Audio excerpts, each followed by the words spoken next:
Okay, I think we are ready to get going. Good morning, everyone. January 24, 2019, Delta Stewardship Council to order. Starting with Ken Weinberg on my right, let's establish a quorum. Weinberg. Present. Gatto's present. Fiorini here. Tatayan here. Maria Maranian here. We have a quorum. We will now move to closed session. We anticipate that we'll reconvene at about 10 o'clock. We'll see you at 10.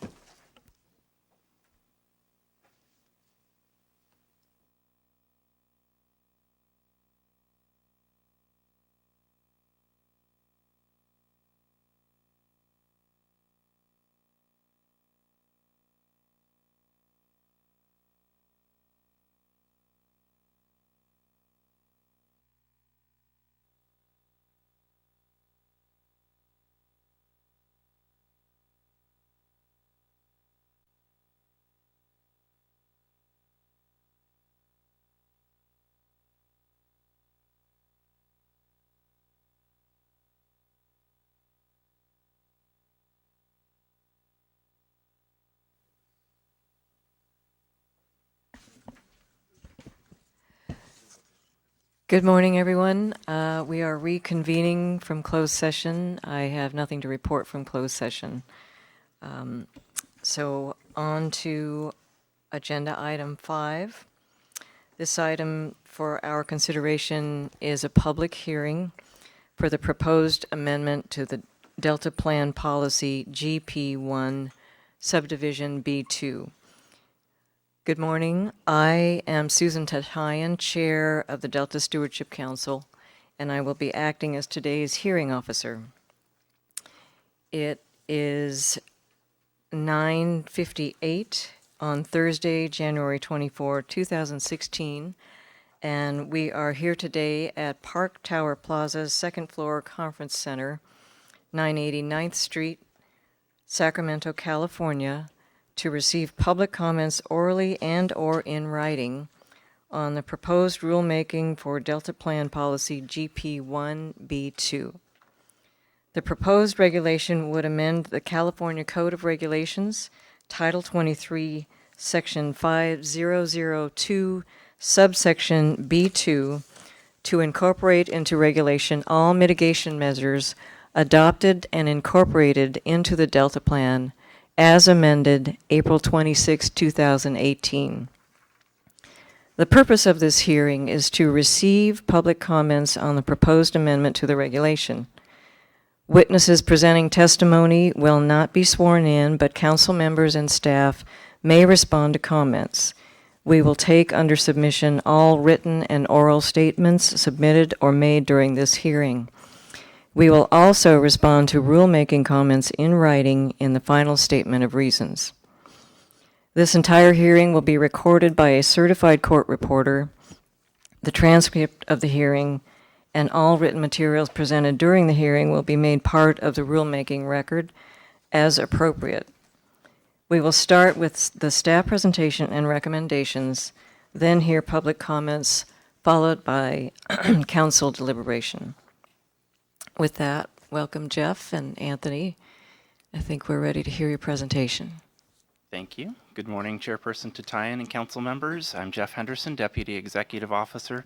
I'm joined this morning by Anthony Navasero, our Senior Water Resources Engineer. And today's presentation, we're going to highlight the aspects of the proposed rulemaking for Delta Plan Policy GP1B2.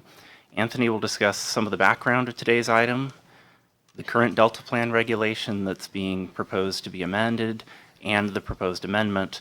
And then I'll summarize the presentation by discussing the rulemaking process, the public comments received to date, and our responses to those comments, our proposed responses to those comments, and supporting documents that have been provided to council members. And we'll conclude with a staff recommendation. Go ahead, Anthony. Good morning, Chair Tatayan and council members. For the sake of this public hearing, I will review the council authority. The Delta Reform Act of 2009 established the Delta Stewardship Council, defined the co-equal goals, and directed the council to develop an enforceable, comprehensive, and long-term management plan for the Sacramento-San Joaquin Delta, which is the Delta Plan. The fundamental purpose of the Delta Plan is to further the achievement of the co-equal goals and all the inherent sub-goals and policy objectives defined by statute. The Delta Plan policies serve as a basis for future certifications of consistency with the Delta Plan by state and local agencies.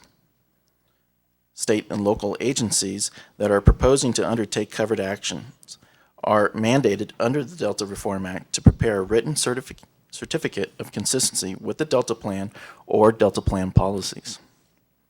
One of these policies, Delta Plan General Policy GP1, subsection B2, is the subject of the proposed amendment we are considering today. Before you have the language of Delta Plan Policy GP1B2, which requires that for covered actions not exempt from CEQA, a certification of consistency must include applicable feasible mitigation measures identified in the Delta Plan's Program Environmental Impact Report, unless the measures are within the exclusive jurisdiction of any agency other than the agency that files the certification of consistency, or substitute mitigation measures that the agency that files the certification of consistency finds are equal or more effective. This is Title 23, California Code of Regulations, Section 5002. Note, Section 5002B2 currently refers to mitigation measures identified in the Delta Plan's 2013 programmatic EIR. In May 2013, the Council certified the Delta Plan PIR, programmatic EIR, and formally adopted the Delta Plan. Since 2013, the Council has amended the Delta Plan and adopted and incorporated an additional mitigation measure into the Delta Plan that are not in the Delta Plan Program EIR. For example, in April 2018, the Council amended the Delta Plan to address conveyance storage and operations, Delta Levy's investment and risk reduction strategy, and performance measures. We also determined an additional mitigation measure related to light and glare impacts was necessary. As part of adopting and certifying the PEIR for the Delta Plan amendments, we adopted and incorporated into the Delta Plan amendments all of the mitigation measures identified in the PEIR and in the findings. At the April 26, 2018 Council meeting, the Council adopted Resolution 2018-1, which in part certified the final Delta Plan amendments PEIR, and adopted findings and statement of overriding considerations for the PEIR, adopted and incorporated all the new mitigation measures identified in the PEIR and findings into the Delta Plan, adopted the Delta Plan amendments mitigation monitoring and reporting program, adopted the Delta Plan amendments, and directed the executive officer to initiate rulemaking to, in part, amend the Delta Plan policy GP1B2 to clarify that all mitigation measures adopted and incorporated into the Delta Plan, including the new mitigation measures identified in 2018, apply to covered actions and to make any technical changes required by OAL.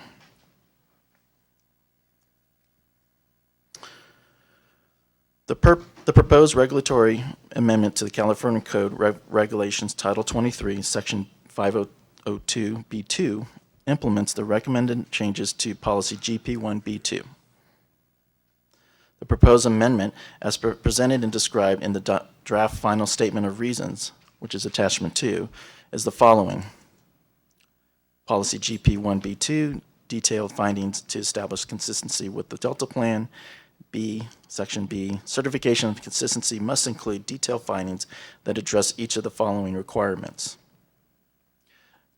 2, covered actions not exempt from CEQA must include all applicable feasible mitigation measures adopted and incorporated into the Delta Plan as amended April 26, 2018, unless the measures are within the exclusive jurisdiction of an agency other than the agency that files the certification of consistency, or substitute mitigation measures that the agency that files the certification of consistency finds are equal or more effective.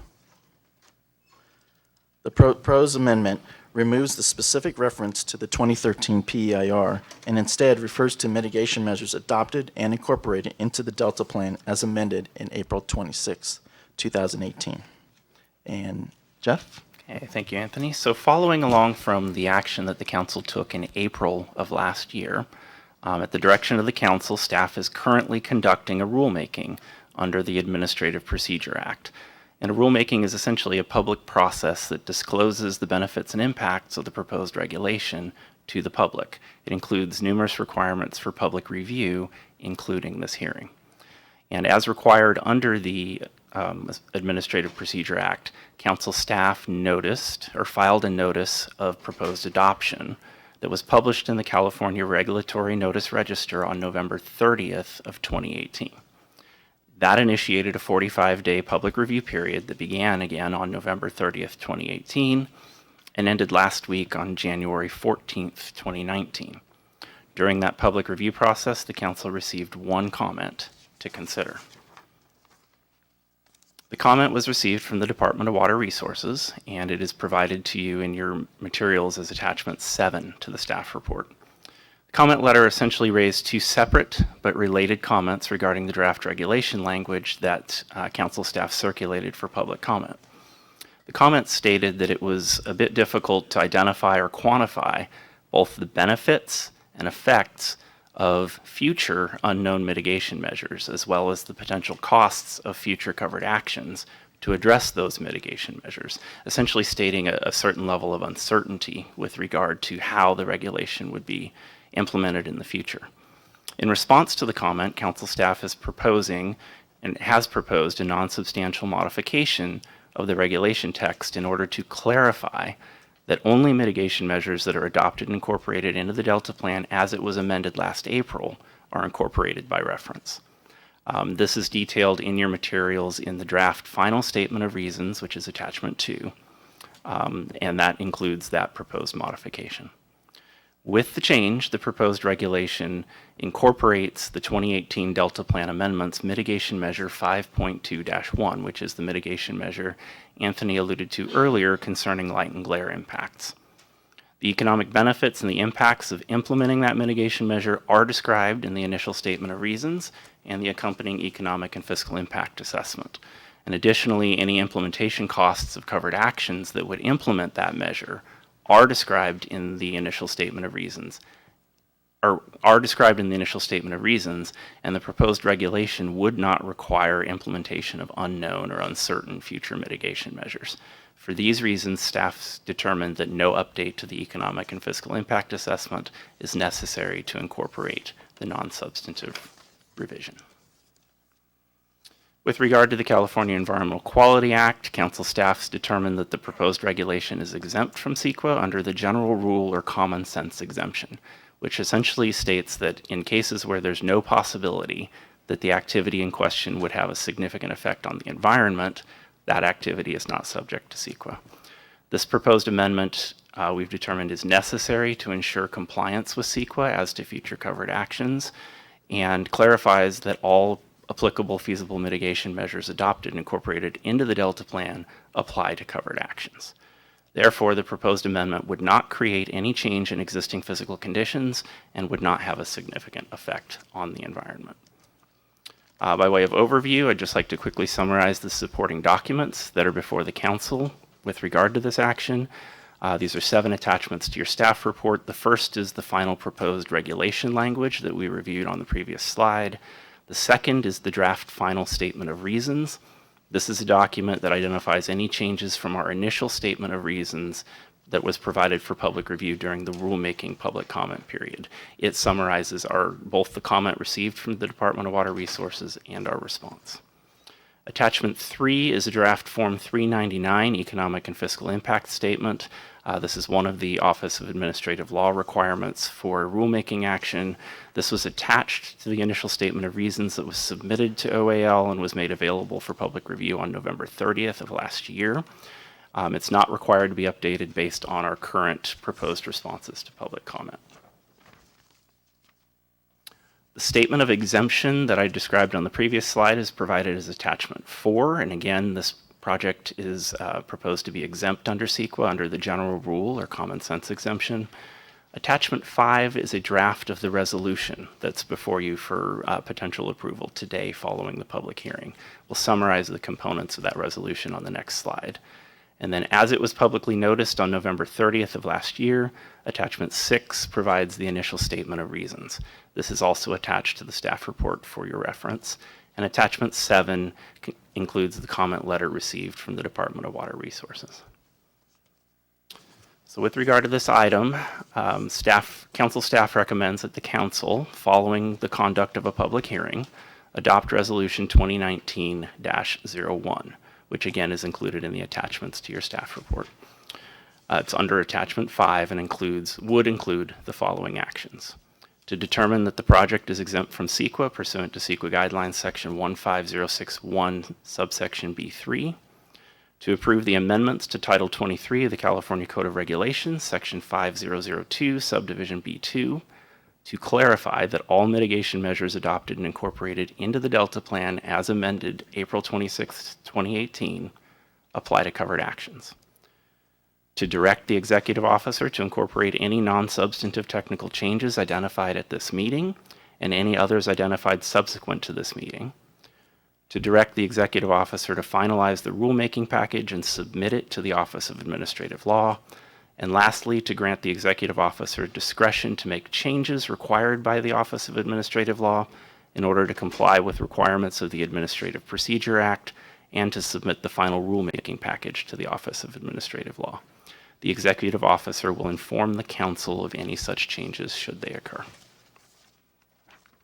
That concludes our staff report, and we're available for any questions. Thank you, Anthony and Jeff. Now we turn to public comment. To the members of the public here today to comment on this agenda item, please listen closely to the following instructions. We want to make sure that everyone who wants to provide comments has the opportunity to speak.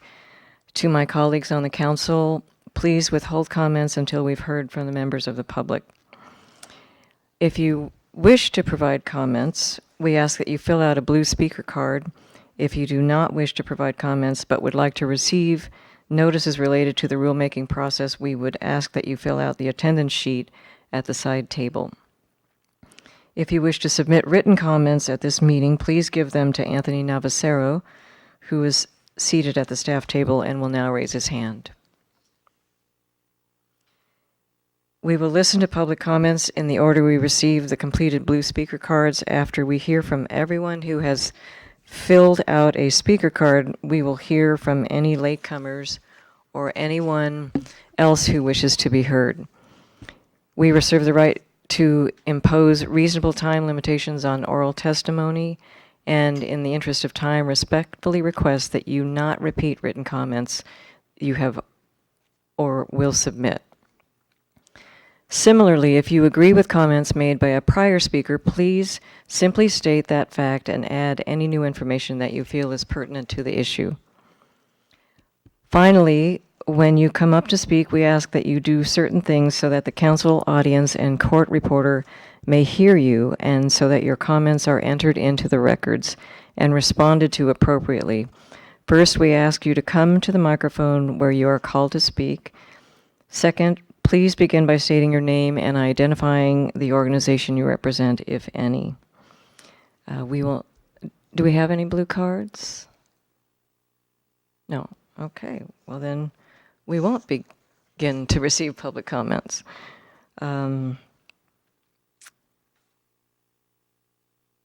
So, hearing no requests, I will now close the comment period on this agenda item.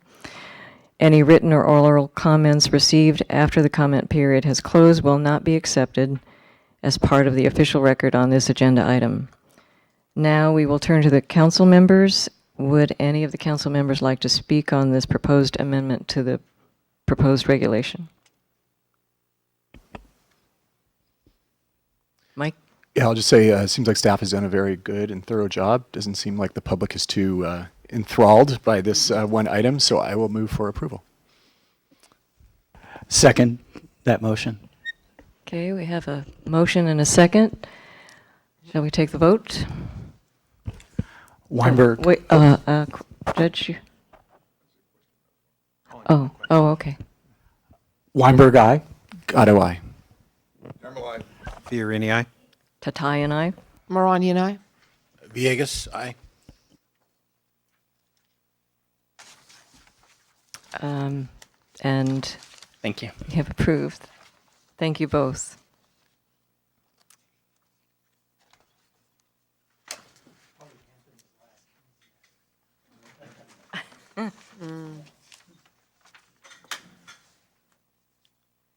So now on to agenda item 6, adoption of the November 14 through 16 meeting summary. Do I have a motion from the council? Judge Damrell moves and Mike Gatto seconds. And we'll take the vote, starting with Ken Weinberg. Weinberg, aye. Gatto, aye. Fiorini, aye. Tatai and I. Marani and I. Madam Chair, I was not present, so I'll go ahead and abstain from this item. Okay. Now we move on to agenda item 7, adoption of December 20 meeting summary. I believe that council members Fiorini, Damrell, and I, and I'm not recalling who else. Okay. I'll move to approve. Motion to, and second to adopt the December 20 meeting summary. Motion, summary is adopted. Now on to the chair's. We need a vote. Oh. Sorry. I was not in attendance, so Yeah, I I'll was in abstain.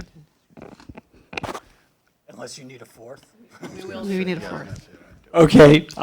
Weinberg, aye. Gatto, aye. Fiorini, aye. Tatai and I.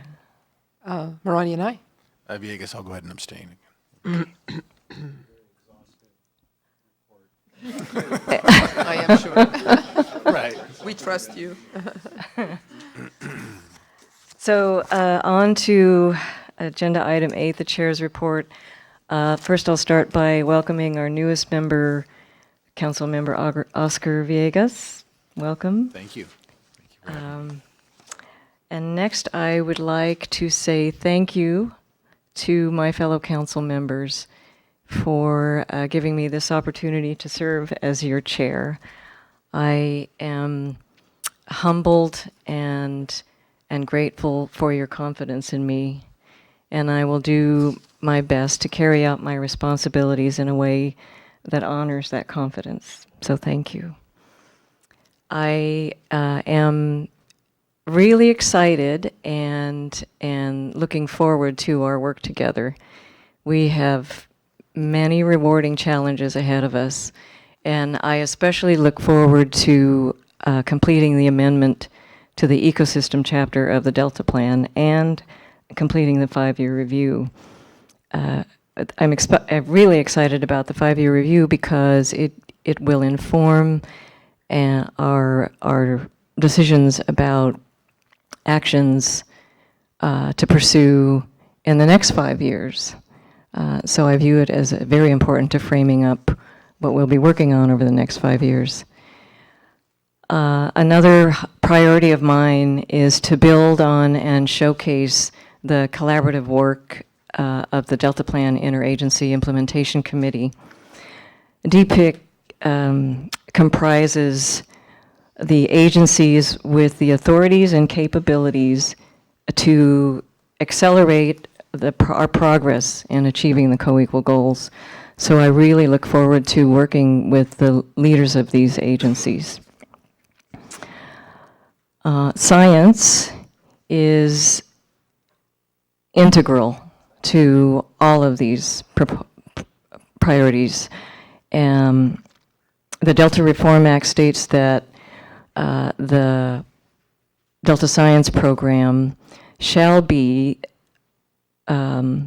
its mission shall be to provide the best possible unbiased science to inform water and environmental decision-making in the Delta. So I really look forward to working with our science program and the Independent Science Board and learning more about how to present and communicate scientific information in a way that demonstrates its relevance to our decision making. Over the last 3 weeks, I've reached out to some water leaders to hear how they view the council's work and how we work.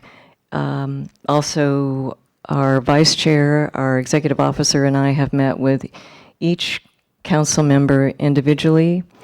And from the feedback that we've received so far, I anticipate that we will be making some adjustments to the format and emphasis of future council meetings. And I will continue reaching out for constructive feedback.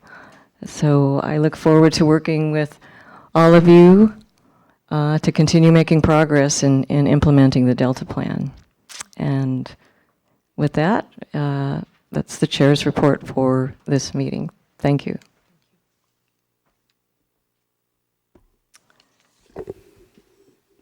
So on to file item 9, Executive Officer's Report, Jessica Pearson. Thank you and good morning. I've got a couple components to my report this morning. First, a few announcements, then we'll have our legislative update, and then I'll be asking for your approval of an augmentation to an existing contract related to restoration benefits in the Delta. We've received 3 comment letters to date related to the Smith Canal Gate appeal, including one from the Delta Protection Commission. And so those letters, I want you to know, will be addressed through the appeals process. And the council may hear directly from some of the individuals and organizations who have provided letters as part of today's hearing at 2 o'clock. The council received a letter on December 28th from the Delta Protection Commission with recommendations about future revisions to the Delta Plan, and in particular, how to specifically address Delta as place issues. So council staff is considering this recommendation in the context of both the ongoing ecosystem amendment and the 5-year review. And in fact, we'll be meeting with commission staff on both of those items in coming weeks to hear more about their recommendations. Just an update on covered actions. The City of Stockton's certification for the Envision Stockton 2040 General Plan was not appealed, and the certification process for this project is now closed. The Envision Stockton 2040 General Plan replaces their 2035 General Plan, which was adopted in 2007. The General Plan is intended to guide development and conservation in the city for the next 20 years. The Department of Water Resources submitted a certification on the Winter Island Tidal Habitat Restoration Project. This was on January 17th. The purpose of the proposed project is to create new tidal habitat at Winter Island in the Delta by breaching exterior levees and widening an existing channel with the overarching goal to restore tidal action to the interior of the island. This is an eco-restore project intended to contribute to fulfilling the tidal habitat restoration obligations that the department has for long-term operations of the State Water Project and the Federal Water Project. And the total estimated cost for the project is $8.5 million. The Delta Conservancy and the Delta Protection Commission boards met this month, and the executive directors from both of those sister agencies will be here at our February council meeting to provide brief updates on activities.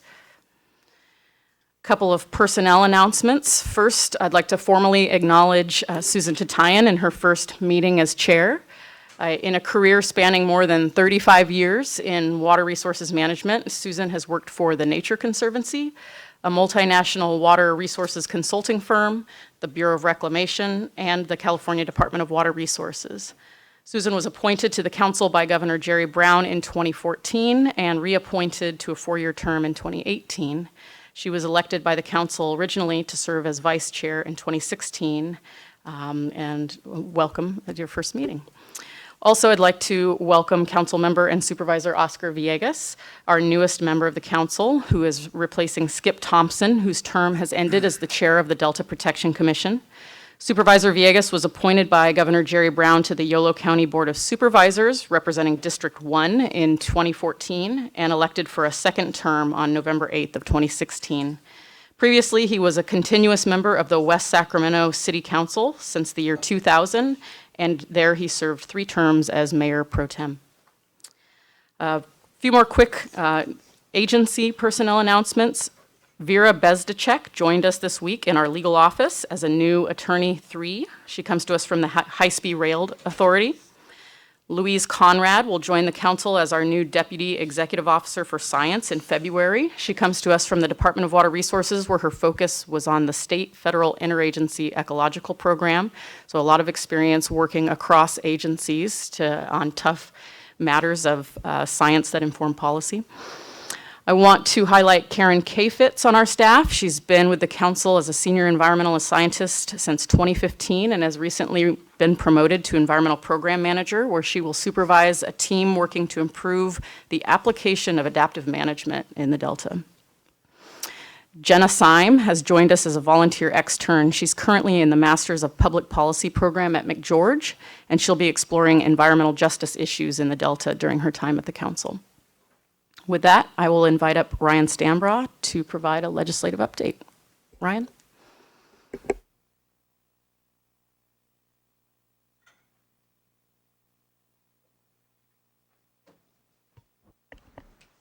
Good morning, Ryan. Good morning, Chair Tatai and council members. On January 7th, the legislature reconvened for the 2019-2020 legislative session, a session that begins with Democrats holding supermajorities in both houses, and one that will see the lowest number of new members since 1988.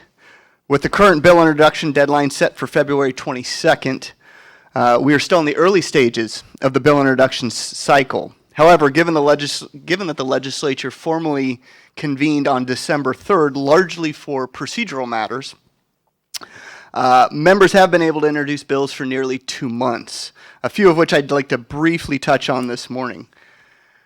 SB 19 by Senator Bill Dodd from the 3rd District, encompassing much of the Delta, would require the Department of Water Resources and the State Water Board, upon an appropriation from the legislature, to develop a plan to deploy stream gauges in places where, as the bill states, a lack of data contributes to conflicts in water management. While the bill is intended to apply statewide, the potential benefits to the Delta could be meaningful. For instance, of the 500 stream gauges deployed by USGS statewide, 35 are in the Delta and are used to collect data on a number of variables, including nutrients, salinity, and temperature. As the council will recall, Senator Dodd also authored 2016 legislation on environmental data management, AB 1755, the Open and Transparent Water Data Act, which is currently being implemented by DWR with input from the Delta Science Program and others. It should also be noted that SB 19 is a reintroduction of Senator Dodd's SB 919 from last session, which died in the Assembly Appropriations Committee. The other bill I'd like to briefly touch on this morning is SB 134 by Senator Bob Hertzberg from Van Nuys, which appears, at least in its initial form, to be a cleanup vehicle for the package of water conservation bills passed last year, which were co-authored by the senator. In addition to establishing water shortage contingency planning for urban water suppliers, the legislation also introduced an urban water use objective intended to regulate urban water use with an annual target or objective in a given service area. While the legislation did not create water budgets for individual water users, those that do not achieve their water use objective may be ordered by the state board to enhance conservation efforts. The introduced version of SB 134, in its current form, would preclude the state board from finding an urban water user in violation of urban water loss performance standards. Now, these were a component implemented, a required component of urban water management plans beginning in 2015.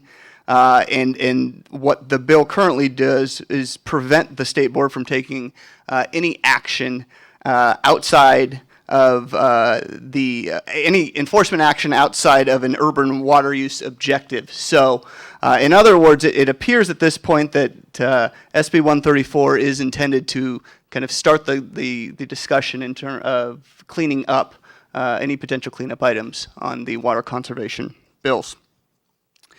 And then moving on to an update from the executive branch, where Governor Gavin Newsom was sworn in on January 7th, and on January 10th submitted his budget to the legislature.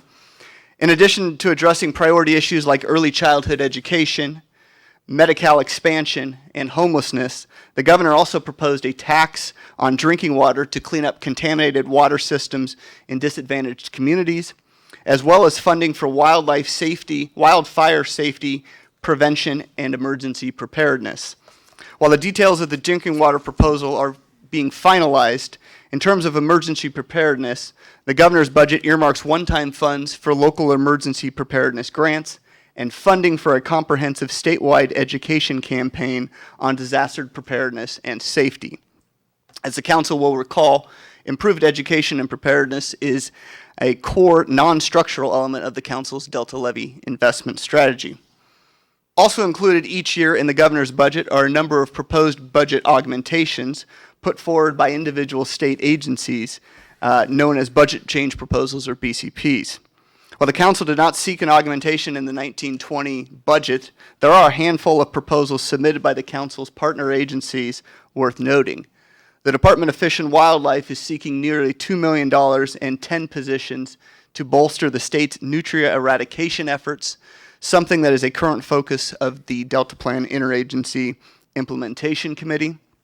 The Delta Protection Commission is seeking $200,000 to support the development of a management plan for a Delta National Heritage Area, which, as the council will recall, is also a recommendation in the Delta Plan. And finally, DWR is seeking approximately $117 million from a mix of Prop 1 and Prop 68 resources to fund system-wide flood improvements in locations such as the Yolo Bypass and Paradise Cut, and urban flood risk reduction projects in locations like the Stockton portion of Reclamation District 17 and the Southport area. As many will recall, the governor's budget is but the first step in the process, with budget hearings to follow in the early spring, the revised budget based on updated revenue figures in May, and the adoption of the budget by mid-June. In the coming months, I will keep the council apprised of developments as they arise. And with that, Madam Chair, that concludes my report. Thank you, Ryan. Very informative. Yes. Vice Chair Ferrarini. Thank you. Ryan, in regards to the Dodd stream gauges bill, is there any reference to coordinating with USGS? You've mentioned several agencies and stakeholders. There is a broad reference to, obviously state legislation can't mandate federal agencies to have a role, but there is a mention and a desire to certainly have that sort of synergy going forward. So.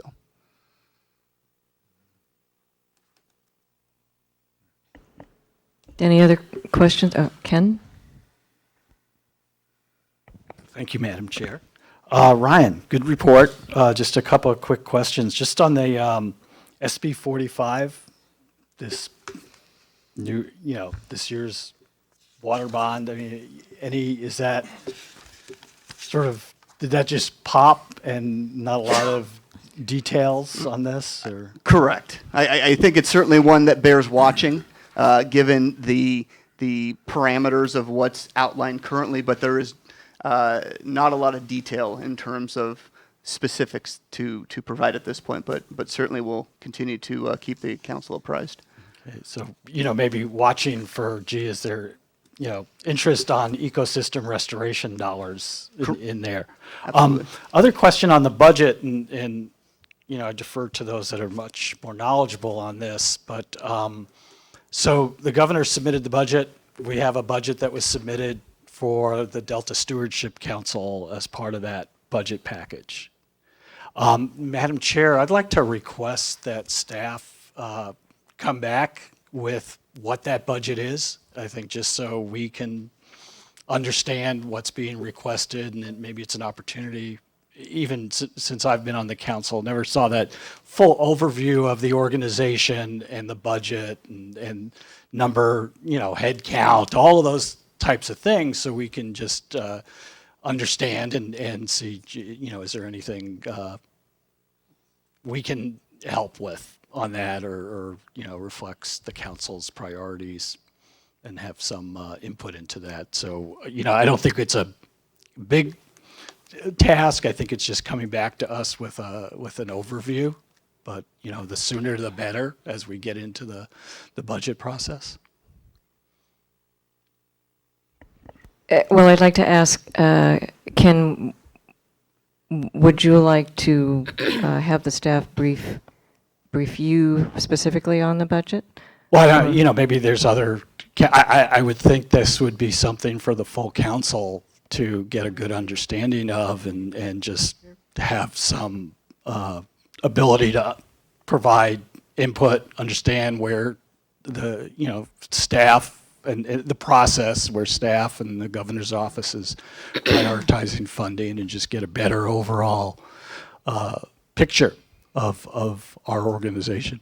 Okay. So I'll leave it, that's just my thought, that the whole council would benefit from that.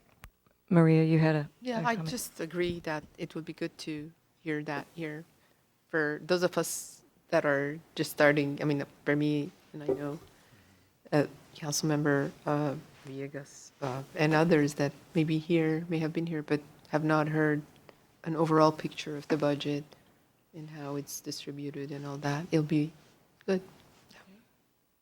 So I'm hearing a request to staff to bring forward a briefing sheet about our budget, what was submitted to the governor's office, and Sure. Just to clarify, we have no augmentation requests this year, so it's a standard budget. Recurring It'd be budget. good Okay. just to get a presentation on course. that and have council members able to ask questions. Happy to do and so. Get a better understanding.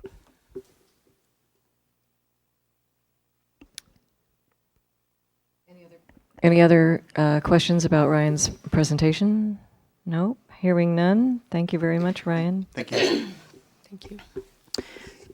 Okay, with that, I'd like to invite Chief Deputy Executive Officer Jessica Law up to the table. For item 9C, I am requesting of the council authority to amend the current contract with the University of California, Davis to extend the contract and add additional funds of $242,286, changing the contract amount from 1.6 million to 1.8 million, and this is for regarding restoration benefits in the northeastern Delta Landscape McCormick-Williamson tract. In particular, this is pre-restoration monitoring for a multi-million-dollar restoration project, which is scheduled to occur over the next few years. Jessica? Good morning. Good morning, Welcome, Council. Jessica. Thank you. Good morning, council members. Happy New Year. I'm happy to answer as many questions as you have about this contract. The site, some of you might have visited McCormick-Williamson, but it's a really interesting site.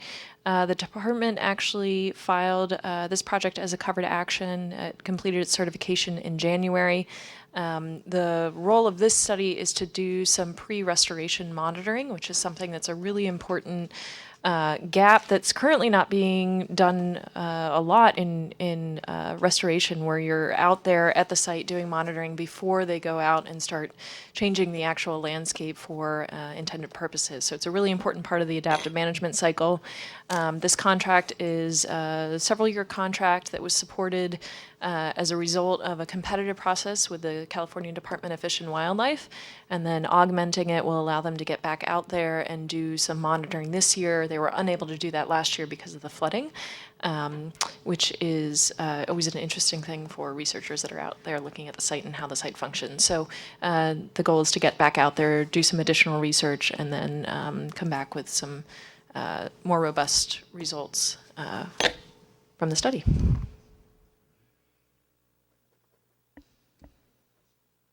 Are there any questions of Jessica? No? Move the staff recommendation. Do I hear a second? I'll second that, and I have a comment. I'm not sure the numbers add up. There maybe we might be a couple of $1,000s off on the request. Subtracting 1.6 million from 1.8 and change, I come up with 238,426. We will check the math. Okay. But it's close. As far as voting to approve, I'm speaking in favor of the motion. Maybe there could be a motion for up to a certain amount so that we have some specificity. Would it be up to, The number that, the 240,806 would is cover. higher? Okay. 242, 286? The number I have in my executive officer's report is 242,286, which is slightly higher than I see as mentioned in the staff report. That's probably where the discrepancy is. Yep. Well, the number I- 242,286. Yeah, and the number I come up with is 238,426.98, so. Okay, well, can we ask for a maximum of 242,286? There we go. That's what I seconded. Okay, so to clarify, we are taking action on authorizing amendment to the contract for the amount of, Not to exceed 242,286. okay. Council members, are we ready to vote on this? Does Mr. Weinberg accept that amendment? Do, Yes, I do. okay, starting with Ken, we'll take the vote. Weinberg, aye. Otto, aye. Damerl, aye. Fiorini, aye. Tatai and I. Marani and I. Villegas, aye. Okay, thank you very much. Thank you, Jessica. Just to preview quickly the rest of today's agenda, after regular business, we will present to you 2018 accomplishments and for discussion a proposed 2019 work plan. We'll move forward then with a quarterly update from the Delta Water Master. And then we will begin our formal hearing for the appeal of the Smith Canal Gate project precisely at 2 p.m. And with that, I conclude my executive officer's report. Thank you. Thanks, Jessica. John? Great. Thank you, Chair Tatayan, and congratulations on your chairship. And I very much appreciated your comments on the need to really think about science and incorporating science into decision making and the important connection between those two. So I really appreciate that. And also, I want to echo the welcome to our new council member, Oscar Villegas. Thank you, John. Happy to have you part of the team. Okay, so this morning, before I talk about some of the issues that were included in the summary sheet that you've received, I wanted to just update you on a few issues of interest, recent issues of interest for Delta Science. And the first is just to give you a brief update on the solicitation, the proposal solicitation process that has been going on. And I think you all know that we put out a request for proposals in October along with the California Department of Fish and Wildlife and the Bureau of Reclamation. The focus of that, the area of interest for the research came right out of the Science Action Agenda that the Council approved back in 2017 and that sets the priorities for research that is needed within the Delta that's not currently being addressed by any single agency and really moves forward the idea of one Delta, one science. So we have about $12 million to award. We put out the request for proposals. We received 62 proposals requesting about $43 million of work. So we have a good pool of applicants to review. Those are currently out for review right now to technical reviewers. And in February, February and March, we'll have panels that will review those, both for their content as well as for their relevance to management issues here in the Delta. And we will be coming to you in April with the contracts that the council will support. CDFW will consider theirs separately. We're coordinating work with them so that we really connect up the decisions across the two agencies. But so I just wanted to let you know that's moving forward, and in April we'll be coming to you with the proposals that we're recommending for funding.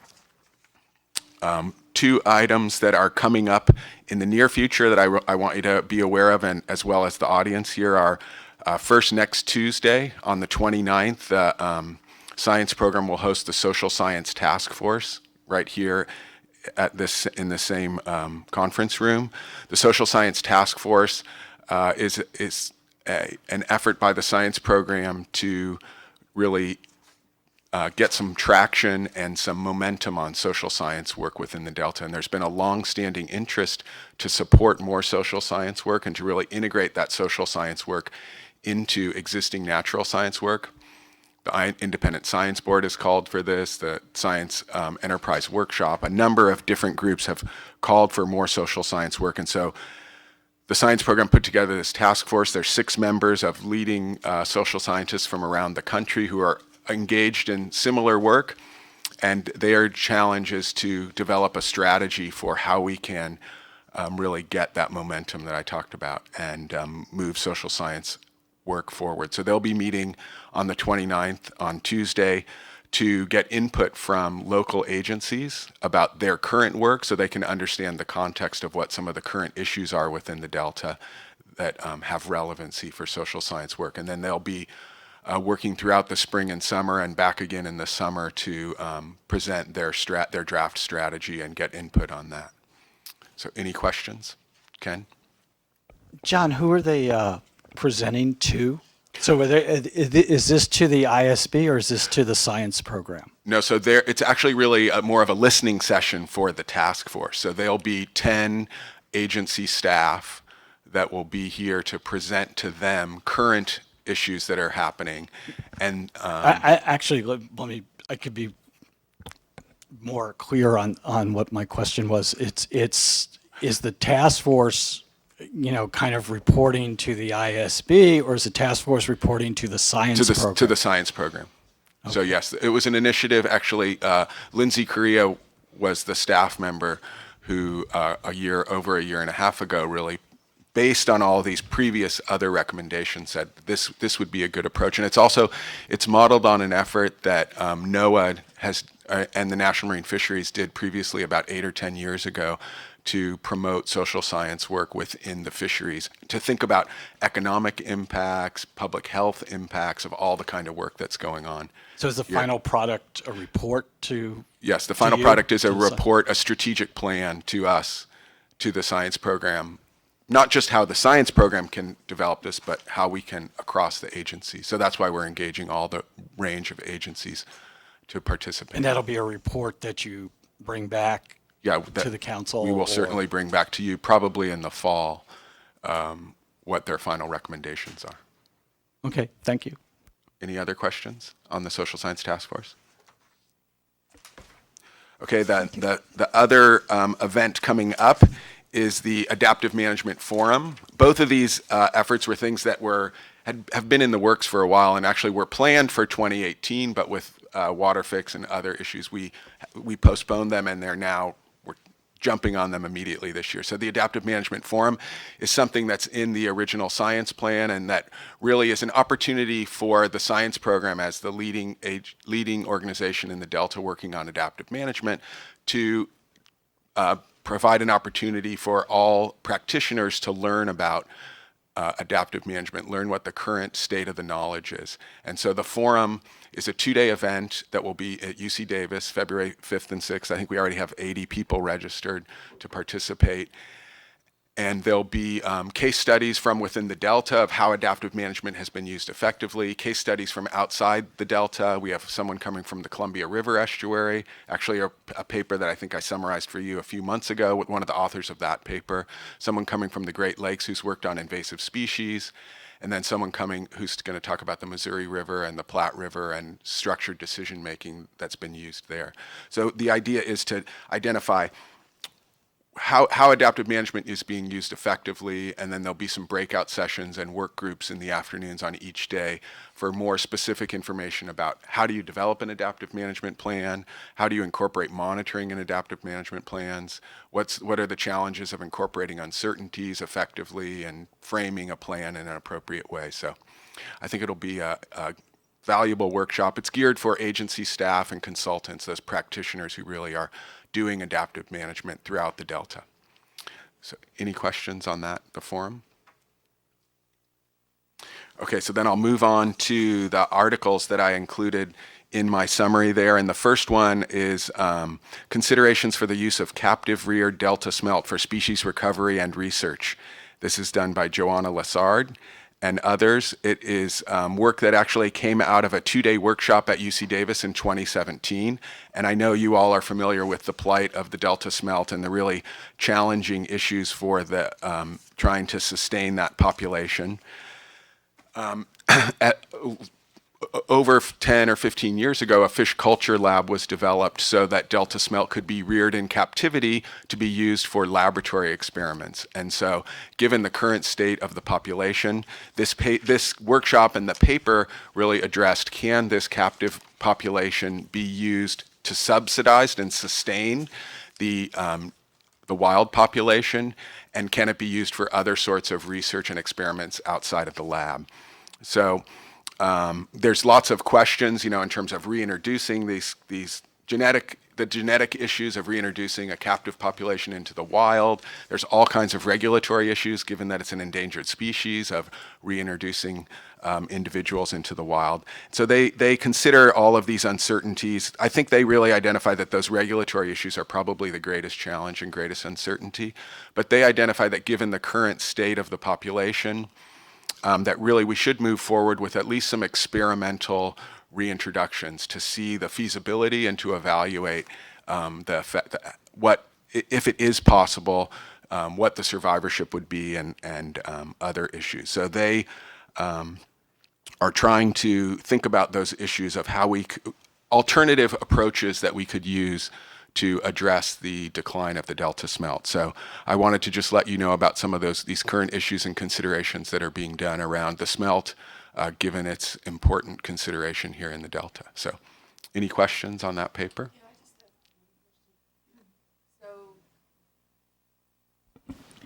So I just wanted to, if you could shed some light on, are we far from being able to reintroduce, or is it a possibility one day? Or, I mean, I understand that there's a lot of issues involved in doing that, but is the attempt to do that, I mean, do the scientist report shows that this is something that should be done, given if we go through the processes? Yes. Their recommendation was that we should move forward. So they aren't saying that we should immediately dump hundreds of thousands of fish into the captively reared fish, but that we should begin at least experimenting with smaller numbers so that in the near future we could do some larger scale introductions and evaluate feasibility. What is the path forward? I mean, what is the process of that, or is there one? So I think the path forward really is addressing some of the regulatory uncertainties. Just regulatory? I think that's... And is it like massive? I think it is challenging. Is it like 10 years from now? I hope not. I mean, I think the idea is at least if we could do it in the short term with a small scale experiment, that might lead the opportunity forward.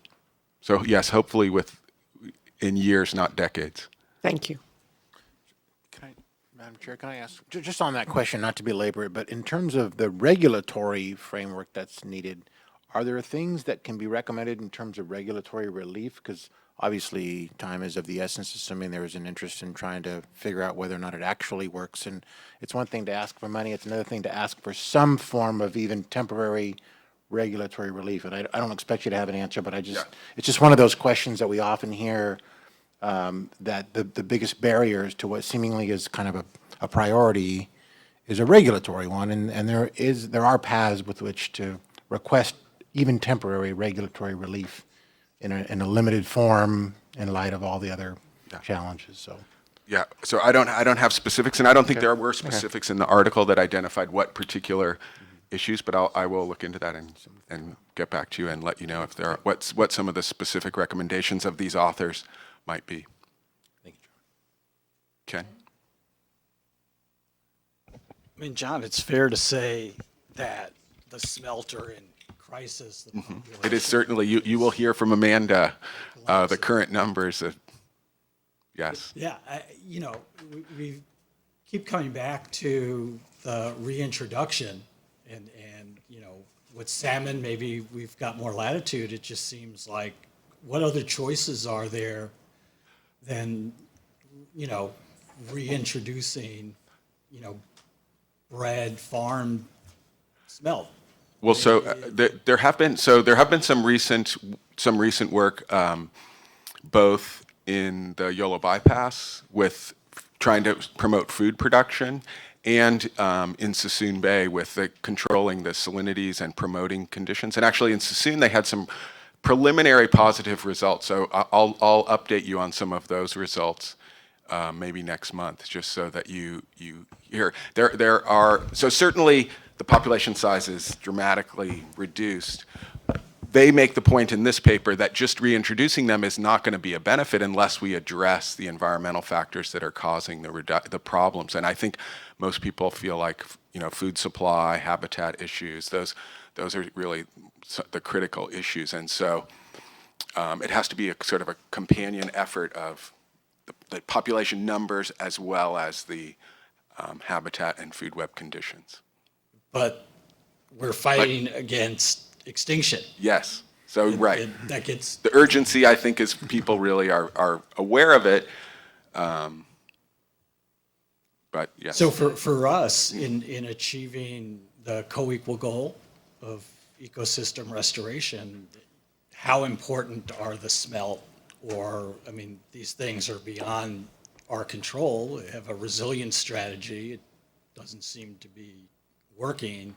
So I think the challenge is it's not just the smelt, but other similar species, longfin smelt, are also going through that decline. So, losing the Delta smelt would certainly be bad news, but it would also mean that we're going to continue to lose those other species as well and those other aspects of the ecosystem. So we do want to take an ecosystem approach, but the species are a key indicator of how the ecosystem overall is functioning. So to get to Councilmember Villegas's point, should we be taking a stronger advocacy position on regulatory relief or promoting the idea that you've got to act quickly, because it sounds like there's a bit of pessimism and, put some of our weight behind that. Well, so as for the science, that really is a policy decision. I know. So that's the council's issue to consider, and I can provide you with all the science and clearly you see that it is a relatively dire situation for the smelt. You've come to us many times with, this is what the scientific community is talking about, and, if we dither, or if the regulatory process works against, shoring up the species, then, we haven't done our job in achieving that goal unless and I know we're not taking an individual species approach in the ecosystem amendment, but, here, this seems like a policy area that, we can weigh in on these are the federal agencies, NIMS, and. Yeah, because it's federal. It's actually federally and state listed. State. But. So, doing something. I was wondering if Ryan could shed some light of, if there's something that at the state level can be brought up by, when I asked for path forward, that's what I meant. Mm-hmm. Like, okay, we know, and we can do another 200 studies that shows that, yes, it is. But then what is the path forward? And I'm wondering if you could shed some light on the legislative side. Allow me, I don't know how much light I'll shed, but I will say that while it's certain to say that we know there's a problem, we don't know precisely how to solve the problem. And I think that is why we have fought so hard to build a competitive grant program so we can start to get at what actions can we take that really will be effective. This is the grand policy debate for the Delta, right? Mm-hmm. Is fish versus flow, and Correct. and what's happening over at the State Water Board, which we'll hear more about from the Water Master, is do you just need to let more water go through the system, or is it the timing of the water, or is it the temperature of the water, which we have very little control over? Is it a combination of all those factors? Is it invasive species? And so I think that's what we're struggling for every day, is to put a finer point on what are the actions that we can put our funding behind and our weight behind that will be effective. Correct. And it's a little bit elusive, but it's something that we work on every day here. I Yeah, and understand that, but I just, I think there's like, if let's say there's 10 variables, 20, 100 variables, and we have findings on certain ones, do they ever translate into policies, small steps of let's push forward a policy in a small step of doing X? That is what I'm looking for, not resolving all of these issues at the same time, because we know all these issues are there. They're playing in. These are all factors. I'm trying to see a path forward of one day at a time, if we could, as a policy implementers or policy introducers, to bring up these issues and find a path forward to really begin to make a difference. That's Yeah, where I'm. So I think with the Delta Smelt, the two actions I mentioned previously in terms of dealing with salinity issues, reducing salinities in Sassoon Bay by controlling the gates and increasing flow through there, and then increasing food web availability were two things that really directly linked science to management, where people had shown with some preliminary studies that those would be some benefits. And so I think we are making progress in those areas.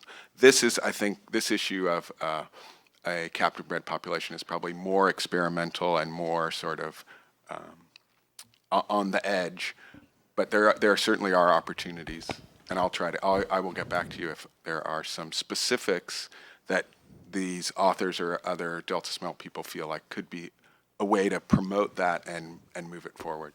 I think what I'm hearing is, given the scientific findings, is there something that our science program and the council can do in terms of policy? Is there a policy paper or something to document that the council has this policy about moving forward, and how do we move forward from the regulatory perspective? Is that what I'm hearing from you, Maria? And the reason I, talked about it is like simple things. Could we make a huge presentation in, I don't know, to the legislators? Could we bring crisis to this issue in terms of at policy level, that the times of an essence, and what are the tools? I just want to know if there are tools for doing such things. Maybe we explore that, So that's why I mentioned you. Andy? John, you've reviewed the smelt resiliency plan before. It might be timely to provide an update on that, because that describes the actions that are currently underway and Right. and the leading edge of research. That's a good suggestion. I'll do that. Any other Smelt questions? Yeah, just maybe to put a bow on this, we're in a desperate situation with the smelt. Regardless of the resiliency plan, they're not seeing the results, and everything I hear from the scientific community is they're kind of moving on. Maybe the regulators aren't, because they can't. But if reintroduction and trying to, even on a pilot level, and trying to get some regulatory help is something that you're seeing a consensus on, isn't that something we should push? And I would ask the chair that, you've got these people at DPIC. Should this be an issue that's brought to DPIC, with the council advocating that we need to take steps here, that the science is supporting something? Can we talk about maybe a small scale? Can we talk about how do you have a permitting process that's streamlined, because we don't have the time to wait, because and we're sort of, we're the advocates for the Delta ecosystem.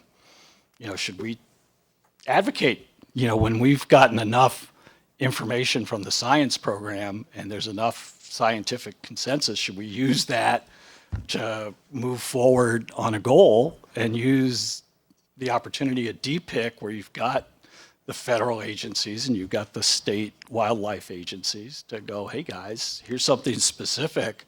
How do we get this thing going? And how do we, move through the regulatory process before the smelt are gone? And then you have no genetic diversity. Yeah, exactly. And this is, I've heard from other scientists, this is an approach on salmon, and we're going to run into the same issues and resistance. I don't know what the answer is, but that's where the science program needs to inform us so we can take some policy positions. So I think what I'm hearing from Maria and Ken is that the council needs to step up and in some form, which I think we'll have to figure out, whether it's a recommendation or a white paper or some kind of documentation of the urgency of this. What I would ask is the statement significant unresolved regulatory constraints. Perhaps the council staff could work on identifying what those constraints are. So summarize the science, but also summarize for the council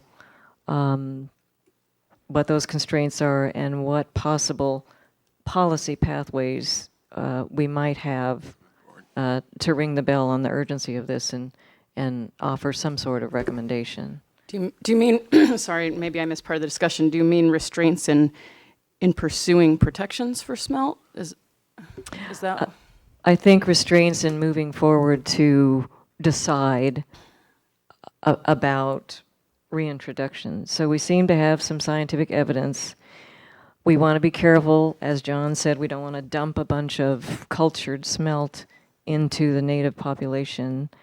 I think we need to hear a little bit more about the methodology and the potential consequences, or even the timing.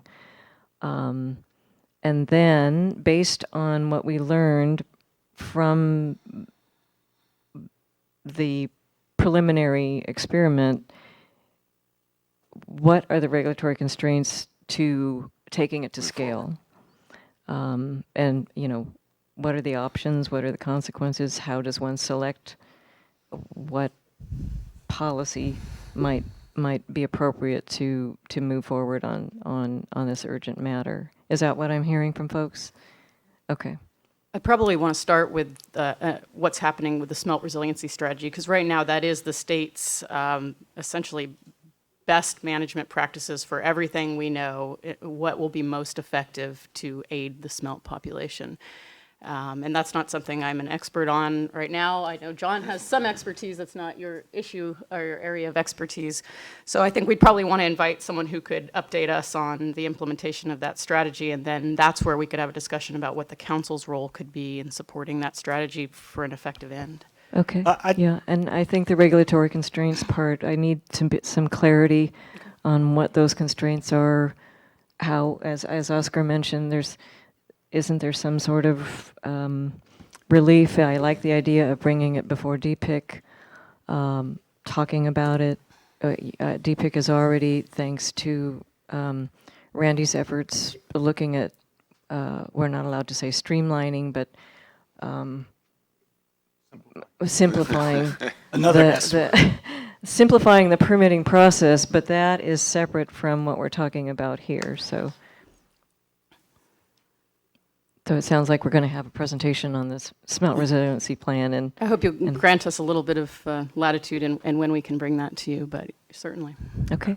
Susan, I just want to point out, the article is talking about reintroducing cultured fish. That's the regulatory constraints that this article is talking about, not on habitat restoration, not on predation suppression, not anything like that. And that's why the smelt resiliency plan is so important, because that will provide everybody a basis of knowledge as to what has been tried across the board.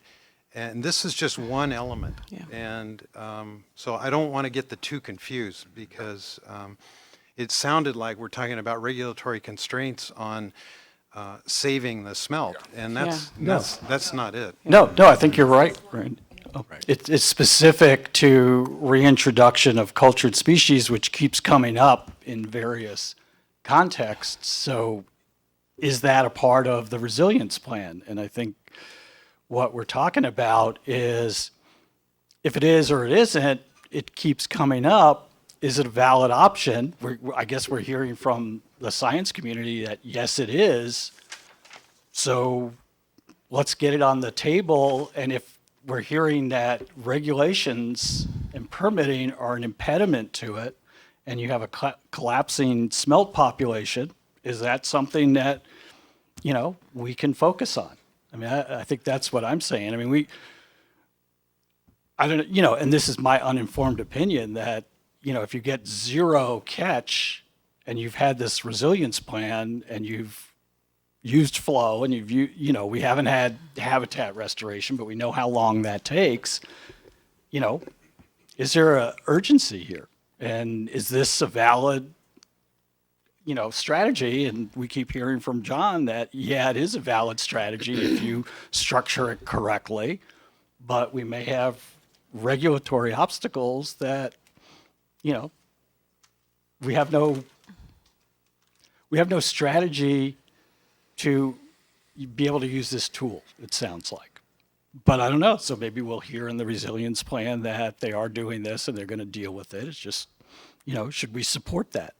Because we want to do something with the science that's coming to us. I think that's really I think the key, people and are very much aware of it. It's being discussed for sure. So I think updating you on In every room. Yeah. I mean, CSAMP can't. Right. It is, Renegotiation of the biological Right. opinions, this is everyone's focus, So because I it's think affecting their water supply. the suggestion to see how this fits into the resiliency strategy and where it does mesh with the other actions and how urgent it is relative to other actions, I think will be informative. Okay, so I will move on to our second paper. The second paper is on invasive species, water primrose, and the title is Water Primrose Invasion Changes Successional Pathways in an Estuarine Ecosystem. This was done by Shruti Khanna at California Department of Fish and Wildlife and colleagues from UC Davis and beyond. And you all know about the challenging issues of managing invasive species. Invasive aquatic weeds are a particular problem in the Delta. Primrose has been around for a long time. It was introduced in California in early 1900s, was first seen in the Delta in the 40s, but has more recently started to expand and become a problem. And so Dr. Khanna and her colleagues used remote sensing tools to evaluate how much this species has spread over the last 12 years. So they looked at spread from 2004 to 2000. They had data from 2004, 2008, 2014, and 2016.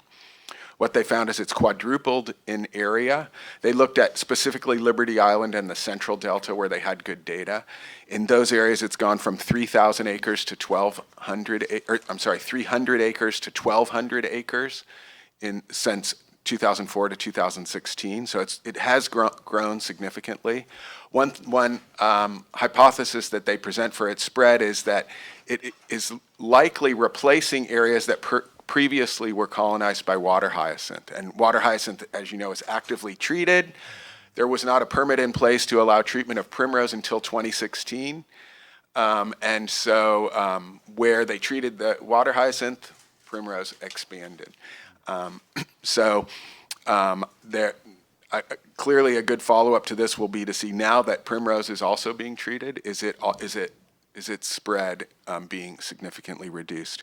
But they also highlight that in addition to spreading into open water areas, either that were always open water or that were created open water from the treatment of hyacinth, it also spreads into marshes. And so it grows, it's a rooted plant, unlike hyacinth that truly is floating, and it roots on the edges of the marsh and then grows up over the rushes or the bulrushes or the reeds or the other plants on the edge of the marsh.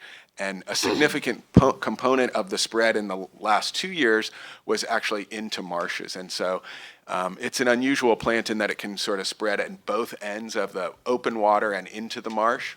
It also promotes increased sedimentation because of its dense root mass. So where it's in the open water, whereas hyacinth really doesn't affect sedimentation so much, this appears to really increase sedimentation and promote the conversion of open water areas to shallower marsh areas. And so this paper really is just highlighting that although we know invasive species are an issue, there's new species occurring and new kinds of changes that are going to come with those species that we have to really think about and incorporate into our management plans. And you all know that in the ecosystem chapter for the Delta Plan, invasive species are one of the key components, one of the 5 issues or strategies to really addressing ecosystem issues. So they clearly are something for the council and for the science program to think about and to be aware of. So any questions on that paper on Primrose? Nope. Okay, then I'll go on to the last item. And that is just a brief summary of the brown bag seminar that was presented back in November. The title was Synthesis Within the Interagency Ecological Program, Growing to Meet Increasing Needs. And it was presented by Luis Conrad, who at the time was not part of the science program, but in 2 weeks will be joining the science program, taking over Reiner's position as the deputy EO for science. And her presentation, I think, was really outstanding in terms of identifying the important role that synthesis plays in going from data to decision making. So we've talked much about how do we take all that data and information that we're collecting and turn it into something that's more usable and actionable for decisions. And so she highlighted how we do a synthesis in an effective way, what the kinds of issues that IEP has been working on over the last few years to address these management issues from delta smelt to everything else.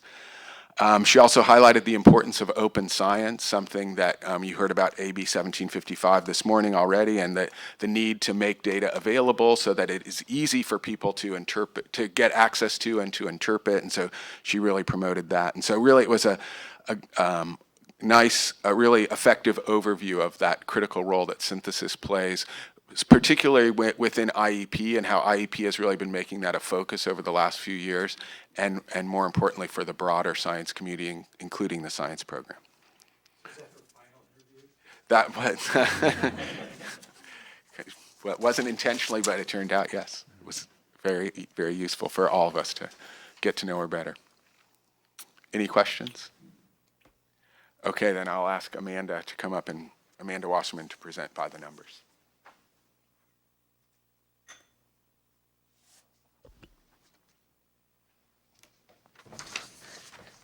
Good morning, Chair Tatayan and council members. Let's jump right in and take a look at some of the highlights from the numbers for this month.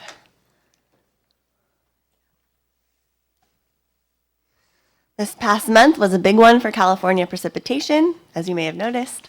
Since your last meeting in December, the Northern Sierra region has received about 15 additional inches of precipitation, while the Central Sierra has received about 9 inches, bringing the cumulative totals to 26.1 and 18.5 inches, respectively.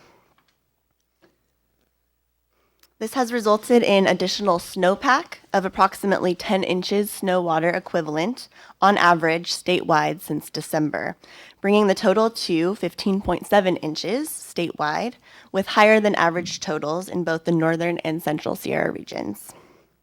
One important point to note, though, is, of course, while precipitation and snowpack levels are currently right around or above average, this doesn't necessarily mean that they'll continue to be throughout the season. Flows are lower than we might expect given the high amounts of precipitation we've had this month, particularly in the San Joaquin River. We can assume that low flows are being managed for water conservation purposes, though the exceptionally low flow in the San Joaquin River at Vernalis remains a bit of a mystery to myself and other council staff at this time. One possible explanation is that we've had less lower elevation precipitation in the San Joaquin River watershed, resulting in less direct runoff into the river.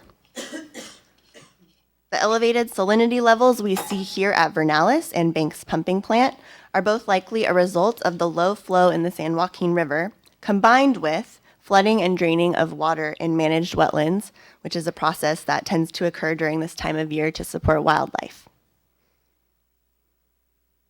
The back page of the report highlights some results of the 2018 Fall Midwater Trawl Survey.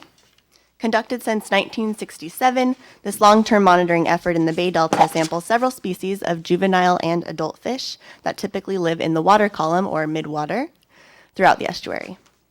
The Fall Midwater Trawl samples 122 stations each month from September to December. And these data are used to calculate an annual abundance index, which allows numbers to be compared across years. On this final slide are all the indices over time for 3 of these fish species: Delta smelt, longfin smelt, and juvenile striped bass. And as John alluded to earlier, this was the first year in the survey's history that the index for Delta smelt was actually 0. Looking at these indices over the long term indicates that while each of these populations has fluctuated a bit over time, in recent years they have remained consistently low, and I know that's not a surprise to any of you. Numbers of longfin smelt and age 0 striped bass jumped up a bit in 2017, likely due to the high amounts of precipitation in that year. However, the Delta smelt population did not respond in the same way, likely due to insufficient numbers leading up to that year. And that concludes my report. Thank you, and I'm happy to take any questions. I just think this report underscores what Ken's talking about. There's a lack of sense of urgency about this problem with smelt in particular. But I think that's what he's talking about, a sense of urgency. And I think we've been demonstrated the need for it. I don't know how you would translate it into action, particularly with regulatory agencies, but I think it's time to do something. Yeah, we're going back to that discussion, and we know it's a bigger problem, and a lot of things can cause this, and we are not looking for an all-encompassing. We talked about reintroducing in thinking as this might be something, and we talked about the obstacles, and we're trying to see if there's path forward in bringing urgency to this one issue, and if we can move it in a form of policy. Because it's great that we have all the science, but if they don't bring urgency and highlight an issue, then we fall short of, I think, what our mandate is. I would add that this is exactly why we're doing the ecosystem amendment to the Delta Plan, is because a lot has been learned about what does or doesn't work for smelt and other species in the last few years since the Delta Plan was adopted. And correct me if I'm wrong, but probably the number one thing that can be done is high quality habitat. And hence the focus in the ecosystem amendment about how we can both incentivize that habitat creation, high quality habitat creation, and also prevent land uses that would preclude that kind of habitat restoration. And so this is precisely the issue that I think is one of the issues that's driving the discussion about the ecosystem amendment. So there's a lot of synergy there. Thank you, Jessica. Yes, I think it'll be highlighted in the ecosystem amendment. So what I'm hearing is that council members are wanting some sort of immediate, short-term, I don't know if it's a document, but something to convey that the council is interested in this particular problem of cultured smelt and introducing that into the native species. And so, Mike, go ahead. So who has the authority to actually go out with a bucket and put cultured smelt in? Is that the federal government? Is it a state agency of which we're not aware? You just need a permit from the Just. Yeah. An easy to get permit from the federal agencies and the state agencies regarding endangered species. It would be a significant move, and not everyone is in support of Yeah, introducing these populations. Yeah. Because it has been such a hassle from a conservation standpoint that people would rather just see it go? Is that the sense that, Well, I think there's probably a sense that if you're focusing on that effort, then you've given up on sustaining the native populations. Exactly. So one thing they point out in the article is money that's going to go to that is money that won't go to habitat issues and to restoration issues, and that given the limited resources. So there certainly is some debate. so the trawl which showed a zero index obviously does not mean that we can conclusively say within the entire river Oh, ecosystem no, that there are. they're not. There's certainly still delta smelt there, but their population is dramatically reduced. Got it. And there's even debate about whether we're measuring in the right Yeah, locations. there's some And questions that the about habitat has sampling. shifted. But I mean, if we there's a clear consensus, I think, on this council for action, but it's not clear to me what action we could take. We could pass a resolution saying we're in support of extreme measures.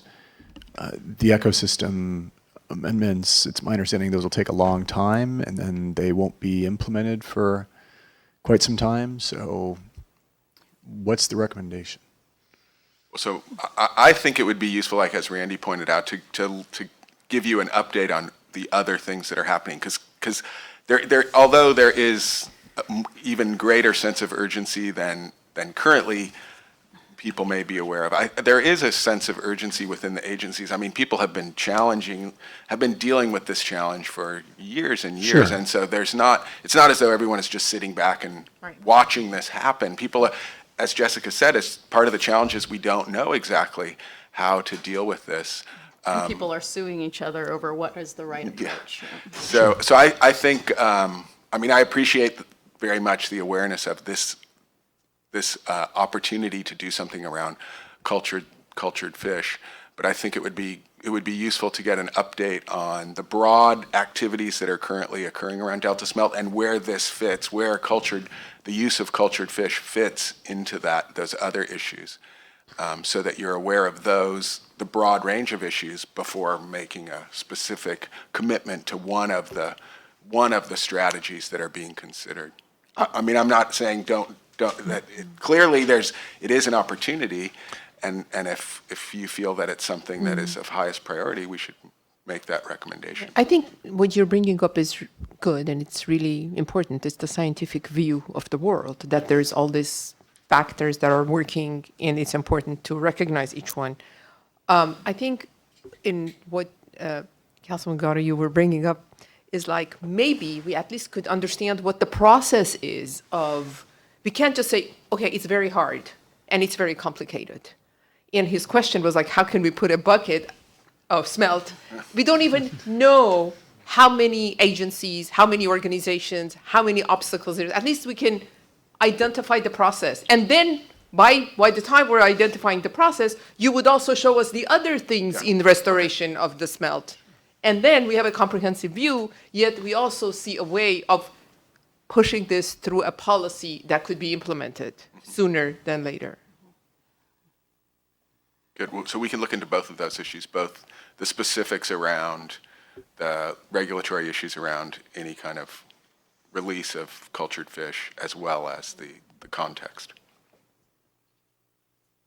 Okay, so what I'm hearing is that staff will bring forth a briefing document that lays out not the science, but the path forward on cultured smelt. How do you, the permitting process, what has been the thinking before, who are the regulatory agencies involved, what are the regulatory constraints, what has been the thinking by the Fish and Wildlife and Natural Resource agencies about this specific issue. But we will also hear it in the context of the smelt resiliency strategy, so that we can see where this particular action fits within the bigger scheme of things. And I'm not holding you to bringing it to the February meeting, but it is quite urgent. Yes, certainly. So, and I also should let you know, I probably will not be at the February meeting because the proposal review process that I mentioned is actually, our panel is meeting the exact day of the next council meeting. So Louise will be here. Oh, good. And she's probably much more knowledgeable about Delta Smelt than me. But we will certainly, either in February or March, we will update you, if not both of those times. Okay. Ken?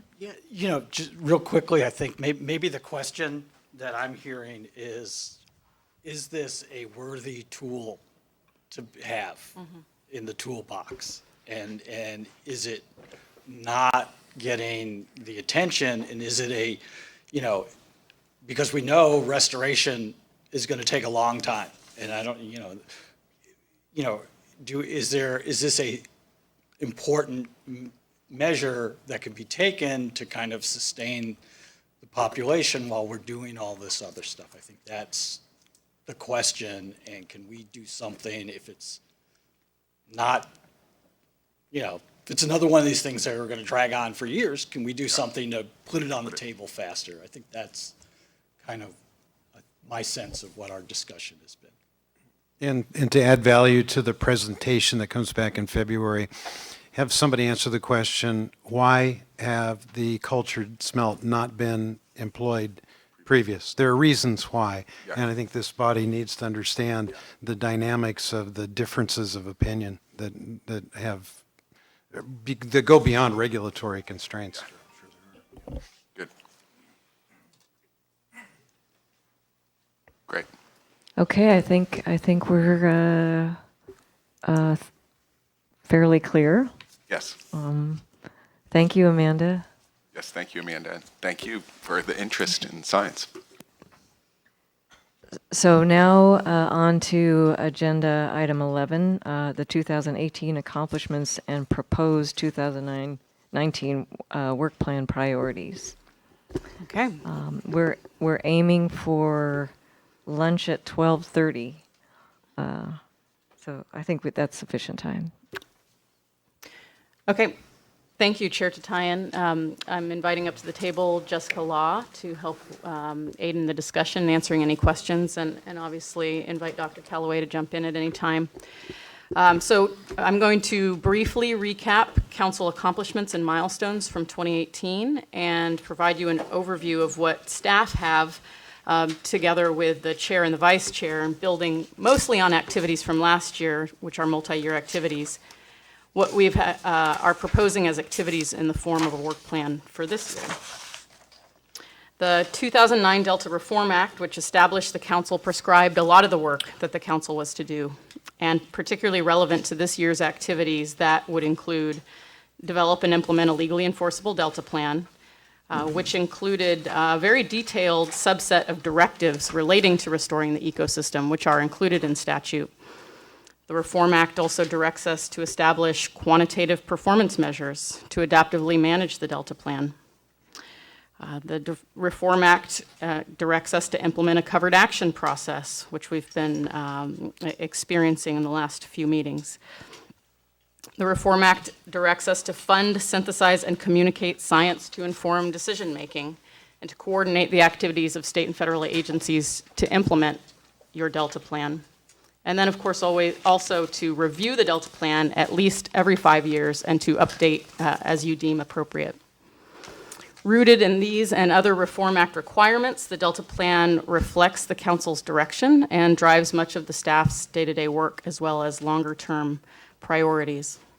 Last year, we categorized these priorities within the work plan into 3 key areas: strengthen and implement the Delta plan, enhance leadership and communications, build capacity for One Delta, One Science. So in 2018, after months, and in the case of the Delta Levees investment strategy, years of council deliberation and stakeholder input, in April you adopted amendments to the Delta plan with guidance for conveyance storage and the operations of both, as well as a directive for how the state should prioritize funding for Delta levees to protect lives, property, and other state interests that you identified, and a refined set of performance measures. After a year in 2018 of developing an ecosystem amendment framework through science synthesis papers, workshops, and ongoing discussion with the council, in a few months we'll be ready to provide full draft content for public review and further council deliberation.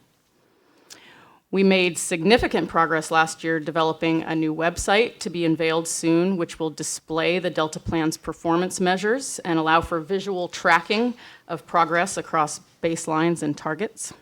This is data that's critical to helping the council assess whether the Delta Plan and its strategies are working, and if so, what effect they are having.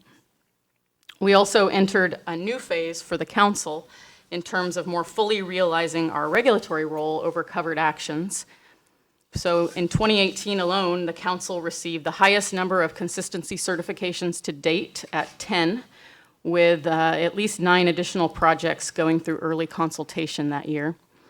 The council received its first appeals to covered actions this year, 10 appeals spanning 2 significant infrastructure projects, and tested our statutory appellate authority and the procedures that were adopted in 2010 for the first time ever. Additionally, the council provided nearly 30 formal comment letters intended to ensure that projects that may potentially be covered actions are aware of the Delta Plan's requirements and directions that have been adopted by the council as to how their project can best further the co-equal goals. The Delta Plan Interagency Committee, which includes seats for members of the governor's and president's cabinet, serves as a unique and potentially powerful forum to discuss and orchestrate agency efforts to implement the plan's directives. In 2018, we added the San Francisco Bay Conservation and Development Commission to that committee in recognition of the important connections between the Bay and the Delta. And the DPIC continued to explore how best to improve Delta Science governance, establishing a formal work group with the Vice Chair's leadership to explore new or expanded sources of funding for Delta Science. The DPIC also formed a work group to direct more resources to ongoing nutria eradication efforts. Nutria pose the latest significant threat to Delta infrastructure and environmental resources, and there is a sense of urgency to get ahead of that problem. Science, not to steal John's thunder here, but I'm especially proud of the work it took to achieve a partnership with state and federal agencies to fulfill the mission to fund Delta Science and to offer, for the first time, a $12 million competitive grant program to fund critical science investigations.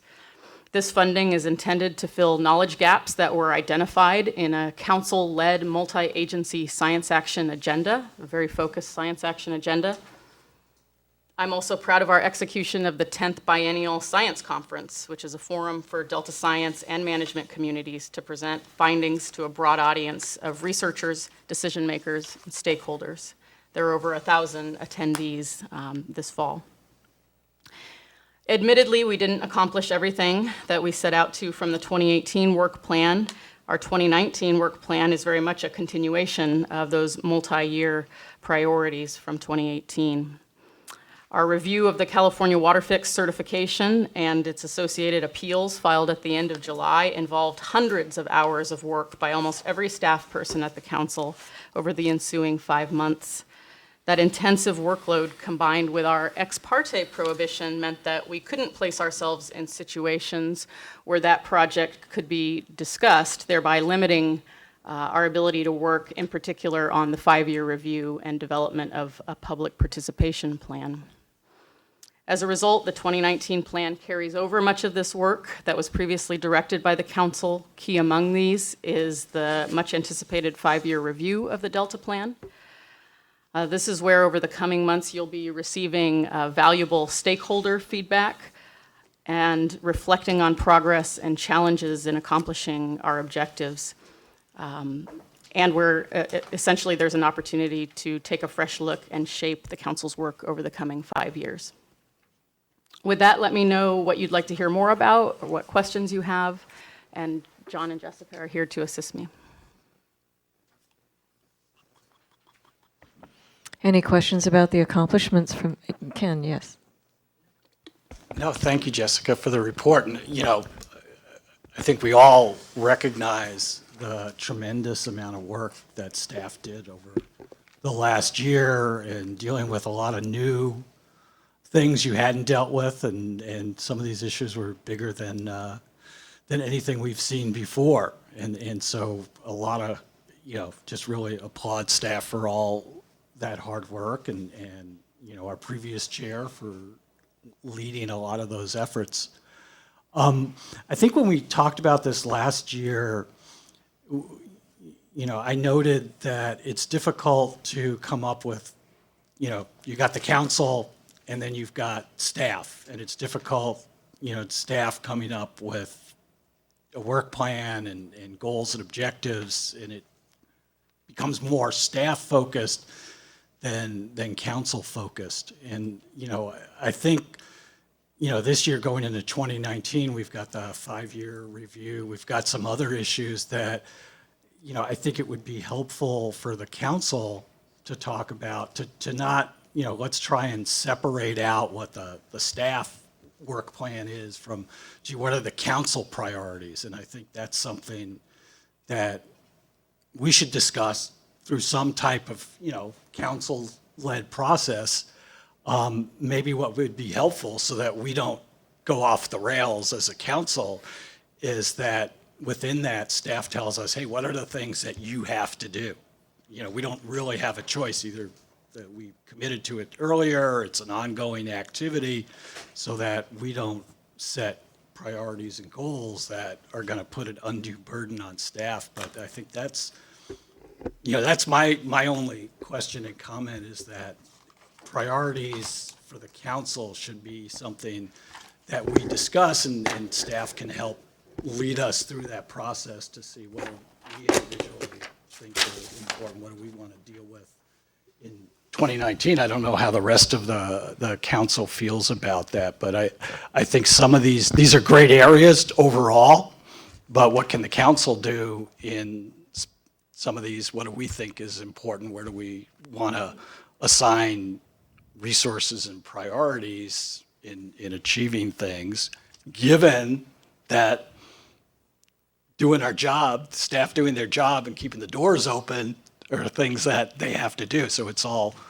a balance. So I just want to kind of put that out there for general council discussion to see if that's something that others are interested in. Well, I think that's a really good segue into what Jessica's going to present. She will be talking about the core functions and must-dos for the council staff. As Jessica Pearson pointed out, most of our priorities that we've been working on are the result of the first council, the inaugural council, and other priorities are mandated by the Delta Reform Act. So after we hear from Jessica, I agree we need to discuss the priorities before us. I think what will inform our future discussions about council priorities and focus is the 5-year review. That's why I'm so excited about the 5-year review, because we will get to hear from not only stakeholders but water leaders, their perspectives and comments and constructive criticism about how the council has been working, what the council is working on, and that, in my mind, will inform the framing up of future priorities. So this is going to be at least, it's not going to be a single discussion, and it's going to go on over time at each council meeting. So yes, I agree with you, Ken. We'll be talking about method for setting priority, but also hearing feedback about previous work so that informs our future work. Any other comments?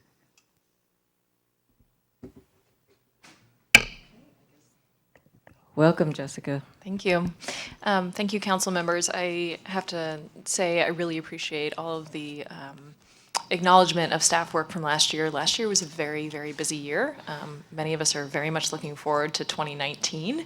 One of just personal accomplishment and accomplishment of staff that's not reflected on here that I think is really important to mention is that we are moving into 2019 with almost a full house. So there's a few positions that are left to fill that we're actively trying to fill, but we will have a full staff in 2019, and I'm really looking forward to that. We've made some excellent hires over the past year, including 3 new deputy executive officers for planning, science, and administration, and we really have a great team of talented, passionate, thoughtful, brilliant staff going forward. So I just want to say that. That's definitely a huge accomplishment from last year, and I'm looking forward to bringing that staff forward in the coming year for all of these activities. So if we go back to that PowerPoint presentation with the really, really tiny text on it, you have a copy of that in front of you in your binder packet. It's actually almost impossible to see on the screen, so apologies to those of you who are looking at it on the screen and don't have a copy in front of you. But so there's 3 categories here that we talked about, and these are really objectives and a way that staff has focused our efforts over the past year that that's helping us move forward in the coming year and thinking about sort of where to really, how to categorize these efforts. So strengthening and implementing the Delta Plan, the activities that are under here, so completion of the rulemaking on the amendments, again, that's a continuation from last year, and the amendments that the council approved. Delta Plan 5-year review, we're going to be talking a lot about the 5-year review this year at the council meeting. So you'll see on the chart, there's pretty much a council presentation every quarter throughout the year, and I think there's going to be a lot of robust discussion about feedback that we're getting from stakeholders. We're doing a full stakeholder assessment. It's about 50 interviews done by a consultant team that is aimed to give us objective, thoughtful feedback on both the council, the role of the council, and implementation of the Delta Plan and the role of science. And so I'm looking forward to that presentation. I think it'll help, it'll result in some interesting discussions. And then moving forward, every quarter we'll have a presentation to the council on progress on the 5-year review. Of course, the Delta Plan ecosystem amendment is something that I'm very close to and have been working very hard on, and we're really looking forward to this year. I think the goal is to bring back a draft chapter for the council to consider. We've built in a lot of time for public review and workshops and are continuing to work with the stakeholders, both state, federal agencies, NGOs, to make sure that we're getting good feedback on the ecosystem amendment. And then the climate change vulnerability assessment, this is something that the council approved last year. This project itself is a new look at climate vulnerability in the Delta. You're going to have a presentation in February from the team to talk about scope and schedule for this project, and I think this will be something that should be very interesting and should spur a lot of discussion. So This is something I would argue that where we are really trying to build that sense of urgency. Mm-hmm. We're the only agency that I think is this focused on how these changes from climate change will impact the Delta, and how can we develop strategies with the local agencies to implement in their plans in order to expect these changes. Building capacity for One Delta, One Science. So again, completion of the 5-year review of the Delta Science Plan. This will really happen pretty earlier in the year. This is a carryover from last year. Funding for critical science investigations. Our fiscal year ends June 30th, and so that's why you'll usually see a block of contract approvals in the April and May time period. So that's what John's been talking about with the PSN. And then adaptive management and decision support. These are really ongoing activities. So we have a team of adaptive management liaisons in the science program that help provide support for covered actions when they come through the process. And there's activities associated with adaptive management to support the covered actions process, and then also to help implement the Delta Plan. Leadership and communications, obviously the Delta Plan Interagency Committee is a very important part of what the council does, and so holding 2 to 3 meetings for the DPIC is on the schedule for this year. And then you'll be hearing more about some of the activities from DPIC, whether it's the Nutria work group or the Science Funding Initiative white paper. And then public participation plan. This is an effort that staff kicked off last year It's very much a document that will help guide, help provide some guidance and guidelines around how the council does its work in terms of public participation. We've been doing a lot of public participation, a lot of public outreach, whether it's on individual amendments or just as a part of the business that we do. And so we really want to have that as a guidance document to be clear and transparent about how the council does its public outreach activity. So that will definitely be an opportunity for input. And then core functions. So there's a few that are listed here that I thought it was important to highlight that are really relevant to implementation of the Delta plan. So obviously performance measures tracking. We've got a new website that will show you in February that looks at the outcome performance measures.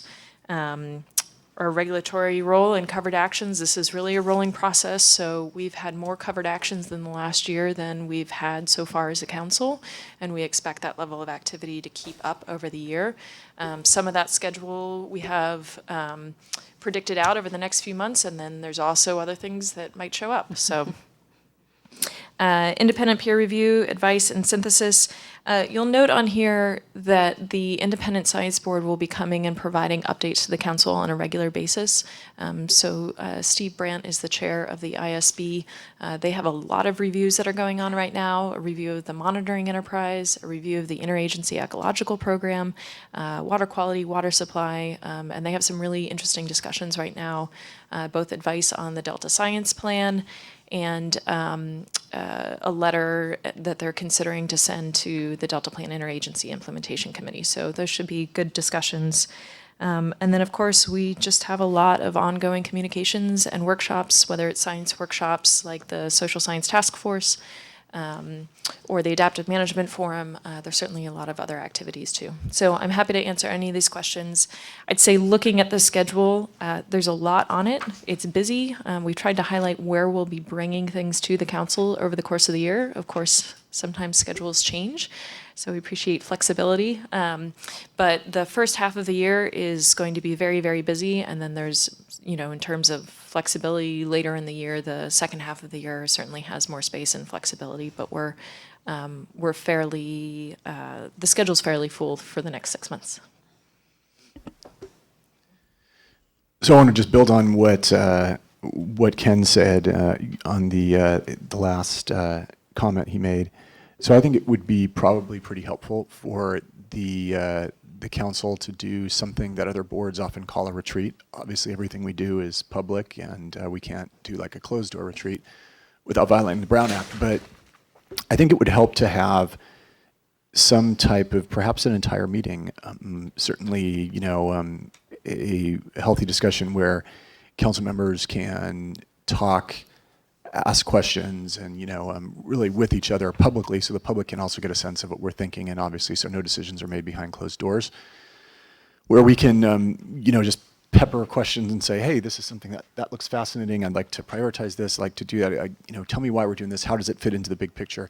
And I think only if we do something that is that much of a dialogue could we probably start to get on the same page. There's so many of us have different tenures and we started at different times. Randy has forgotten more than I will ever know, right? And there's certain, we've all staggered in terms of when we've been appointed to this board. And I think it'd just be helpful to have, the veterans, the staff, to help inform us in a way that is, it's just that magic that happens when people talk publicly, as opposed to, I suppose we could all sit through briefings and things like that, but I think it would help to have give and take and have everybody talk about it so that we could come together as a group and as a council and, prioritize what we really want to accomplish to this year and 5 years and 10 years down the line. Thanks. Other comments?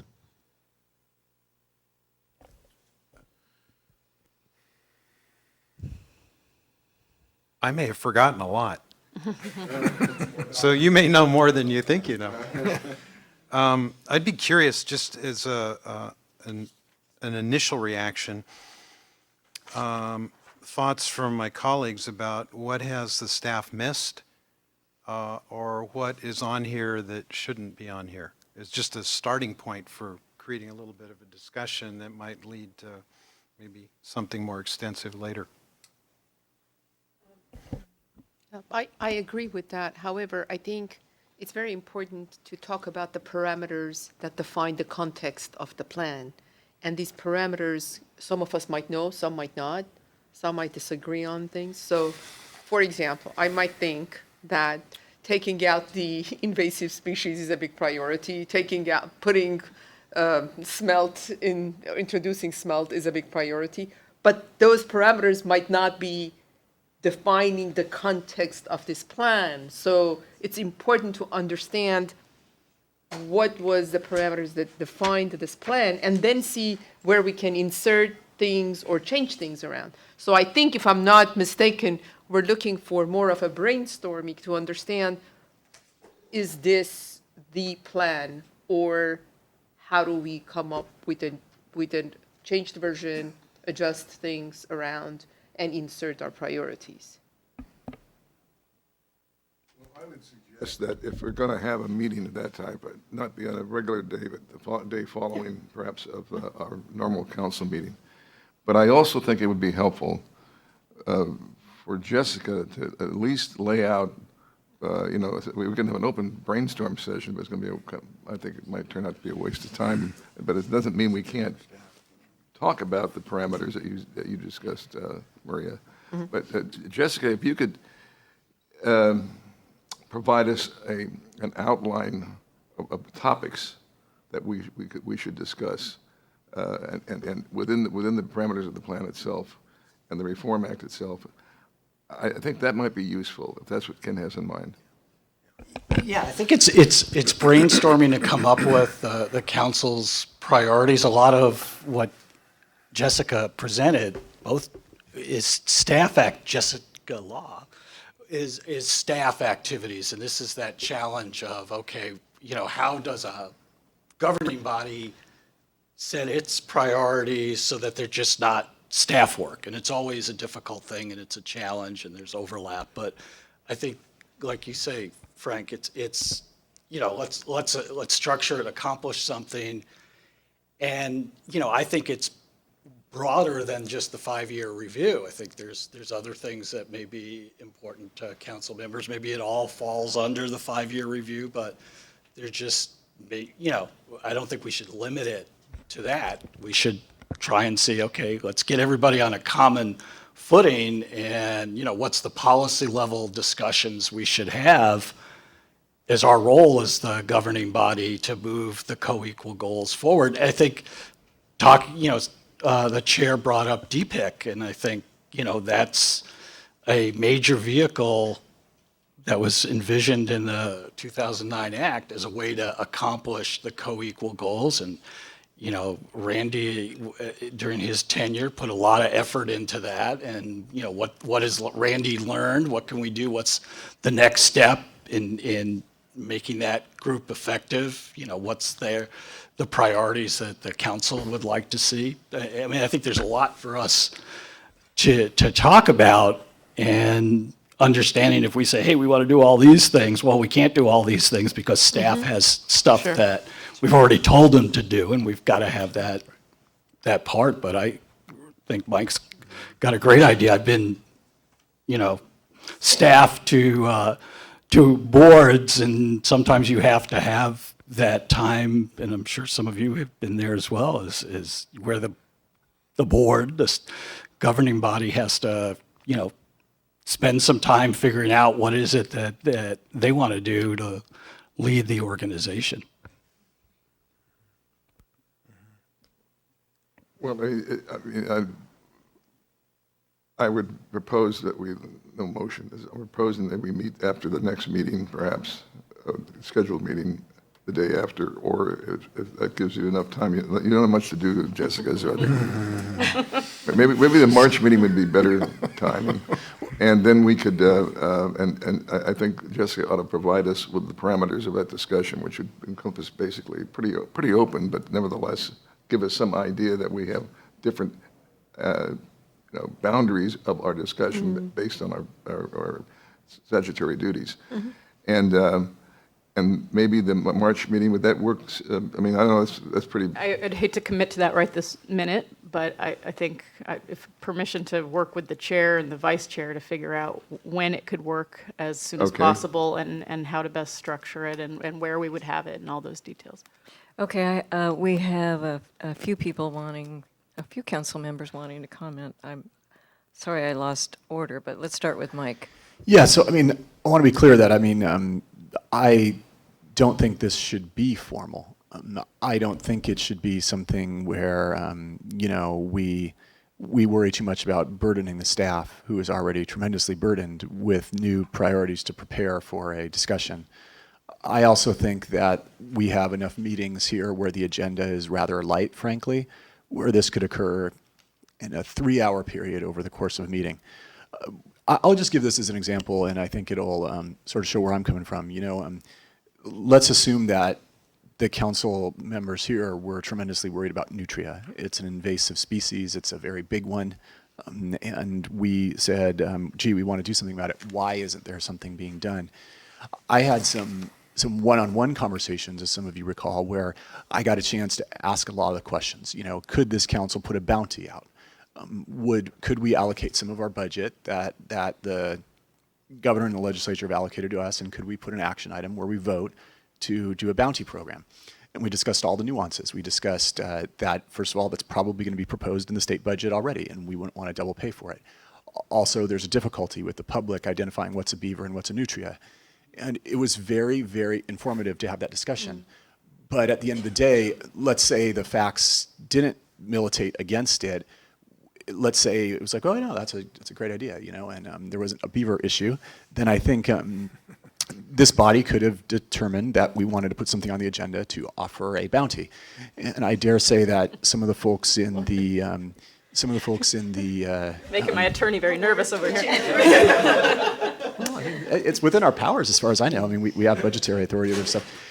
And also why that's important, I think, both from a substantive point of view, is that it would have reflected the will of this body to do something on an important issue, but also for all the people out there in the public politically who sometimes don't always think that we're doing things like that we have only one focus, and that focus is certain other projects. I think it would show them a more accurate portrayal of this council, which is that we really care about a lot of issues, and we wish to make life better for this beautiful resource called the Delta. So that's just one example, and I think probably the council members could probably think of 10 more different examples like that. But there's no way to really come to those conclusions unless we have like a give and takes, like a Socratic process, a dialogue, something where we all sort of talk about it, we can ask questions. And that's how I envision this, as just one council member. I envision this being a very informal, very casual retreat-like setting. It's got to be noticed, it's got to be public, but where we can just pepper questions. And at the end of it, I'd be shocked if we didn't come to some sort of conclusion about what would be a collective priority of the 7 members of this council. I'm sorry. No, go ahead. I just wanted to just clarify that this is not maybe to add more work to what the staff does. It's not. It's the modality of what do we do with all the stuff we know now. We know a lot. We don't know a lot either. I mean, we know that. We know what we don't know. But there's a lot of body of information. Exactly. There's a lot of this information, and what I'm trying to do is that when you have all this data, all this information, could this body exert some kind of a leadership to pull these threads out of all this information that is translating into very specific policy recommendations, regulations, whatever it's called, that ends up in making an impact? So that is, it's the modality of the work more than let's add another five things to the staff's agenda. It's really not that.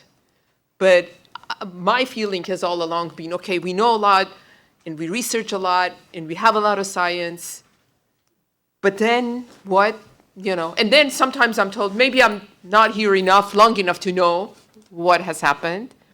But in the past 7, 8 meetings that I've been, I never felt like I am able to see the impact of all this research and science on to be translated into specific policy implementations.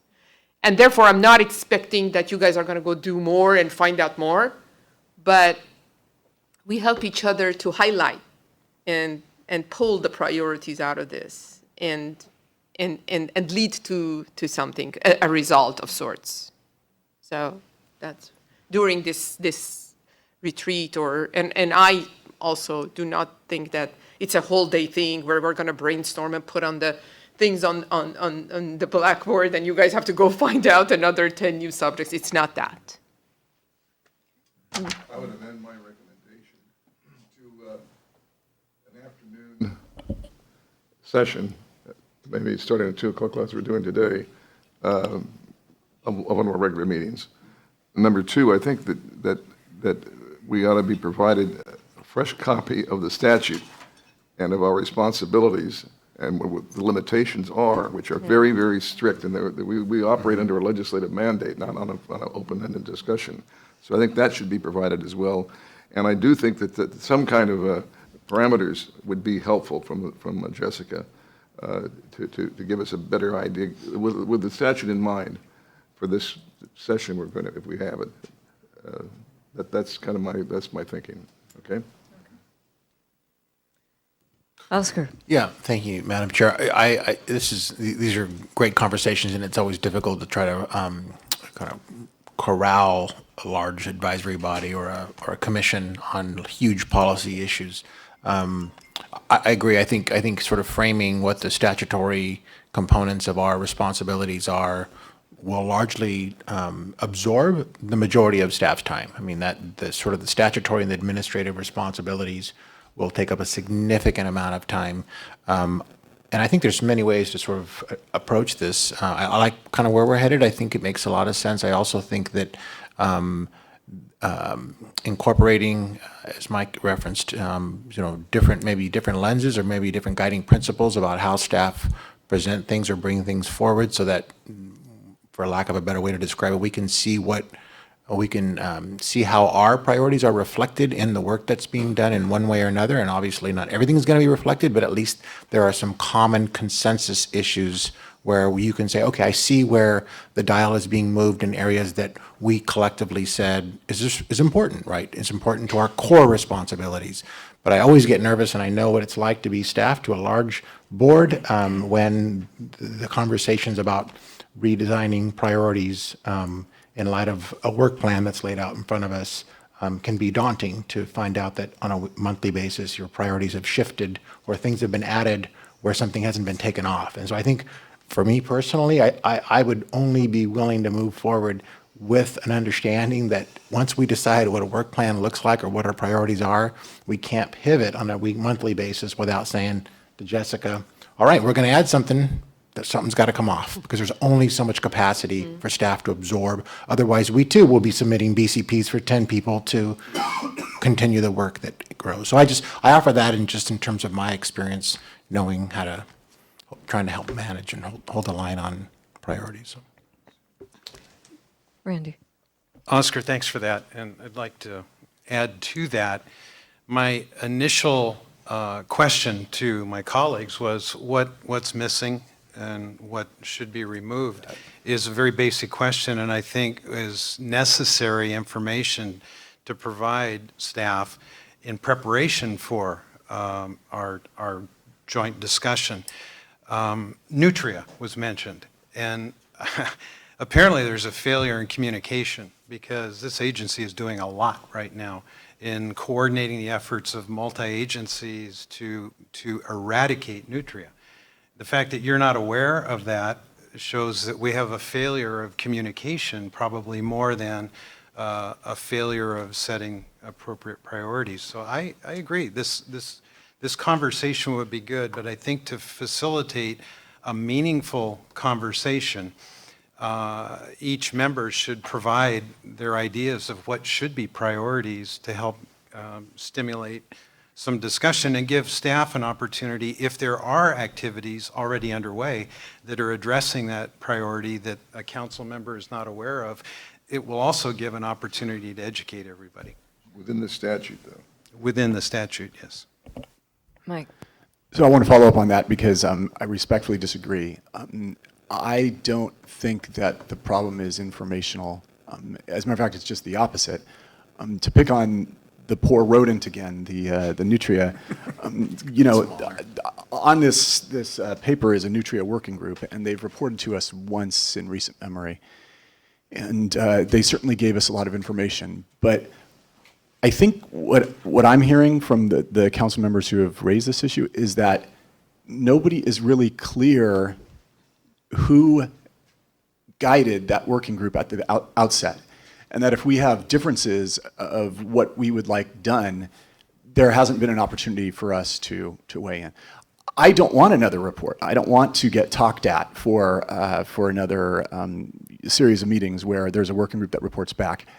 I want to do my job. I want to make sure that all the council members here who want to do their job, that they have the ability to guide that more so than just having a report back. Because there's a lot of things on here, and it's impossible for any one human being to track, and staff has done just a tremendous job doing it.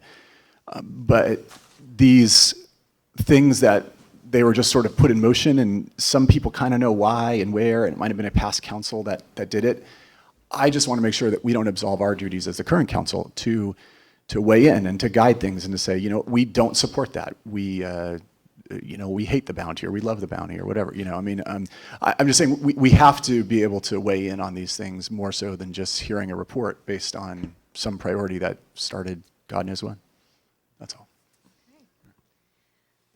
Well, what I'm hearing is we're going to have an informal exchange among the council members about future priorities, and I think that's a great idea. At this point, I do want to say something that has come to my mind. I agree that we as council members ought to know the background and what has guided past work, our statutory obligations. We need context, we need background. For those of us who haven't been here very long, Oscar in particular, I'm sure this is like drinking from a fire hose, but but one thing as we move forward to keep in mind, I have to say that this council, and I in particular, I feel this way, we are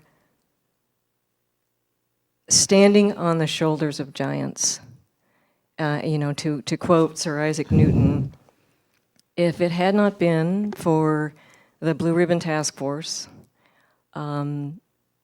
which was the first to talk about having ecosystem a co-equal priority with water liability, I was astounded and excited that came to pass. And so we are standing on the shoulders of these giants who held thousands of hours of public meetings, came up with a Delta vision, which was durable and made it to the legislature. Delta Reform Act passed. And then the first council, another set of courageous giants who set that initial direction and again had the endurance to produce eight drafts and receive public comment. And so as we move forward, I'm really excited that we're going to have this retreat, and I'm excited that council members want to step up and learn more and have the context of what guided those past priorities. And I really look forward to having the discussion about future priorities. So Jessica, if you have some ideas, I like the idea of bringing forth the statutory requirements, what past guiding principles guided the priorities that were set before. I like Oscar's question, what does a work plan look like? I know that this work plan is based on priorities of past council. So it would be good to know what were the guiding principles that the past council members offered to produce this work plan. I like the idea of reflecting the council's priorities in the staff work plan so that we see clearly it was at, and not that we need to get this specific, but just to know for our background that this became a priority because of whatever series of decisions were made at what time. So I think that we'll go forward and ask staff to structure a good discussion for the council to have, and as Mike said, keep it fairly informal. Yes, and I mean, I think what I'm hearing is that everyone's as anxious to get to the 5-year review as we are, where I think many of these types of discussions have been envisioned. So maybe it's just a matter of parsing out some of them and having them at the front end rather than in the middle, or we can work through those details. Yeah, Ken? I want to make sure that, at least for me, this is broader than the 5-year review. I mean, one of the things is statutorily, like Frank says, we have to do a 5-year review, so that's going to be a priority, but there may be other issues that are not encompassed in the 5-year review. So that's why the sooner we have this discussion, we can get behind what we want to focus on. So I would ask that we not just say, gee, all this will happen within the context of the 5-year review. We want a broader, at least I feel like we need, to take a broader approach. And, one thing to prepare for this, and I think Randy's correct. I mean, council members have to come in and say, gee, what do they think is important? Maybe it'll be under the 5-year review, maybe it won't. And maybe that's something that staff can survey individual council members so we at least have a starting point and some focus when we come into the room and start to talk about this. And I don't know where we wind up. Maybe we wind up right where we are, but at least the council's had an opportunity, like Mike says, to kind of talk among ourselves informally and, see where we are and set the direction, which is our job. Yes. Okay, Jessica, is there anything else you'd like from the council members? I know we didn't get to Randy's question, but I think we'll get to it at our retreat. No, thank you. I'm looking forward to the discussion.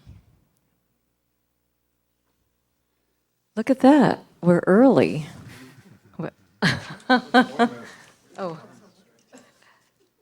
Oh, the water master was scheduled, according to my schedule, after lunch, but Michael, welcome. We'll go ahead. As long as you're early, I'd love to go before lunch.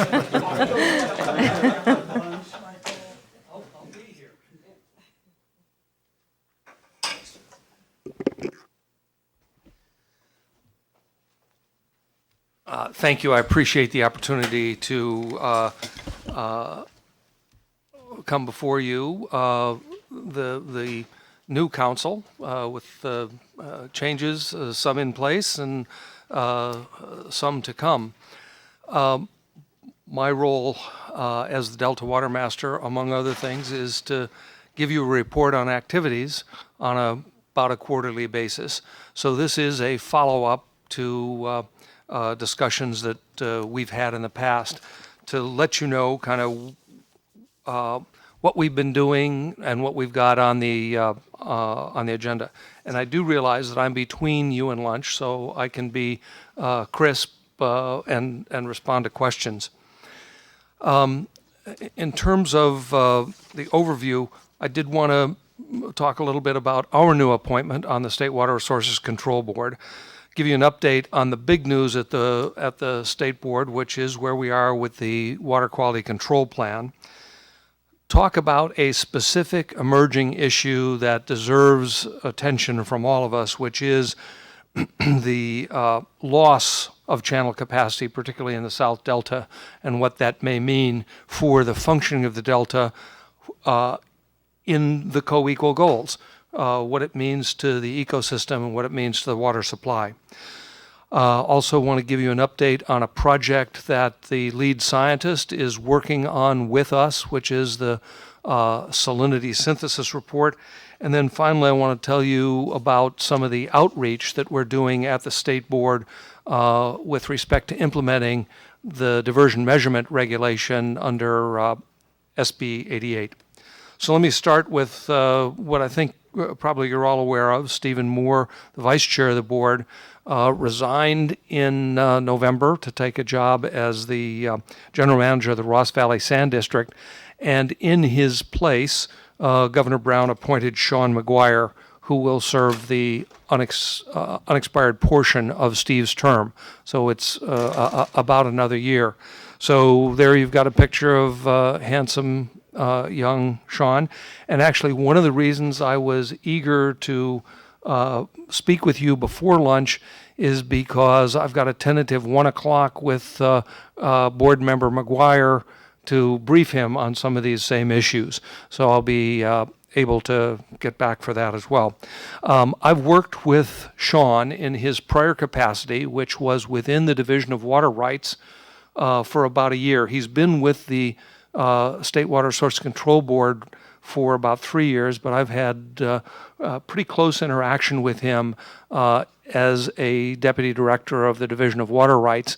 So I've had some work with him. He's an engineer, exceptionally bright, spent a good number of years at Jacobs Engineering before coming to the Water Board.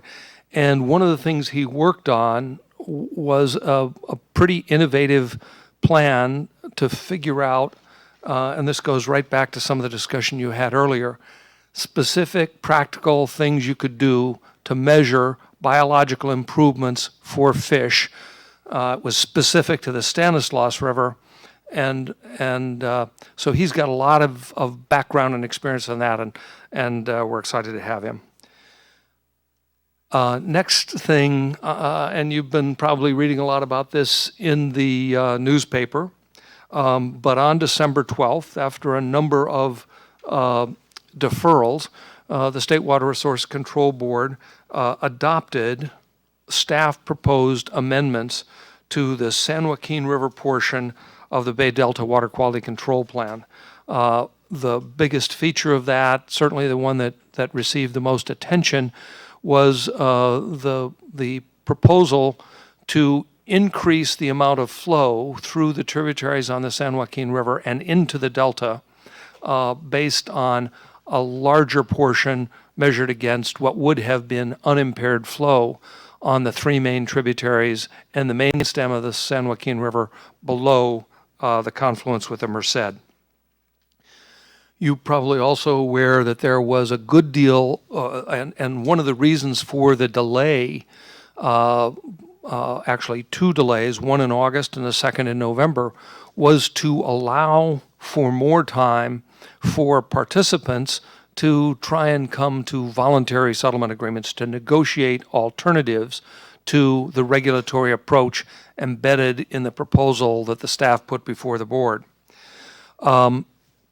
Even though the board adopted the plan, the board specifically invited refinement of the voluntary settlement agreement process.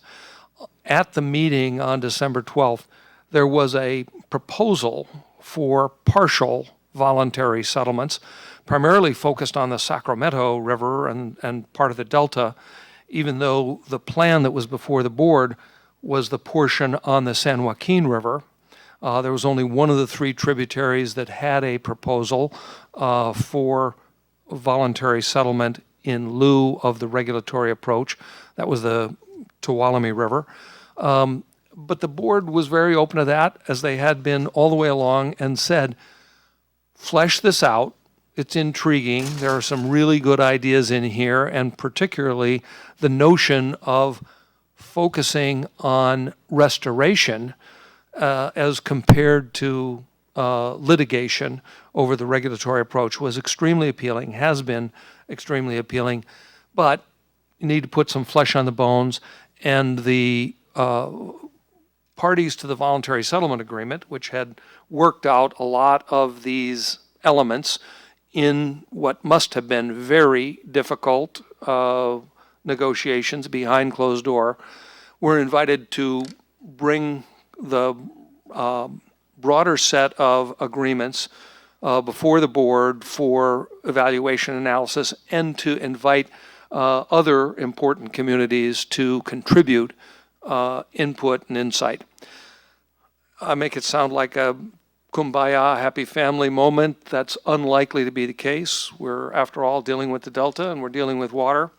So, in fact, we are going to probably have both negotiations on one hand and litigation on the other, and certainly within 30 days of the December 12th adoption, the board has been sued in a number of different jurisdictions by lots of different people, and that's going to go on probably for some time, hopefully in parallel with some more productive negotiations.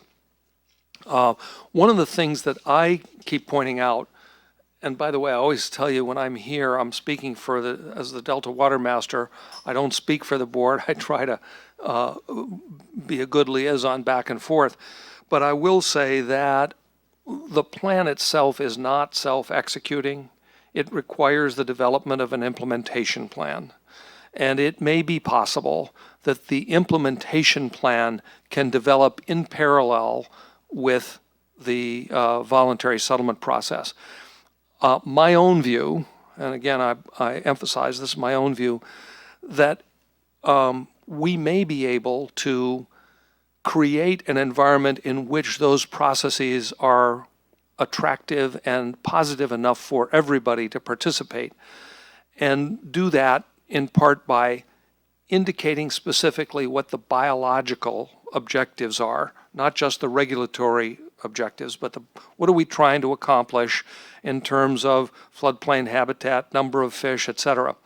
And it's incredibly important that the lead scientist is about to present, I think, a panel process for our board which helps to set those biological objectives. So if we have clear objectives, then we need a transparent process where people can bring in their ideas, whether it's more floodplain habitat here, more flow there, fewer predators over here, some combination of that, so that we know we can score them against biological objectives in a transparent process that is essentially rules-based in the sense that everybody gets to look at everybody's work. We agree on how we're going to model it and how we're going to score it, so that we can come, hopefully, from where we are right now, which is a regulatory approach which has been adopted, and once it's approved by the Office of Administrative Law, will take on this next step in the process, which is implementation. And where there are a lot of parties who are challenging that, we're hoping as well to get this negotiation process to go on a parallel basis. And I'm optimistic enough, maybe naive enough, to think that we may be able to find a way to thread this needle in a way that helps fish before we get the final unappealable decision of a court of appeal. Michael, I just want to ask one quick question. Is that panel process for defining the biological objectives, is that going to happen before the March 1 refined VSA? In fact, I want to thank John, who's put his microphone on, because he came to the board meeting the day before yesterday and gave an update on this process, so I'll let John speak. So yeah, they're I know the answer, but they are just completing their draft, and the public draft will be available in early February. And they will be presenting their draft to the board, or not to the board, but to staff on March 5th. in a public in a public workshop, which will be noticed so that Yeah. anybody can come. We may have a quorum of the State Water Resource Control Board. So it'll be a process where the panel that the lead scientist has brought together to inform this process will make their report. It'll be public, and there'll be discussion, and then the panel will go back. And by the way, the panel is chaired by Cliff Dahm, and about 6 scientists on it, all of whom are well-known, well-respected. Peter Moyle, Wynn Kemmerer, Gregory Gironi, yeah. Yeah. A number of people who've been very engaged and involved on those issues. So it's a big deal, and it's about to come down, and I think the Stewardship Council, having incubated this One Delta, One Science, should take some justifiable pride in this. Is going to be a big milestone, and I hope helpful in the resolution process. Yeah, so it is. So I should make it clear they aren't going to make recommendations for specific biological goals, but more the approach. They're looking at what's been done in other places, what was done on the Stanislaus, and then trying to identify how could those approaches really useful here. They're looking at salmonids, they're looking at other native fish, and then they're looking at ecosystem processes. So they're going to make recommendations around each of those 3 issues. And I think John makes a great distinction. This is really the report of science to inform decision makers. It's not an attempt for the scientists to dictate what the decision makers would ultimately adopt. So it's, in my view, this is exactly what we've all been working toward, is science articulated and synthesized for decision makers. Okay. Everyone is eagerly awaiting their report. Yes. And your report by the scientists is likely to be read by a few lawyers as well. So we can expect some input not only from the scientific community. Next thing I want to talk about is a problem that is besetting the Delta, and it became much more apparent after the heavy inflows of 2017. We had big flows, lots of material, lots of sediment coming down in those big flows. And then they get into the Delta, and the water meanders, slows down, and dropped a lot of that sediment. We knew that at the time. What we didn't recognize adequately at the time, but which has become painfully apparent, is the extent to which that process and those regular processes, it was just big and easy to recognize as a result of 2017. And then in 2018, when we had kind of normal flows, what we recognized is that the carrying capacity of many of the Southern Delta channels had been seriously reduced. In prior times, that would have set up a kind of confrontation between those who needed channel capacity, primarily farmers in the area, and environmentalists who would say dredging or moving that material is bad. It might expose mercury and other metals that are in those sediments. And so you had this kind of stalemate. And that stalemate has largely been going on, and it has a regulatory component and a permitting component.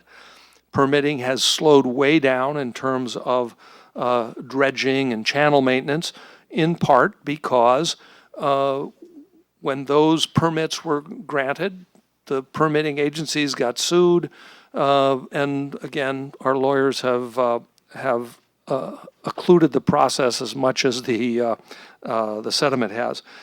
But what has changed is a recognition that these problems are all of our problems. It's a shared problem. It's not a farmer's problem.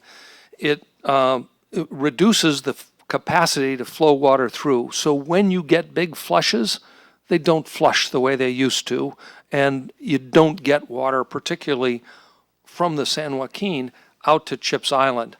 And that's obviously a big problem for the ecosystem. It inhibits irrigation. The picture that I've got there was taken about a year ago, and it shows you the kind of problem that an irrigator has.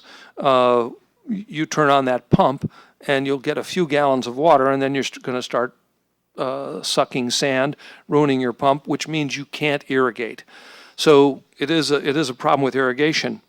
Clearly, it interferes with fish migration. There are not going to be many fish that are going to make it out to Chips Island if they have to go through that section of Middle River. It increases residence time of water in the delta, and what that really means is that the tide flushes the same water back and forth, so it increases salinity. It reduces dissolved oxygen, and it encourages not only the recruitment of invasive weeds in that kind of an environment, but also it promotes warmer water in the summertime and more harmful algae blooms. So I'm pleased to say that there is a change in the way we're trying to deal with this. And I describe here what I call an ad hoc group of stakeholders that's started to come together and recognizing this is a shared problem. The problem is shared by the regulators, the people who provide the permits, the environmentalists who have recognized that turbidity is not always a bad thing. It's a bad thing in certain times, in certain places, but not everywhere all the time. So we've begun to have this discussion, which we've convened, but involves our Water Quality Control Board, Central Valley Regional Water Quality Control Board, so the 401 certification people. It includes the South Delta Water Agency, the San Luis Delta Mendota Water Authority, who operates the federal pumping system, the Bureau of Reclamation, the Department of Water Resources, obviously, who operates the State Water Project, as well as state water contractors. We haven't got a proposal yet, but we've got a group of people who are vitally interested in this, who understand what's going on down there and are trying to figure out what would make sense. And this fits right in with another thing that the State Board worked on Tuesday of this week, which is the development of the new dredge and fill regulations. And I was heartened by a presentation made by the flood control agencies, who said, when you think about dredge and fill, you got to think about the flood control agencies differently, because our job is to make sure flood control channels are managed and maintained. That means when we get these big flows and they fill up our channels, the next dry season, we got to take the D9 tractors in there, move that stuff out. And in the Delta, we've now got a circumstance where everybody recognizes that we are sediment poor. And so there's now a market for sediment for what? For ecological restoration. So I think these factors coming together actually hold the promise for a shared solution to a shared problem that hopefully will involve some changes to the permitting process, some changes to the funding process. So it's not just a farmer problem, it's not just something we blame on the projects and ask them to fund, but we actually try and find a way to deal with this problem creatively for multi-benefits and to avoid multiple problems. So the last thing I want to talk about is another thing where we're working hand in glove with the lead scientist because the issue of Southern Delta salinity is one that has been recognized, and it's been a bedeviling problem literally since the 1920s, when originally what is now the Central Valley Project was conceived for, among other reasons, maintaining freshwater conditions in the Delta, and later the State Water Project. And so it's been a long-standing issue, problem, et cetera. And the problem, it's kind of like what Mike said earlier, we got people with different tenures. I've got 4 years. I've just started my second term as Delta Water Master. There are a lot of people who've got 30 years, and there are some people who are just coming to it. So one of the things we said is, in lieu of taking enforcement action against these periodic exceedances of our water quality control plan salinity objectives in the Southern Delta. Let's again bring the people together who operate in this sphere, and let's give us all a baseline to learn from. I'm so tired after only 4 years of having all the different combatants cite their favorite study from 1986 or 1953 or 2017, and no way to understand that in a context that we could all agree on.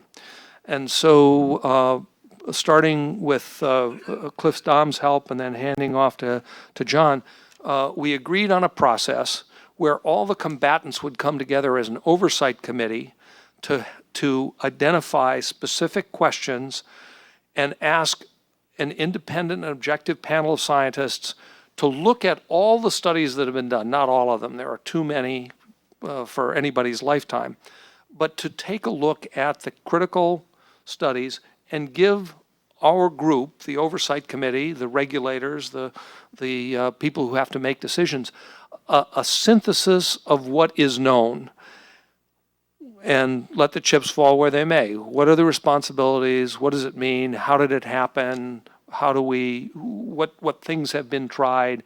What works? What doesn't work? Where are the chafing points, et cetera? And importantly, what do we don't know that we should know in order to confidently take any action, or to begin an adaptive management process to figure this out?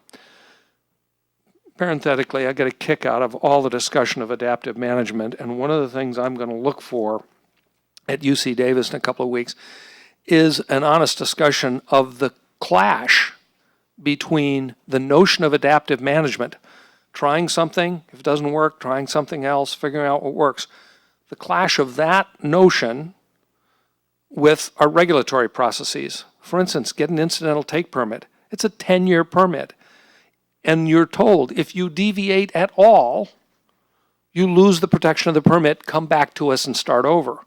I think we've got to come to grips with the fact that our regulatory process is so ossified that it doesn't admit of real adaptive management. Did I say I'm speaking for myself and not for the State Water Source Control Board? In any case, the lead scientist has convened or is in the process of convening this panel, which we think is going to be extraordinarily helpful to us in terms of managing South Delta salinity as we go forward. And last thing I want to talk about is last Friday and tomorrow, so a week apart, the Division of Water Rights has convened these outreach sessions to talk to diverters in the Delta watershed, actually throughout the state, but importantly in the Delta watershed, about how we're doing in terms of implementing the Delta measurement requirement of SB 88. So we had one, as I said, last Friday, and another one tomorrow, trying to reach out, hear from the community, how's it going, where are you having problems, what can we do to help, what can we do to not help, and see if we can continue to move that ball forward. So I just wanted you to be aware of that. And that's all I've got unless there are questions.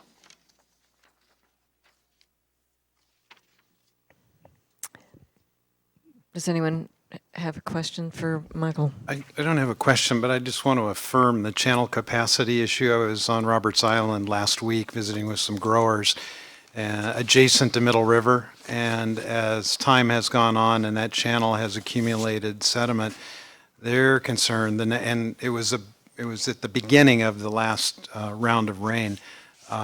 There's very much concern about the potential of that overtopping. So flood protection, risk management is also very high priority on your list. Yeah, so it is a big problem. You're going to hear more about it. I promise when I come back on a quarterly basis, I'll give you updates. Thank you very much, Michael. Thank you. Good luck at your 1 o'clock. Susan. Well, with that, we'll Public comment. recess. Pardon? I don't know if we have any public comment. We should check. Oh, do we have any public comment? Okay. With that, we'll recess to lunch. I'd just like to quickly let all of you know that at 2 o'clock sharp, another hearing process will begin, and I am recused from that process, so Vice Chair Randy Fiorini will be presiding over that process.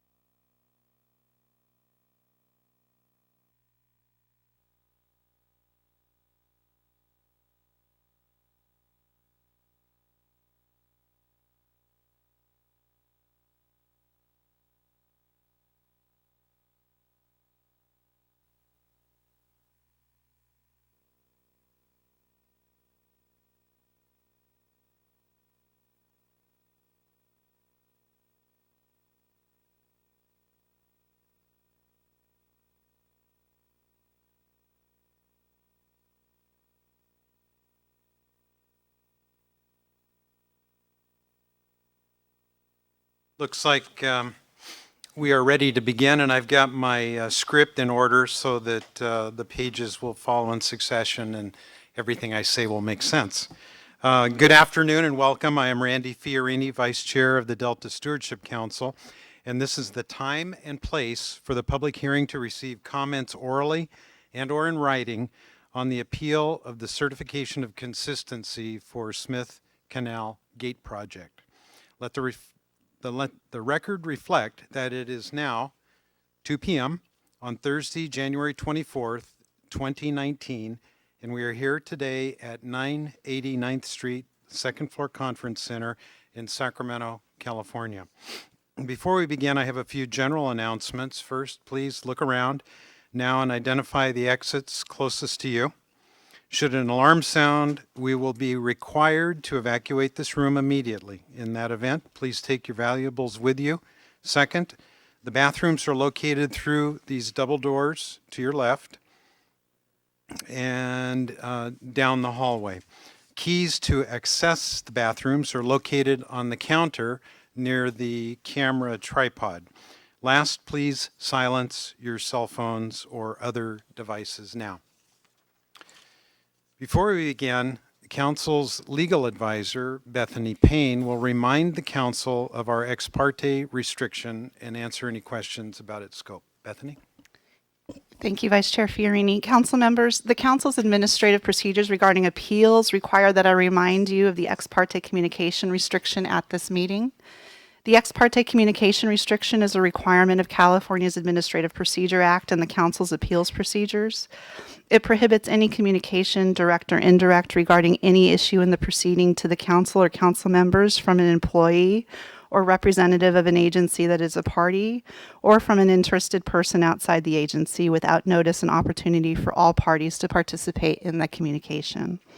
What that means here is council members and council staff cannot and should not communicate about or discuss the Smith Canal project or the council's appeals proceeding with any person outside of the council. The only exception is communications regarding the administrative or procedural status of the proceedings, and we have established a special email address to receive those types of communications at smithcanalcert@deltacouncil.ca.gov. I strongly recommend that if you find yourself anywhere other than this hearing, that Smith Canal and or the Council's appeals proceedings become a topic of conversation, please excuse yourself from that meeting immediately by explaining you are under an ex parte communication prohibition and cannot discuss or hear any extra record information about Smith Canal. Also, please recall that Chair Takahashi has recused herself from these proceedings and placed herself behind an ethical firewall. Please refrain from discussing these matters with her as well. If you receive a request from someone other than a council employee to discuss Smith Canal other than at this hearing, please decline that request and make Executive Officer Pearson and me aware of that request so that we can handle it appropriately. Thank you, and I'm happy to answer any questions. Any questions of Bethany? Thank you, Bethany. I'll now ask Jeff Henderson and Aaron Mullen to provide a brief staff report for this item, Following the staff report, we'll provide additional information regarding how the parties and the public may address the council on this item. Thank you, Chair Fiorini. Right. Jeff Henderson, Deputy Executive Officer. I'm joined this afternoon, by Aaron Mullen, our Senior Water Resources Engineer. And Aaron's going to kick off our presentation. Oh, thank you. Good afternoon. I am Erin Mullen, Senior Water Resource Engineer with the Council. Jeff Henderson and I will briefly summarize the Smith Canal project, describe the certification and appeals process to date, and provide an overview of the activities for today's hearing. I'm going to start with a brief project description. The San Joaquin Area Flood Control Agency, or SJAFCA, is proposing a fixed wall and gate structure, which would be located at the mouth of Smith Canal and Atherton Cove, adjacent to the San Joaquin River Stockton Deep Watership Channel, in and adjacent to the city of Stockton.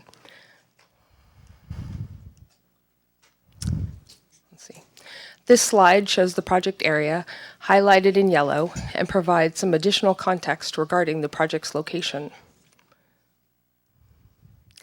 As described in the certification, the purpose of this project is to provide flood protection to a developed area of Stockton. The Federal Emergency Management Agency, or FEMA's accreditation of existing levees along Smith Canal was revoked in 2009.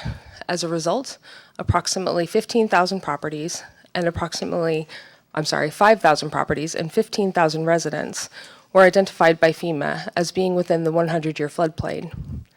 As described in the certification, SJAFCA is proposing the project to remove the affected area from the 100-year floodplain. As described in the certification, the project would also contribute to the 200-year level of performance mandated by Senate Bill 5, passed in 2007.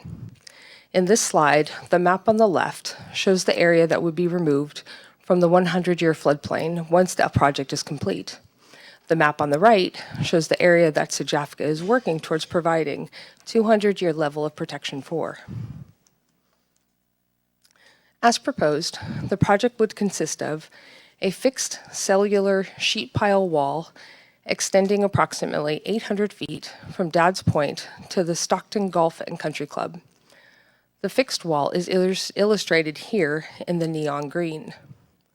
The fixed wall would include a 50-foot gate to maintain tidal circulation and boat access. The gate is represented in this figure as a blue box. It's a little difficult to see, but it's basically the space in between the sheet pile walls. Gate controls would be installed on Dad's Point adjacent to the fixed wall tie-in shown in red. Other than as needed for flood control, testing, inspection, and maintenance, the gate would be open to allow for tidal movement, navigation, and recreation in Smith Canal. The gate would be closed during the lowest tide prior to high flow events, which typically occur between November and April.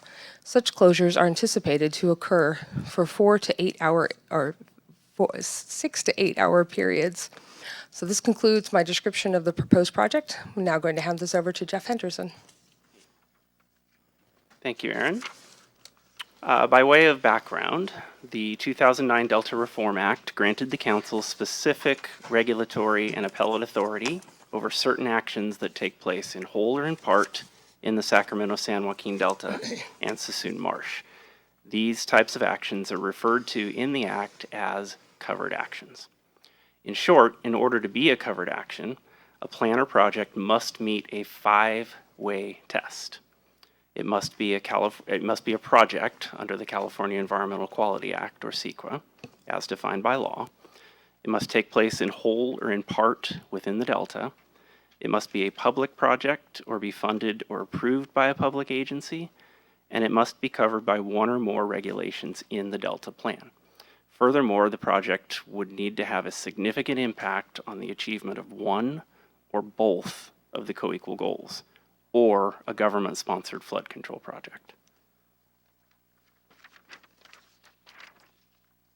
State and local agencies are required to demonstrate consistency with 14 regulatory policies that are identified in the Delta Plan when carrying out, approving, or funding a covered action prior to initiating the implementation of that action by submitting a written certification of consistency accompanied by detailed findings as to whether the covered action is consistent with the Delta Plan. The Delta Reform Act also allows any person who claims that a covered action is inconsistent with the Delta Plan to file an appeal of the certification of consistency with the Council. The Delta Reform Act also set forth specific guidance for how the Council must conduct these appellate hearings. And in 2010, the Council adopted procedures to guide the process. Together, these rules are what guide the Council in these activities. Specifically, Water Code Section 85225.20 requires the Council to conduct a hearing on appeals within 60 days of the date of filing and to make a decision on the appeals within 60 days of the hearing. This is the hearing that we are present at today. Pursuant to Water Code Section 85225.25, the scope of the Council's review in these matters is limited to whether or not the certification of consistency was supported by substantial evidence in the record before the San Joaquin Area Flood Control Agency, or SJAFCA. It's important to note that the Council's role is not to independently review the project to determine if it's consistent with the Delta Plan, but what the Council does do is determine if there's evidence, substantial evidence in the record that supports SJAFCA's certification that the project is consistent with the Delta Plan in light of the appeal. So again, let me emphasize the scope of our review is limited to substantial evidence review of the record.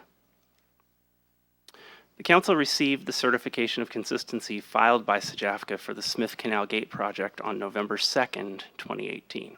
It was marked as filed on the same day. One appeal of the certification of consistency for the Smith Canal Gate project was filed by the Atherton Cove Property Owners Association, or ACPOA, on December 3rd, 2018, and issues raised by that appeal are within the Council's jurisdiction. Throughout our proceedings, we will also refer to ACPOA as the appellant. And the appeal that's been filed contends that SJAFCA failed to demonstrate substantial evidence within the record to support consistency with aspects of 4 Delta Plan policies. GP1B2, which is our policy regarding mitigation measures, GP1B3 regarding the use of best available science, GP1B4 regarding the requirement for adaptive management plans for water management and ecosystem restoration projects, and ERP5, the Council's requirements concerning invasive non-native species and the habitat for those species. The appeal, since it had been filed, is also available on the Council's website, as is the certification itself. So these are all publicly available through the Council's website. The Council set a notice for a hearing to SJAFCA and to the appellant on December 21st of 2018. That notice included specific questions for SJAFCA and the appellant to answer and to come prepared to help us focus on today. All notices and communications between the Council and the parties remain available on the Council's website.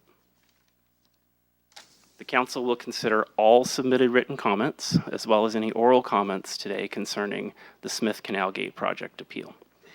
In March, within 60 days of this hearing, the Council will hold a hearing to adopt findings and either deny the appeal or remand the certification of consistency for the Smith Canal Gate project back to SJAFCA. In the interim, the March hearing, which we anticipate to occur on either March 20th or 21st, will be separately noticed. There will be opportunities for public comment both at today's hearing as well as at the future hearing. As a reminder, given the adjudicatory nature of the appeal that is before the Council, all Council members and staff remain under an ex parte restriction. And as Bethany indicated, this means that until the Council reaches a final decision on the project, Council members and staff are not available to comment or receive comments on matters at issue here. That concludes the staff report. Thank you. Thank you, Jeff. Thank you, Aaron. Any questions before I proceed? Very good. Then We'll turn to the process for today's hearing. The council's main role in today's hearing is to listen to comments on the Smith Canal Gate project appeal. We want to make sure that everyone who wants to provide comments has an opportunity to speak today. To those representing SJAFCA, the appellant, and members of the public here today to comment on the Smith Canal Gate appeals, I have a few instructions. Commenters speaking today will not be sworn in. This entire hearing will be recorded by a certified court reporter. The rough transcript of the hearing and all written materials presented during the hearing will be shared with the service list and posted on the council's Smith Canal website as soon as it is available. If you're interested in purchasing final transcripts from the reporters, please coordinate that with them directly. The company name is L.J. Hart and Associates. Linda Hart is seated to your right, and her contact number is 916-922-9001. As with all public council meetings, this meeting is also being webcast on the internet, and the audio and video will be available for later review. We will hear first from SJAFCA, followed by the appellant. Each of the parties will be allowed a total of 30 minutes for oral presentation. Upon completion of all presentations, we will then commence with the public comment. Council members, I'd ask you to please hold your questions for the party speaking until the conclusion of its presentation. At that point, I will open the opportunity for council member questions before proceeding on to the next party. Once party presentations have ended, any members of the public who want to provide public comment will be allowed 3 minutes for oral presentation. Additional time will be allowed for questions by the council members or council staff. If you want to provide public comment and are not a speaker on behalf of SJAFCA or the appellant, we ask that you fill out a blue speaker card. These public comments will be heard in the order we received the completed blue speaker cards. If you wish to submit written comments at this meeting, please give them to our clerk, Lyda Brady, who is seated in the back, and she also has the blue speaker card requests. After we hear from everyone who has filled out a blue speaker card, we will close the public comment portion of the hearing. Finally, when you come to the microphone, which is at the edge of the presenter's table to speak, we ask that you do a couple of things so that the council, audience, and the court reporter may hear you, and so that your comments are entered into the record and can be responded to appropriately. First, speak into the microphone. And second, please begin by stating your name and identifying the organization you represent, if any. We will now begin with the opening presentations, beginning with the San Joaquin Area Flood Control Agency representatives.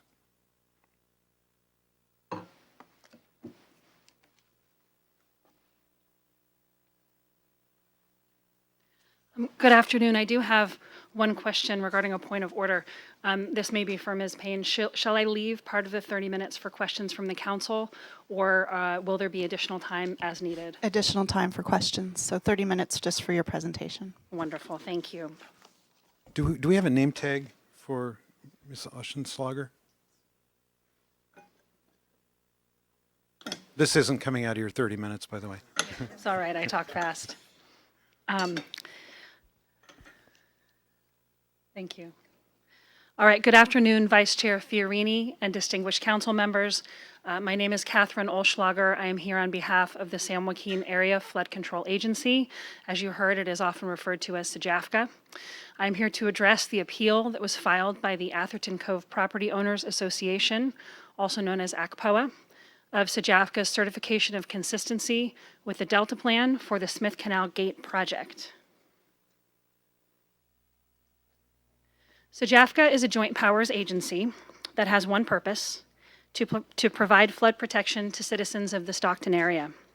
I've put up just a visual, although Ms. Mullen did a very nice job with an overview of the project, so I won't repeat what she said, but I thought it would be helpful to simply see the project area. The Smith Canal is a dead-end slough off the San Joaquin River. Interesting but not really relevant fact. It was created to be a waste depository for an asylum that was built so that they could throw their waste in the canal and send it down to the San Joaquin River 100 and some years ago. But it converges with Atherton Cove, which is the sort of loop at the top when they both meet the San Joaquin River. And for purposes of location, this is right around across the river from the Port of Stockton. As you're presumably aware, we filed a lengthy brief in this action, and the record is voluminous. It's somewhere around 30,000 pages.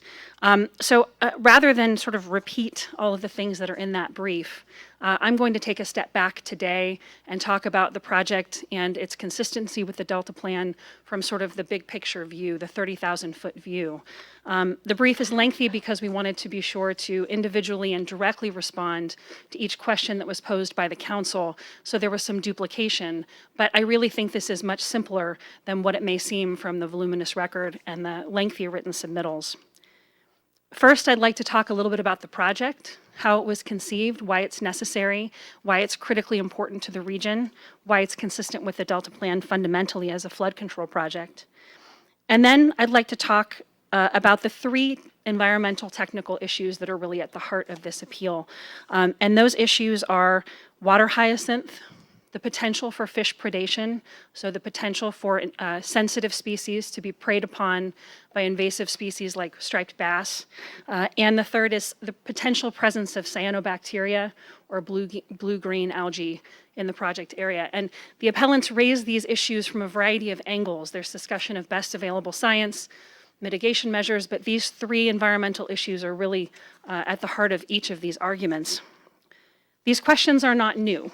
They're not new to me. They are not new to SJAFCA. We have been litigating with ACPOA over these issues since they filed a CEQA lawsuit, and that's the California Environmental Quality Act, in 2015. And I think what you will find is that these issues have already been resolved. The trial court found in favor of SJAFCA on all issues in the CEQA case, and that result was affirmed by the 3rd District Court of Appeal in November of 2018. Those courts found that there was substantial evidence supporting the analysis and conclusions in SJAFCA's CEQA document for this project, and the issues that ACPOA raises here are really recycled CEQA issues. They're using this as a forum to re-argue those issues, which should not be permitted. So let's start with the project itself. In 2005, around the time of Hurricane Katrina, levee integrity was getting great national attention. And around that time, the Federal Emergency Management Agency, or FEMA, reached out to levee maintenance agencies all across the country and asked them to provide documentation of the integrity of their levees to confirm that they met federal standards. Lo and behold, it was determined by the local reclamation districts that the Smith Canal levees did not.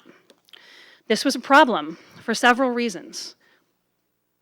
And Ms. Mullen did put up this same figure. This depicts approximately 5,000 homes and approximately 15,000 people who were suddenly thrust into a 100-year floodplain. So in addition to the health and safety issues that go along with that, these folks experienced a depreciation in their property values. They were suddenly required to pay for flood insurance. So SJAFCA and the reclamation districts had a problem to solve, and they partnered to figure out what could be done to get the flood protection to the point where they could reinstate the 100-year floodplain. And after considering a variety of options, including whether these levees could be recertified in place, they determined that a gate at the mouth of Atherton Cove was ultimately the best solution based upon considerations of cost, feasibility, and effectiveness. Next, they had to figure out how to fund it. And in addition to securing promises of state and federal funding, a Prop 218 assessment district was formed among the folks who live in this district. 59% of the individuals behind these levees voted in favor of assessing themselves for a local cost share for this project. So they agreed to pay for it, to pay for a portion of it. The reason that this is relevant is that now not only are the folks that live behind the Smith Canal levees at risk of flooding, paying for flood insurance, have depreciated properties, they're also continuing to pay this assessment as long as this project remains unbuilt. It is critical that this project be allowed to move forward.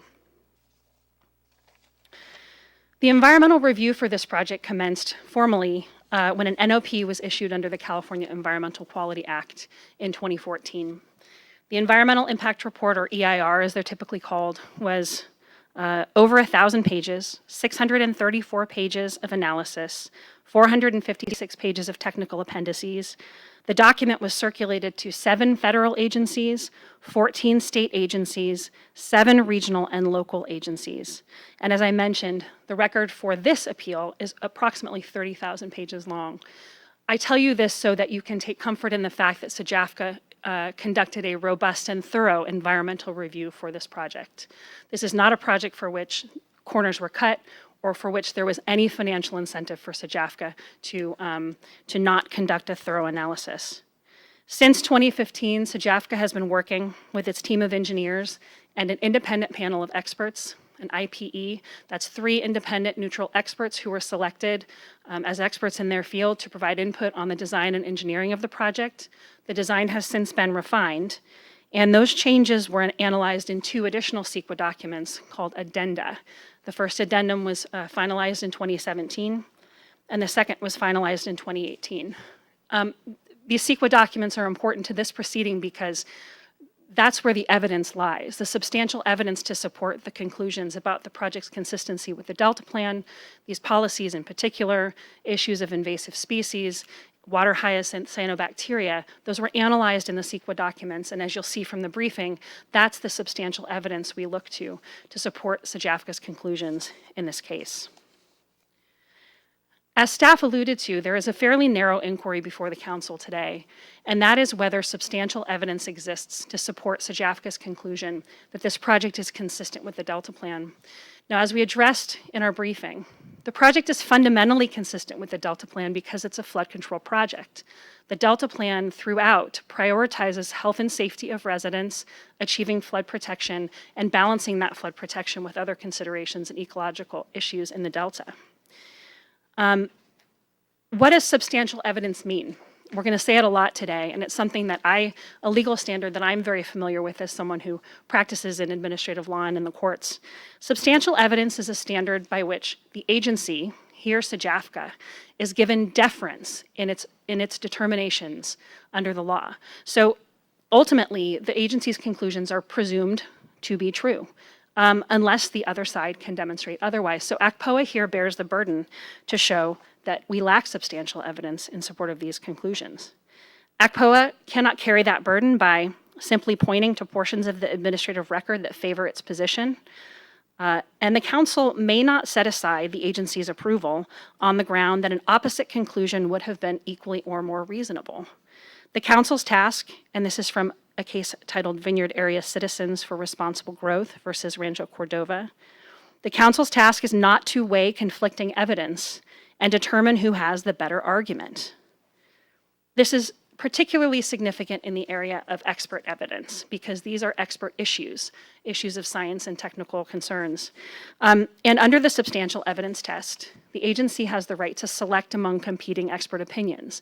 And administrative bodies and courts are required to give deference to the agency's decision to adopt that expert opinion or to accept that expert opinion. What does that mean? That means if a challenger presents a competing expert opinion, so SJAFCA's expert says X is true, appellant's expert says X is wrong and Y is true. Under the substantial evidence test, ACPOA prevails. ACPOA is entitled to deference. And that becomes very important when we look at the evidence that ACPOA has presented in its appeal. The 3 main technical issues they've raised all turn on one piece of evidence. It's a letter that was submitted to SJAFCA the day before the hearing on SJAFCA's EIR. It's a letter from a firm called BSK. The letter is signed by 2 gentlemen, I think, one of whom is a hydrologist, but scientists, experts, they have letters after their name.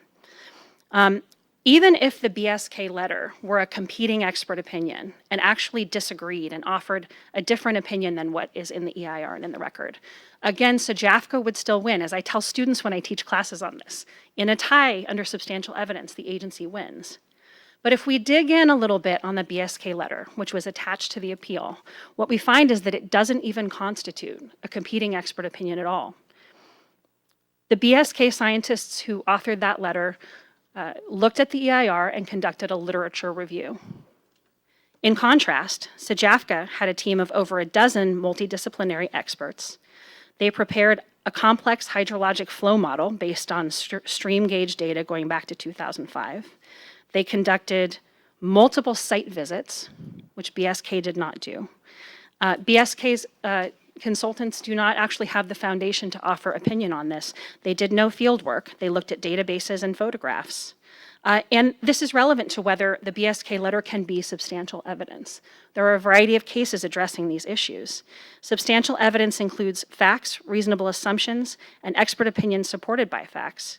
It does not include argument, speculation, unsubstantiated opinion, or narrative.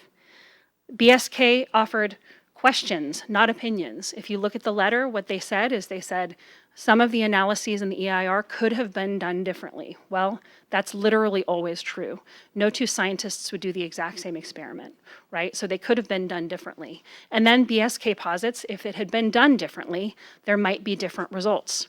That is speculation, it is not opinion, and therefore it cannot constitute substantial evidence in this case. So now I would like to briefly touch on these three technical issues that are really at the heart of this appeal. The first is water hyacinth, which I noticed when I walked in the room. The Delta Stewardship Council picture that was up on the screen actually had water hyacinth in it. Anyone who's familiar with the Delta knows what water hyacinth is and knows what it looks like and knows what a huge problem it is. And it's such a big problem, in fact, that the legislature in, I think, 1982 mandated the Department of Boating and Waterways implement a program to get rid of it, or at least to try. Eradication really isn't an issue. But that DBW program is ongoing, and water hyacinth removal is conducted throughout the Delta. SJAFCA does it in other areas of the Delta, the Port of Stockton does it in areas of the Delta, and the DBW program is ongoing. Water hyacinth is pervasive in Atherton Cove. And when SJAFCA undertook the EIR, its consultants went out and visually observed mats of up to 2 acres in size in Atherton Cove, which, if you look at the size of Atherton Cove, would pretty much fill up Atherton Cove. It's a problem, and it's there, and it's going to be there regardless of whether this gate is built. But they undertook an analysis of whether this project would result in conditions favorable to water hyacinth. The critical question being, is the project going to make this a more favorable environment? Is water hyacinth going to proliferate or become more abundant because of this project? So SJAFCA's experts put together a hydrologic flow model, which is discussed in detail in the briefing. Ultimately, they took about 10 years of stream gauge data, so evaluating flow in the stream, and they entered that in, they calibrated a model to answer the obvious question, which is if you build a gate like this, how's that going to affect the water that goes in and the water that comes out? Is it going to get in the way? And is that going to cause environmental and ecological issues? What they found, based on this model calibrated with all of this local data, is that the answer is no. That flow would not materially change, in large part because, as is probably obvious, this is a tidally influenced area. So the water comes in and the water goes out. And that hydrologic flow model found that, again, residence time would not materially change. And because of that, the EIR concluded that this project would not actually cause water hyacinthus to spread or to proliferate. What it did find, though, is that some water hyacinth might get caught behind the gate. But the project already had a way to deal with that. As part of normal operations and maintenance for a structure like this, you're going to have to go out and remove things that get in the way of the gate and that bump up against the gate. And the project already had a built-in operations and maintenance component that included removal of debris and a removal of water hyacinth that might get caught behind the gate. So the EIR concluded there was no project impact as to water hyacinth with implementation of this operations and maintenance program. So no mitigation was required. Now, the conclusion that no mitigation was required is important because much of ACPOA's briefing is devoted to this question of whether SJAFCA properly mitigated for water hyacinth. But what the Delta Plan requires as to mitigation is that the agency identify applicable mitigation measures, right? So what the exercise really is, you've done your CEQA document. What CEQA mitigation measures did you implement? Did you implement mitigation measures from the Delta Plan Program EIR? And if you did not, you need to demonstrate that they're equally effective. Here, there was no mitigation for water hyacinth because there was no impact to water hyacinth. Now, that determination has been upheld in the trial and appellate courts. They directly addressed that the CEQA document properly addressed that substantial evidence supported the conclusions regarding water hyacinth, including the conclusion that no mitigation was required.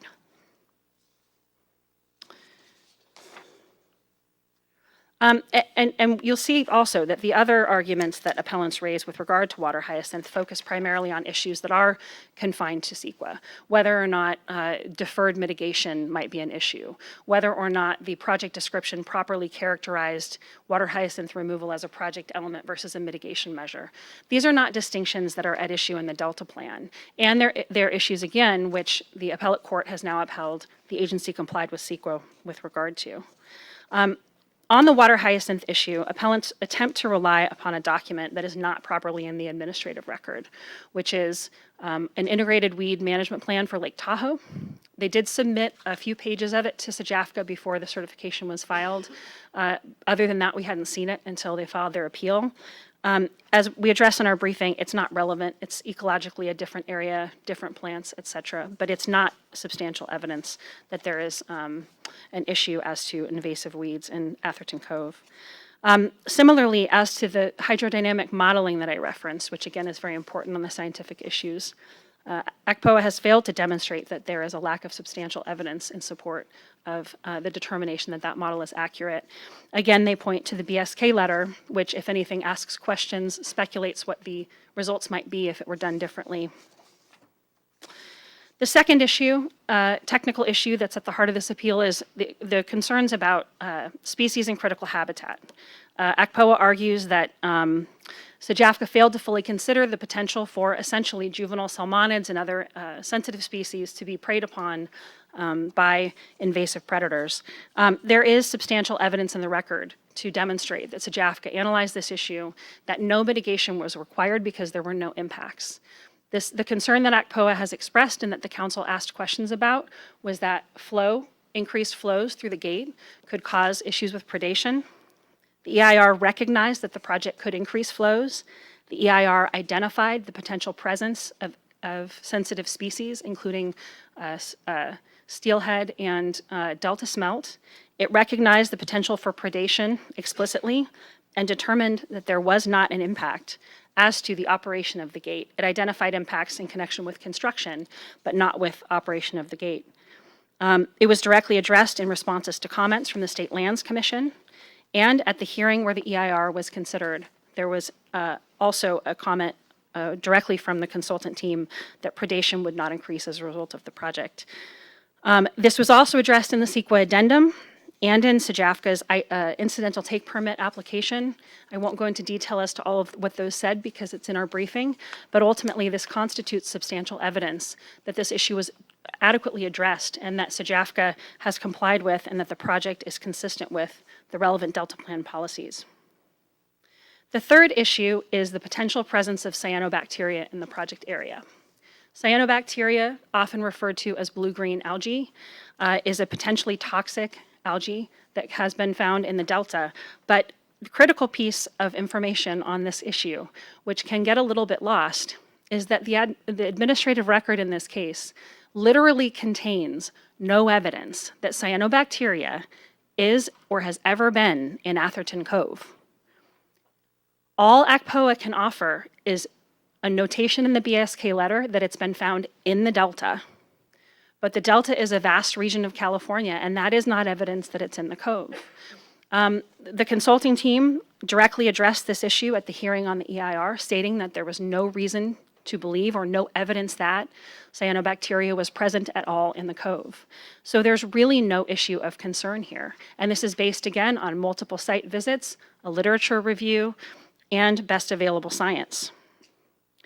In addition, even if cyanobacteria were present in the Cove, the EIR directly addressed potential for proliferation of algae and found that project conditions would not result in its spreading.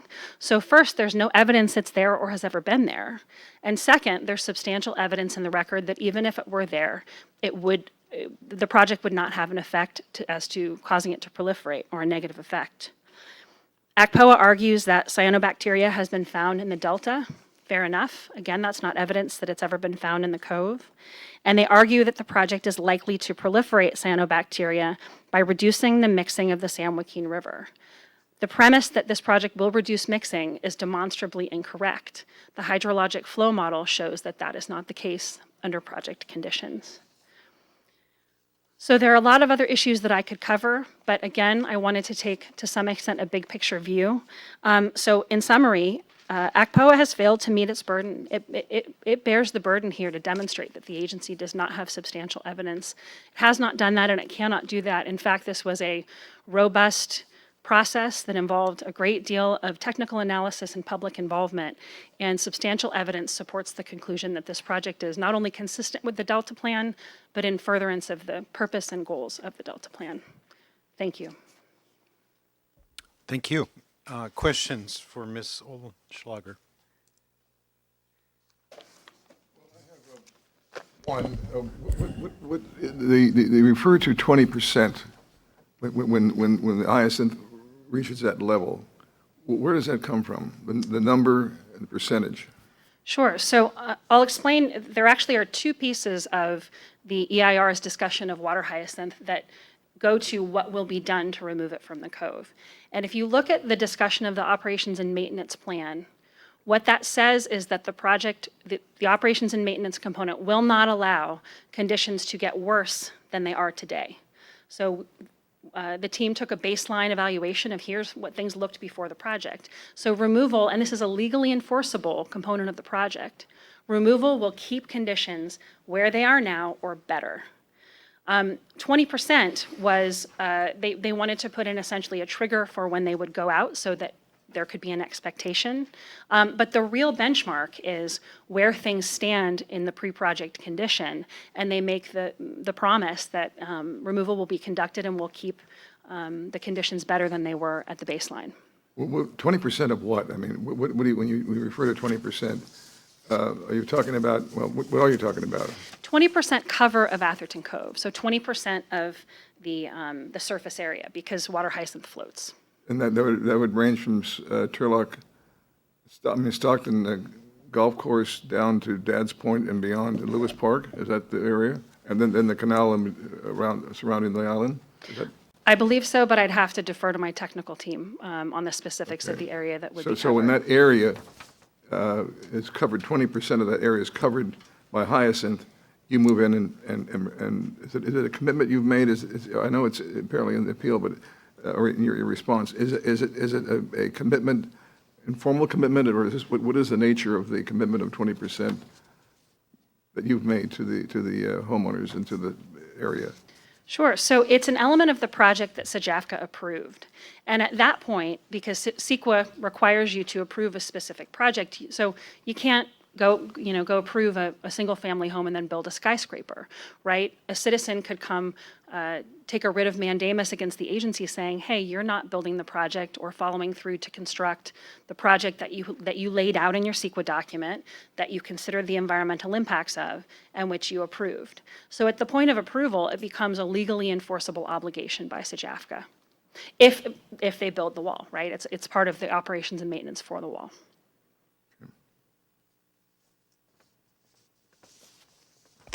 Just to follow up, maybe I missed your answer to Judge Damerel. Was there something special about 20% as a threshold to begin the cleanup? Yeah, I don't know, and I'd have to defer to my technical team on that. My understanding is that it's less than what's there now, right? So 20% was essentially their way of saying, we've promised to keep conditions better than they are now, and triggering removal at 20% would accomplish that goal. Okay, because that gets to a part of your testimony, and I read in the record about baseline conditions. And so the baseline is 20% of some area is covered with seed or mats. I mean, you mentioned acres of existing. I mean, is it the incremental impact of the project that had no bearing on the hyacinth growth, but that you made this commitment and I'm guessing it's part of the project, official project description, is this maintenance program that if it got worse than what it is now, which you don't think it's going to, then you're going to have, you're going to do the harvesting. Well, let me make a distinction. So what the EIR found is that the project will not cause hyacinth to proliferate. So there won't be more of it in total, but it might be moved around, right? Beyond the baseline condition. Correct, right, beyond the baseline condition. So it's not going to cause conditions that will cause there to be more hyacinth in total. But some that might otherwise wash out into the river might get trapped behind the gate. So when we talk about the removal, what we're talking about is removal of what may get trapped behind the gate. So when we talk about 20%, that is 20% of the area behind the gate, which is less than what was found to be there when the baseline condition was assessed. And so 20% was deemed a reasonable trigger for going out. And again, it's about public disclosure. It's so people could have a basic understanding of, well, when are you guys going to come out? When are you going to do this work? But the real benchmark is that they have agreed to not let conditions get worse than they are now within Atherton Cove. Right. But when when the 20% trigger is reached, then is the harvesting going to take care of everything? So you're going to harvest, what would be the baseline condition? So you're going to clean up the whole thing. Is that? Right. So those details have not yet been determined. The operations and maintenance plan, and it's referred to in the EIR as a water hyacinth control program. So that will involve experts being retained to let us know essentially. I mean, from SJAFCA's perspective, they want to maintain the health of the cove. They also need to think about economics because this is a publicly funded project. So if it makes more sense from an efficacy and financial perspective to get rid of all of it, then that's what they will do. The idea is to effectively contain the problem, effectively keep conditions better than they were when the project was built. Okay, and we'll get to that. I just wanted to ask you a few more questions. So, and this was part of your testimony, is that SJAFCA prepared a model, a flow model. It was calibrated for local conditions, so there was a lot of local data included. Was this sort of was this a model that's been used elsewhere? So you've got some validation, or is this a totally proprietary model just developed for SJAFCA for the Smith Canal project, or? Yeah, so my understanding is that it was an existing model. So essentially, people who engage in this type of hydrologic analysis, there are industry standards, and I think there's not just one. There are multiple that are considered to be, state of the art. And then you take that model and you calibrate it with localized data. And so my understanding, and it's referenced in the report, and I can double check this while ACPO is speaking and confirm that I'm correct about this, is that it is an industry standard type of model and that you calibrate it with individualized data to simulate, again, project conditions. Okay. Thank you for that answer. So on the issue of predators, the EIR found no impacts, or you came to some conclusion on no impacts, even with having modeled the increased velocity going through the gate. So is it, again, was this a no impacts above baseline? Is there already an issue? Are there predators there? Do salmonids or other, species of concern sort of go in there now? So, maybe explain the baseline condition so we understand that better and what effect or not effect you have on this. Sure. Yeah. So again, the exercise in CEQA is to evaluate baseline and then evaluate what the project impacts will be. So the determination that there would be no impact is a determination that there would be no impact above baseline. So that's what that conclusion means. My understanding, and again, I don't have a technical degree, but and this is all in the record, but is that this is not particularly good habitat. Particularly behind the gate where you've got this dead-end slough, it's not particularly good habitat for either the predators or the prey. However, there is the potential for the Delta smelt and the Central Valley steelhead to exist in the area. But that ultimately the conditions are not good for the prey to be able to prey upon the salmonids, and that the velocity would not change that in a material way. One of the reasons for that is that removal of invasive weeds doesn't, the prey don't, or the predators don't really have a place to hide. But ultimately, the conclusion was that this velocity difference would not have an effect as to increased predation. So you note in your brief that, can I call it a brief or a response, that you have an incidental take permit application. So, that application I don't think is part of what we have in front of us, but I would imagine this issue would be dealt with in your Section 7 consult and in that incidental take permit. Yeah, the ITP application is part of the materials we submitted for the record. And It is in here? Okay. Yeah, well, it's in the record, which is voluminous, but you do have it. And it did address this, and in fact, what it said, and I should say, the reason for the consultation and the permit is primarily impacts associated with construction. There were found to be some impacts associated with construction and the potential for take of species because it's going to be noisy and it's going to be messy. But what ACPOA has focused on here is gate operation. Once it's built, will that condition result in impacts to species? And what the application says is, quote, given the relatively low numbers of juvenile salmonids and delta and longfin smelt likely to be in the project area, take would be expected to be minimal, and that the implementation of a water hyacinth control program on the Smith Canal side of the fixed wall will reduce the suitability of habitat for predatory fish, such as largemouth bass, and therefore will reduce predation risk. Okay. Last question on these technical items. So on the blue-green algae, you mentioned there's no history of the presence of the Cyanobacteria. In the cove.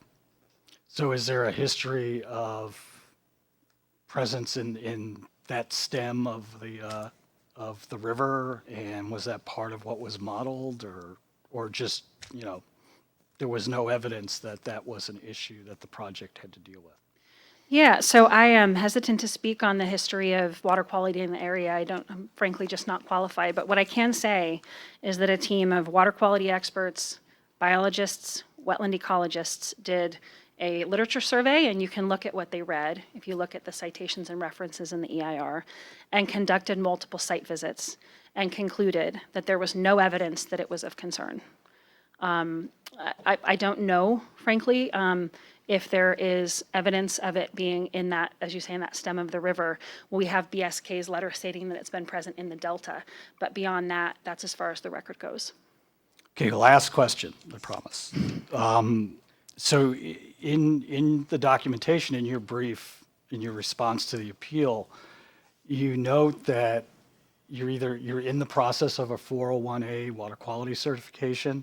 And so assuming I don't remember reading about your 404 permit, is there any, is the water hyacinth removal program part of that 401A certification? I don't know. I have a team here that I can consult with. Would you like me to do that now, or shall I talk to them and come back and answer that question? I think it's an important question because we're focused on CEQA, but also, if you have to get permits.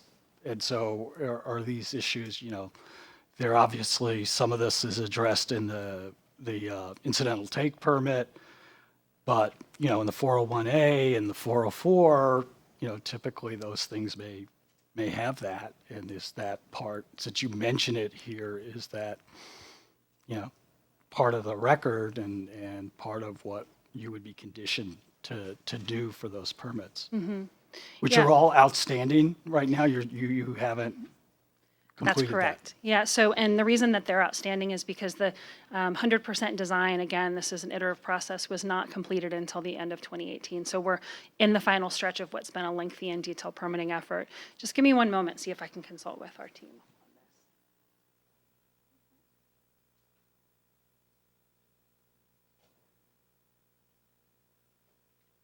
So this is Andrew Humphrey from ICF, which is the group that prepared the EIR and has done most of the permitting. Do you know the answer? Yes, hyacinth removal was included in our project description for the 401. Water hyacinth removal was included in our application for the 401 water quality certification. In any level of greater detail than the EIR? Same level of detail. Okay. All right, thank you. I was going to ask a follow-up. So for the water hyacinth, is there a frequency, like how often will you go out and survey, or how regularly will you be checking to see if the 20% threshold is met? So that detail is under consideration right now. I believe the O&M plan's being drafted. But what the EIR says, and again, that commits us to doing, is regular visual inspection during the growing period. And so regular will mean often enough to ensure that we're able to meet the benchmark, which is that conditions don't get worse than the baseline. One last follow-up on this. So is the operations and maintenance plan, do you envision that as a condition in the 401A permit? Andrew, no. So it's just part of the project I think to be clear, it's part of the project description. It's part of the project. As is, I think, the case with really any project in the Delta. You build something in the Delta, you have to deal with water hyacinth. And so it, with removal of other debris, was sort of baked into the project and was from the beginning. Okay, thank you. Oscar? Thank you, Mr. Chair. So Catherine, thank you for your presentation. So the issue of legally enforceable, so walk me through what that looks like in light of John's question. There's a monitoring plan that's in place, there's a 20% threshold, and legally enforceable agreement has to be enforced. What does that look like? Who has to enforce it? Who has to initiate what a legally enforceable obligation would consist of at that juncture? Sure. So CEQA is a self-enforcing statute in a sense, right? So the agency is tasked when an agency is doing a project on its own, it sort of has to monitor itself in terms of complying with the conditions. That's the case if a state agency or a local agency moves forward with something. If it's a private project, the agency who approved the project is responsible for making sure that that private entity does what it said it was going to do. And that's the case whether something is an element of the project or a mitigation measure, which would be typically in an MMRP, mitigation monitoring and reporting program. But it's enforceable by members of the public, right? You can take a writ of mandamus against an agency, would have to start at the administrative level. But essentially, if they're not doing their job, someone can go in and say, you are abusing your discretion by moving forward, by not following through on the project that you said you were going to do and said you were going to build. And so it's essentially a publicly enforceable obligation. This is a follow-up. But you would begin at administrative level before you got to the legally enforceable. The court's making the determination. There's an administrative process to be used to ensure the enforceability of it at that 20% threshold. Yeah, well, you'd have to raise it with the agency under the doctrine of exhaustion with administrative remedies. And so JAFCA's a Brown Act agency with regular meetings. So all that would really need to happen would be to come in and raise it and say to the agency, I believe that you are not doing X or Y. I believe this is grounds for a writ of mandamus. What say you? And the agency either, remedies it or doesn't. And then a mandamus petition would lie. Great. Question? Yes. I want to talk about ask you questions about how the gate functions. Now, I take it never closes, or does it close for any period of time? It does close. Would you have an estimate of how often that would be and when it would be? Yes. But I again may need to defer to my expert team here. I know the closures are expected to be about 4 to 8 hours long. And I think it's expected to be 6 or so times a year. Let me look to Andrew and see if you know the number of times per year. Or Dave?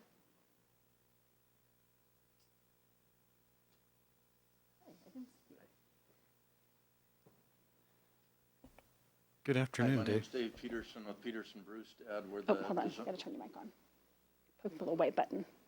The white one, I think. Yeah. Try that again. Good morning. Afternoon. Good afternoon. My name's Dave Peterson with Peterson Brewstad. I'm the project manager for the design of the Smith Canal Gate. The gate would operate nominally once a month for testing, and then during predicted high stage events in the Delta. That changes every year, but not approximately 6 to 8 times per year initially, and then as we go forward in the future, as climate change raises Delta stages, that would become, it would happen more often. The hyacinth, what you were referring to, Council, about the removal of the hyacinth because it accumulates behind the gate. Would that's something that happens when the gate is closed or open? Is that correct? Is that Yeah, it could happen at either time, because if you look, well, my graphic isn't up anymore, but essentially there's sort of a corner at each edge of the gate where it could accumulate. But there's no reason that it can't occur at any point, whether the gate's open or closed. Okay. Any other questions, Ms. Olschlager? Could you help direct staff to find where the biologist's conclusions lie in the record regarding no impact on predation? Sure. So let's see. And you want specific record sites? Yes, we would benefit from that. Okay, terrific. SJA-CEQ 00998-99 is the location at which the discussion of increased flow occurs. So that is where the agency, identified as part of the project's impacts that flow would increase. At SJA-CEQ 01136-39, the EIR acknowledges the potential existence of sensitive species. The EIR includes a threshold of significance, defining a significant impact to include a substantial adverse effect, either directly or through habitat modification on sensitive species. That's at SJA-CEQ 01145.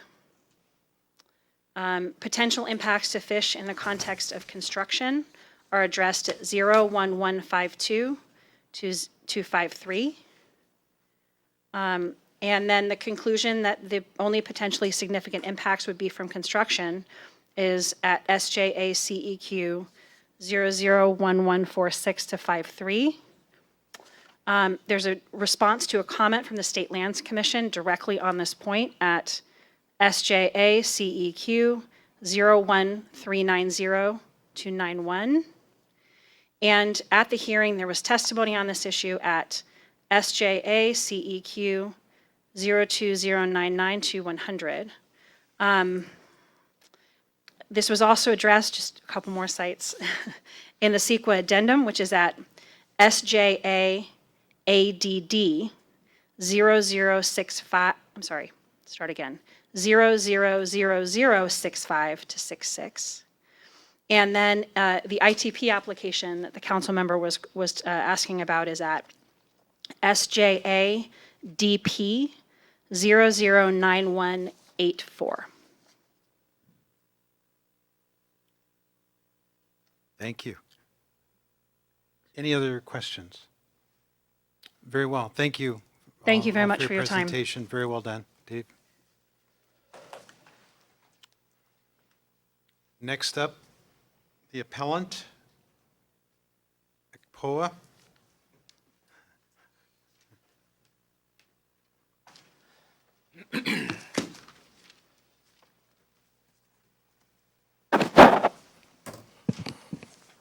Good afternoon, Vice Chair, members of the Council.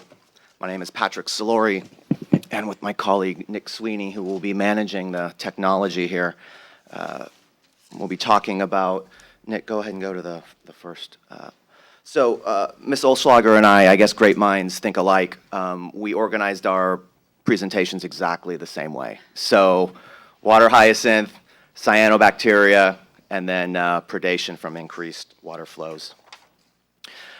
My apologies, this is actually an older version of the project that was from the final EIR, not as modified by the addendum. So we'll go straight to the first issue of water hyacinth.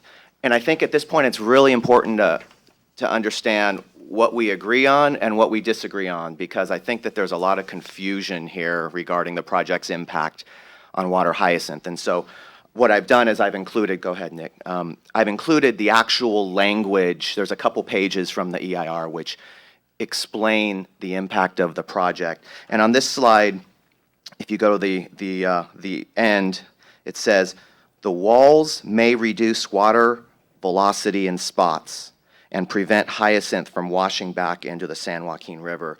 So what that's alluding to is the fact, and we'll talk about this a little bit later, is the fact that behind this wall, there's going to be different velocities. There's going to be some areas of Atherton Cove will have higher velocities, and some areas will have slower velocities. And when Sejafka did the hydrodynamic study, all they did is they just took the median center channel, which did not account for the variances as between the channel and other areas. Go to the next one, please. Again, the EIR is conceding there that the wall could enhance water hyacinth presence by preventing the hyacinth from drifting downstream into the San Joaquin River.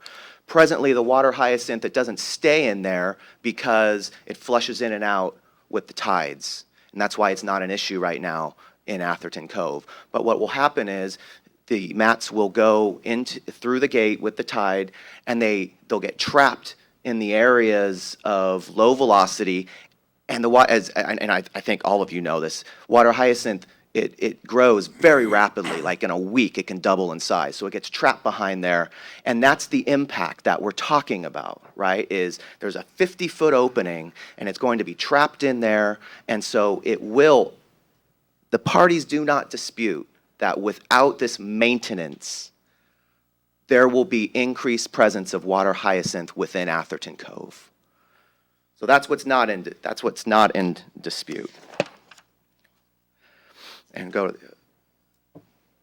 so again, water hyacinth removal activities will be required indefinitely within Atherton Cove, whether it's called a project element or mitigation. And back in June of 2015, the EIR provided the most information, most detail about this program that we have yet to see. And I've attempted to highlight what I thought was kind of the substantive parameters of this program. And go ahead and go to the next slide. So it's now been 3 years following the DEIR, and Sejafka has still not prepared that plan that it promised to do back in 2015.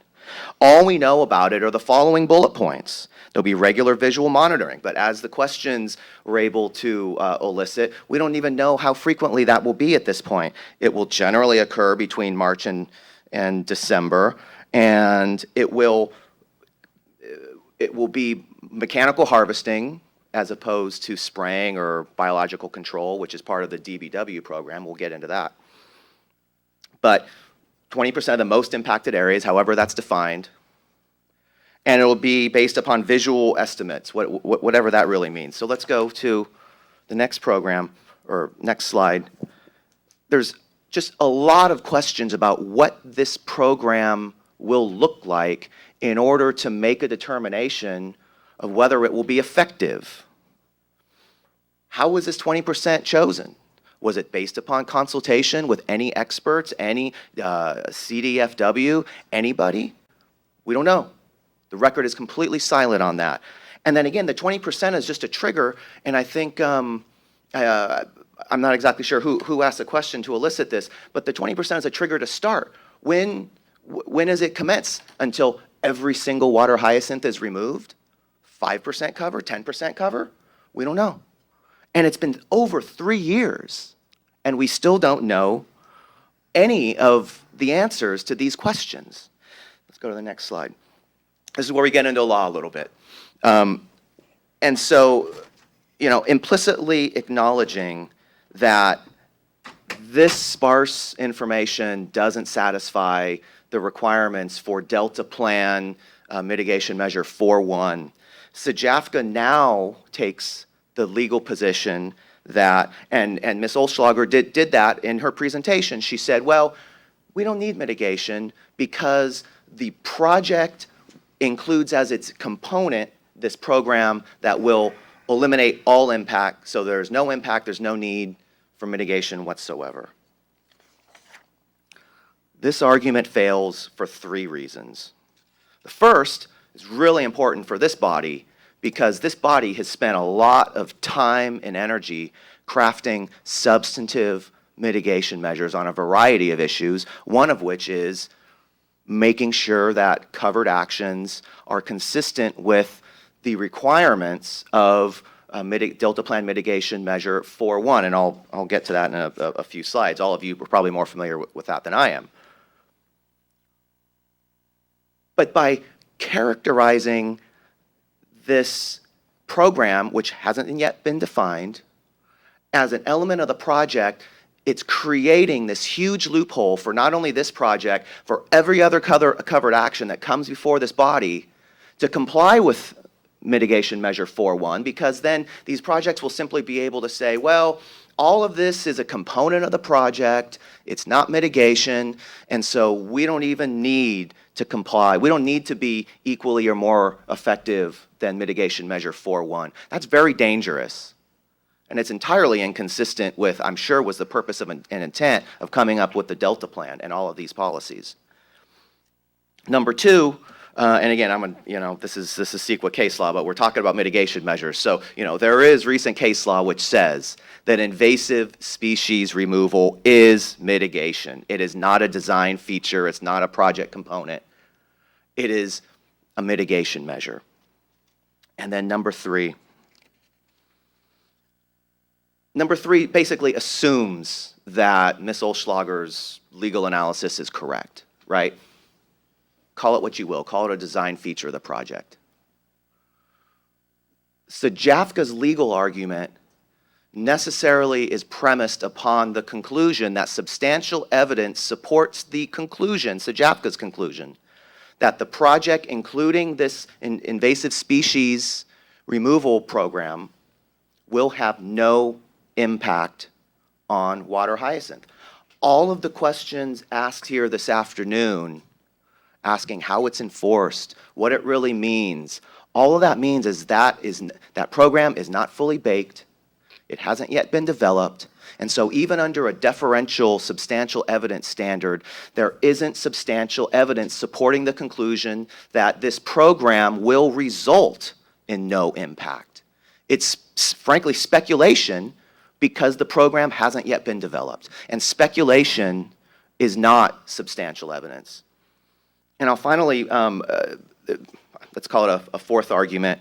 I was looking this morning at Sajafka's mitigation measure consistency analysis, and this construct of saying, well, we don't need to comply with mitigation measure 4.1 because it's a design element of the project. If you actually look at Sajafka's consistency assessment, as to that point, and again, forgive me, I just ran across this again this morning. It's the draft mitigation consistency, page 4. It talks about mitigation measure 4.1, biological resources, and it talks about what, the mitigation requirement. And then it says in the Smithgate project consistency, it says the following project elements and mitigation measures are equally effective. So it appears that Sajafka took the position that I took as far, in its consistency determination, that it did need to comply with mitigation measure 4.1. And only after we filed our appeal did it take this different legal position that, no, in fact, we don't need to because it's considered a project element. So I would encourage everybody to take a very careful look at that.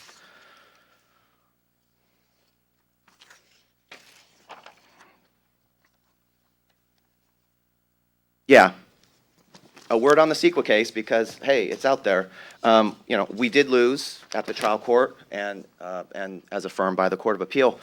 But what's very interesting about that is the court's decision, again, if the council determines that the trial court and these decisions are relevant, The trial court's decision with respect to Water Hyacinth was based on the legal CEQA doctrine of baseline, and it found that the SJAFCA the proposed SJAFCA management program is a mere continuation of the DBW program.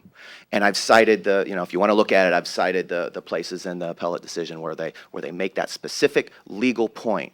And that is exactly why the notice of appeal, staff asked an excellent question, which is this a mere continuation of the DBW program or isn't it? And the answer was no. So the premise for the appeals court's legal decision regarding baseline has now been rebutted by SJAFCA in responding the only way that SJAFCA could to the pointed question asked by staff in the notice of hearing. So, in short,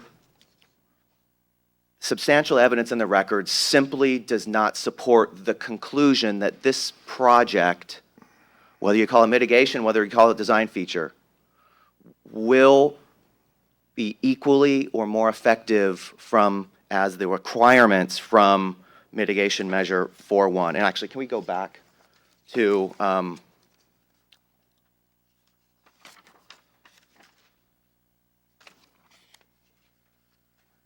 the requirements. Yeah, here we go. So again, this is a direct quote from mitigation measure 4.1. It shall be based on best available science, developed in consultation with CDFW and other local experts, and it'll include all of these requirements: notification requirements, monitoring, remedial action, reporting requirements, updating target species. I mean, all of these things which everybody's asking about this afternoon aren't addressed yet. And so it's just not baked yet. Maybe it will be in the future. Maybe after SJAFCA puts the plan together, it might satisfy it, but it doesn't right now. So let's go to increased water flows. Again, policy ERP5 states that improved habitat conditions for non-native species, striped bass or bass, must be fully considered and avoided or mitigated.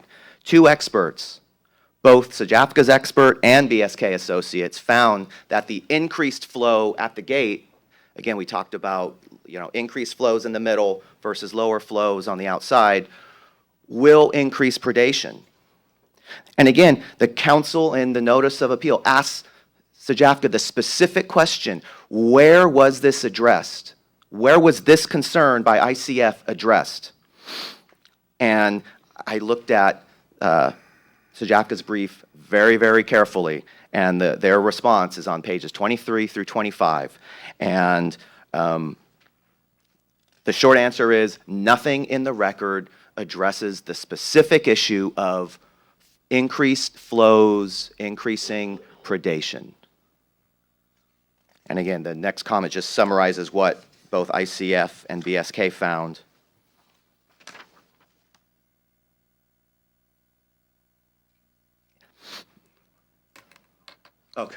Okay, good. And again, I'm just drilling down on what SJAFCA's specific answer was. It acknowledges that the project could result in flow increases. And then later on that page, it says that there's protected species there. And then it says that it could be a problem. And then next slide, it then turns around and says that Smith Canal is not a good environment. Well, maybe Smith Canal is or isn't, but we're talking about Atherton Cove here. And then surprisingly, they talk about the fact that the project as revised will actually be worse than the project that was analyzed in the EIR in terms of increasing predation. And then finally on page 25, and again, this is the 58-page brief that SJAFCA prepared last week.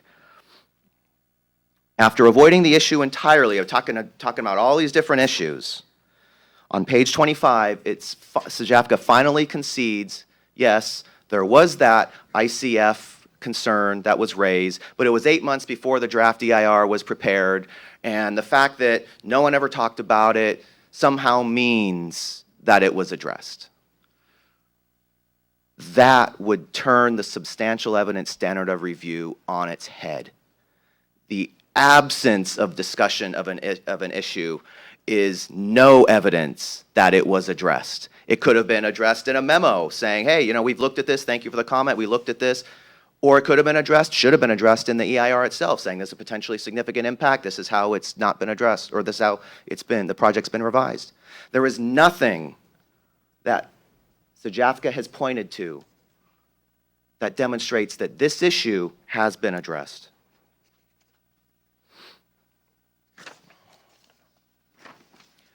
Cyanobacteria. SJAFCA states that there is literally nothing in the record that it's in the area. Well, BSK stated that it's prevalent for miles and miles in the area. And BSK's reference for that, Berg and, I'm going to mutilate this, Satula in 2015, which was submitted as Exhibit C to our appeal, and again, was referenced in the BSK report, 3 years before this consistency determination was made. So SJAFCA had this information. And the referenced report, Berg and Satilla, shows indeed it is spread for miles in the delta, and further that cyanobacteria has been found about a mile away at the Port of Stockton's turning basin. If you could go to the, and here is actually the actual page, and again, I give the citation, it's Exhibit C to our appeal. If you look at the highlighted language, it plainly states that cyanobacteria has been found in the turning basin of the Stockton deep water shipping channel. If you go to the next, this is just a Google Earth image showing the shipping channel in relation to Atherton Cove. It's about a mile away. In fact, it's upstream from Atherton Cove, and I think that this addresses the comment of, is there any information indicating that it was on that part of the San Joaquin River? And the answer is yes. And again, this report was in the BSK report that SJAFCA received in November of 2015, more than 3 years before it made its consistency determination. Now, SJAFCA claims that its experts looked at cyanobacteria but just didn't find it. And that's in, again, pages 38 and 39 of its statement. But a careful review of those cited pages refutes that claim. Nowhere does it talk about looking for cyanobacteria, nor does it mention any methodology that by which it would look for cyanobacteria, because we're not talking about something that could be seen with the naked eye. It's not like a 2-acre hyacinth mat. It's bacteria. So one would think that if a serious effort was made to look for cyanobacteria in the area, the technical report would have said, this is how we went about looking for cyanobacteria. So again, I encourage everyone to look very closely at those cited AR pages, because notwithstanding the EIR consultant's testimony at the hearing, who was not an expert, she was just characterizing what the record purported to include. And if you look at those pages, it's just not there. Now, so they didn't even bother to look for it, right? Now, Ms. Olschlager argues, as she did right now, she says, well, even if it's there, project is not going to result in any blooms. It's not going to change anything. And she cites to the hydrodynamic, the Moffitt-Nickel hydrodynamic analysis. The problem with that is as BSK explains, cyanobacteria has spread throughout the delta as a result of two things: warmer temperatures and reduced flows. The Moffitt-Nickel report, in its limitations section, all technical reports have them, It specifically says that water temperature is one of the variables not addressed in the report.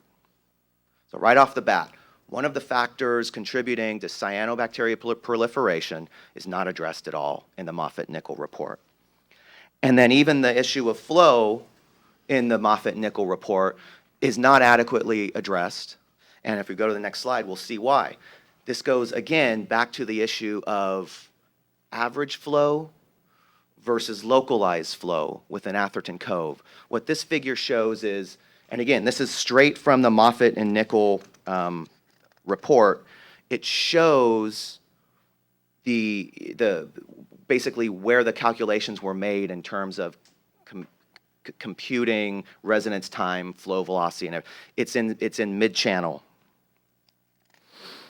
And as that indicates, only investigating the mid-channel was not the best available science because doing so ignored the fact that the project would create, quote, localized flow conditions that are likely to significantly exacerbate algal growth.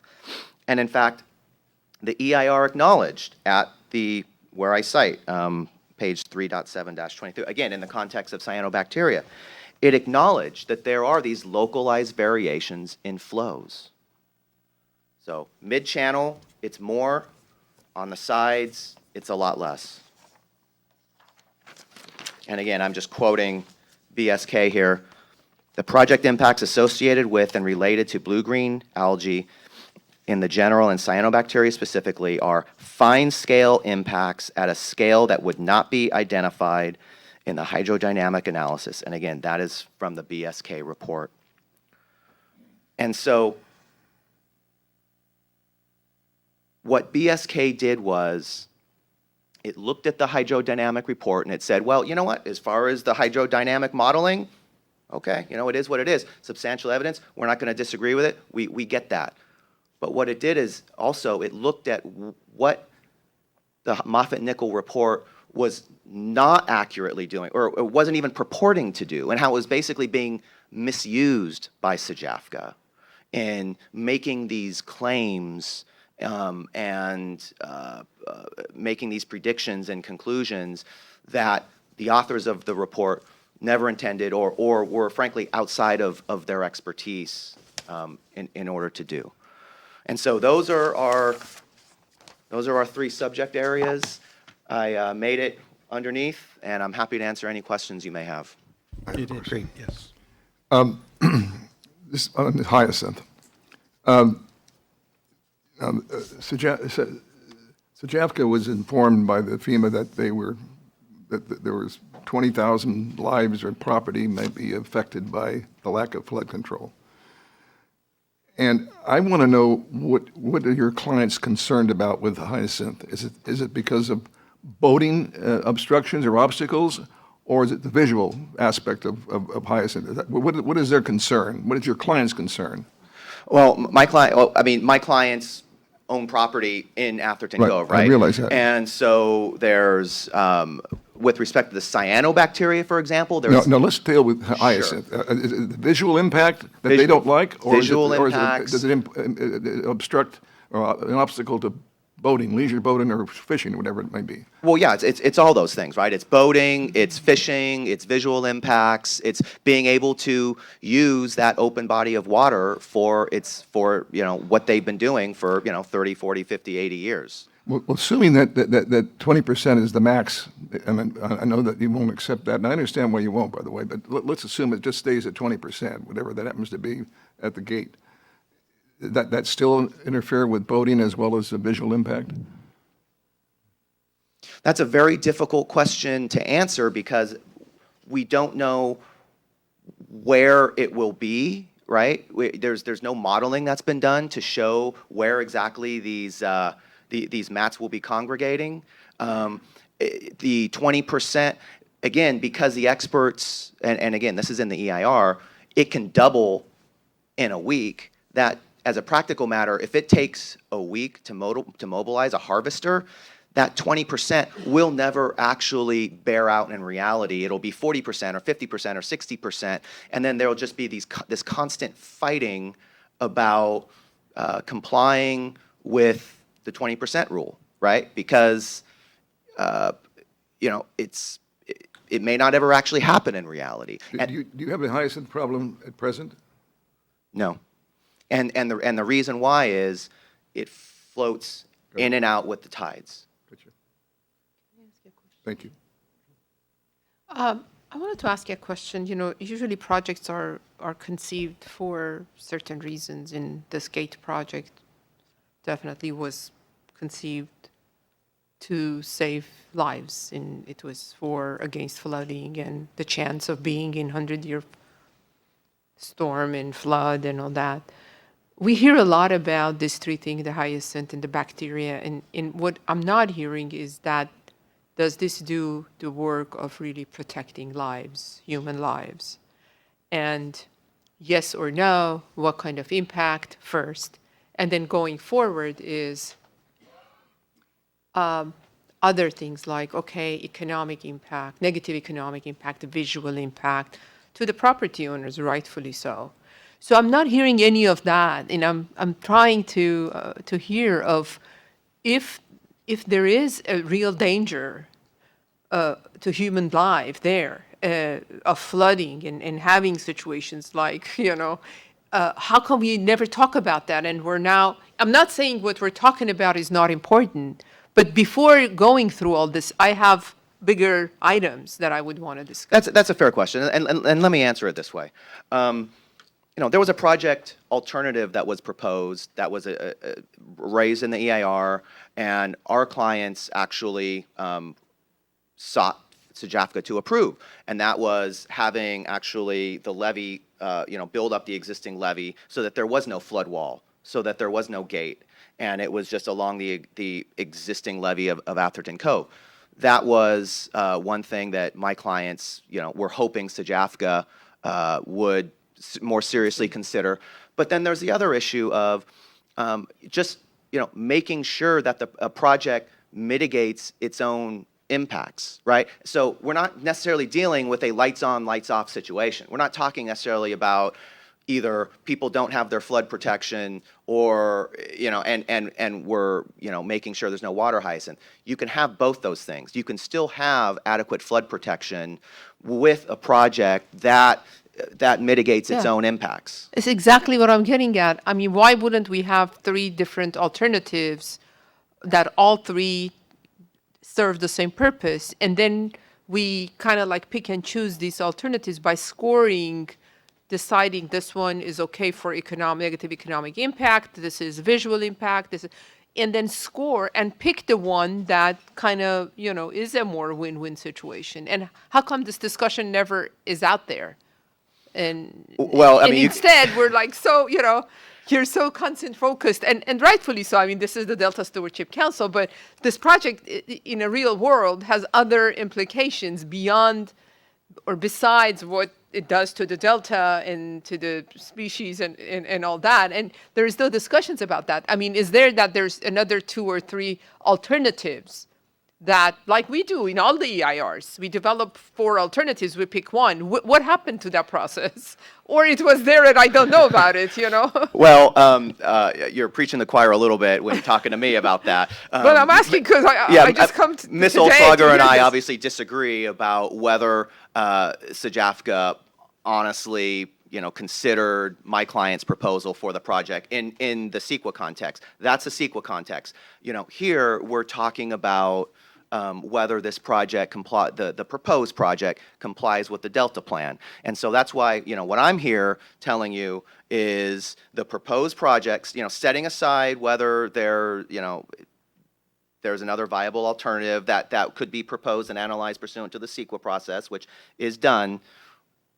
Does this project mitigate its impacts and comply with the Delta plan in terms of basically, mitigating its impact? But wouldn't your clients be better off if you, instead of opposing this alternative, bring forth an alternative that was analyzed maybe in EIR or should be in order to protect their lives?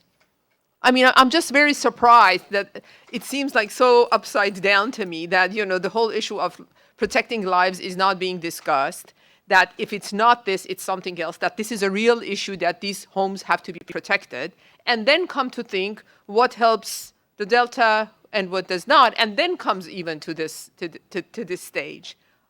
That's why I'm asking. I mean, instead of opposing this, is there any other alternative that could be put on the table that at the same time that does what it has to do, also doesn't, damage the lives and whatever of Delta? There is always an alternative, Well, and then- I then would like to maybe you assure should- you we're exploring all possible probably alternatives, such as, advise for your example, client. trying to get DWR to fund, perhaps more expensive project alternative.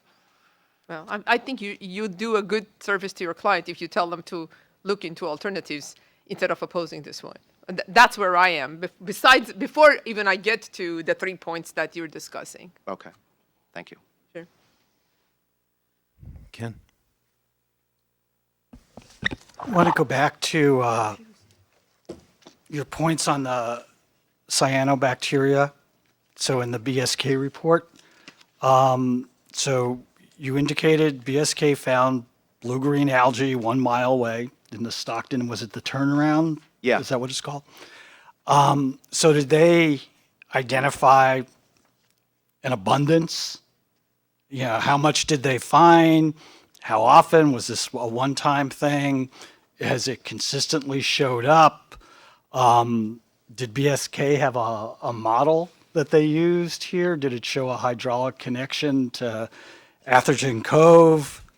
Did it evaluate, seasonal migration? Now, if there's algae, and I think we heard testimony that what has been done in Atherton Cove, then if it's present in the river, the main stem of the river, the gate's going to be open most of the time. So, the project's not going to affect that if there is this potential or, there's a lot of variables involved. How did BSK analyze this? What tools did they use?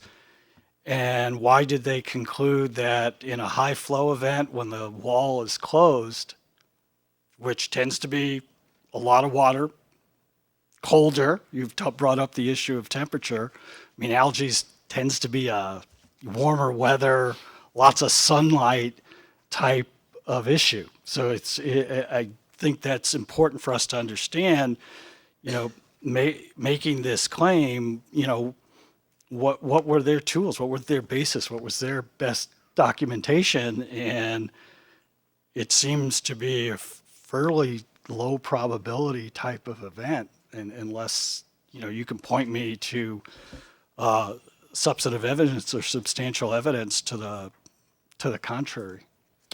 Sure. So, to answer that, first off, there's no evidence in the record that SJAFCA even considered this, right? And that's what the agency's obligation under the Delta Plan is to consider it, right? So there's no evidence that it actually considered it. So what BSK did is, again, they didn't do a site review. But I respectfully disagree with Ms. Olschlager suggesting that that is necessary to do for an expert to be qualified. Experts rely on document reviews all the time. For example, in order to ascertain whether there's sensitive species in the area, they rely on the California's Natural Diversity Database and stuff like that. So it happens all the time that document literature reviews are used to assess, an impact. So here, BSK surveyed the existing literature, and again, their references are in the administrative record. It's SJA CEQ 2018, and there's a long list of technical reports, some of which were commissioned by this body in order to ascertain where cyanobacteria is, and again, cyanobacteria is it's throughout the delta. It's the question is whether there's blooms occurring, and the blooms are resulting from, as we indicated, increased temperatures and lower flows. So the report that BSK cites And again, it's it's Exhibit C to our appeal. It's called Factors Affecting Growth of Cyanobacteria. And in a section entitled Spatial Distribution of, oh boy, I'm going to butcher this, microcystis throughout the delta, right, pages 35 and 36, you know, it discusses it, and it said, you know, and there's even a figure which shows that it is, you know, literally throughout the delta with these really pretty large red bullet points that I put in, that I put up on the screen. And so, you know, it says, in 2012, abundant cyanobacteria colonies were also observed in the southeast delta region in the turning basin of the Stockton shipping channel. And it cites another report, Spire et al. 2013. So there's just a laundry list of reports that have been talking about the prevalence of this in the delta, and more importantly, what leads to its you know, proliferation, which BSK does, you know, talk about in detail because they are experts on this issue.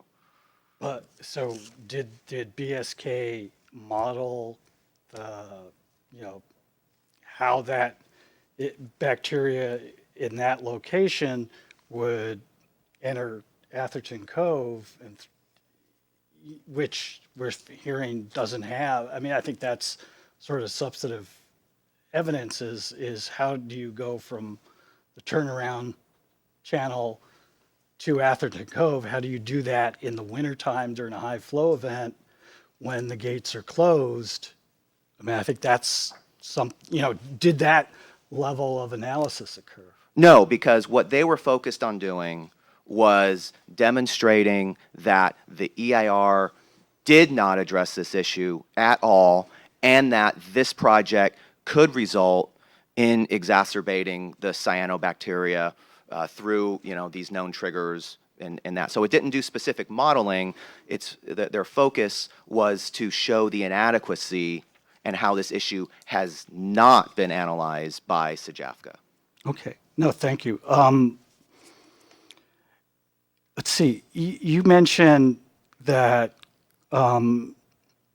because there is no detailed hyacinth removal plan, that it should be considered speculative. Now, are you saying speculative under CEQA, or are you just in the generic, gee, I don't know the details, and it's speculative? Because for CEQA, that's got a specific definition. Sure, I'm talking about speculative under CEQA, but I'm also talking about speculative under just the general concepts of substantial evidence review. Substantial evidence is not speculation. Last question.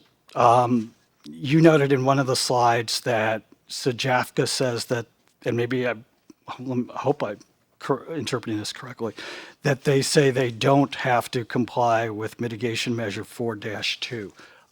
Could you tell us where they say that? I didn't. It's 4-1. 4-1, I'm sorry. Yes, I will. I think I cite the specific page in the slide. Page 22, I believe.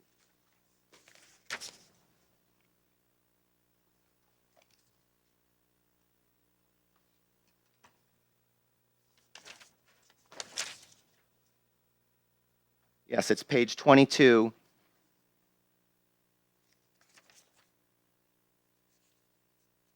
This mitigation measure does not apply to the project because substantial evidence supports SJAFCA's conclusion that the project will not, quote, lead to introduction or facilitation of invasive species establishment, end quote. And again, that's page 22, lines 3 through 14. Thank you. Any other questions of the presenter? All right, then thank you very much for the presentation.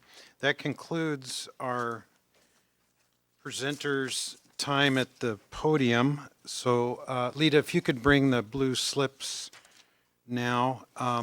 This is an opportunity for public comment. Any members of the public who would like to provide Public comment today will be allowed 3 minutes for oral presentation. Additional time will be allowed for questions by the council members or council staff.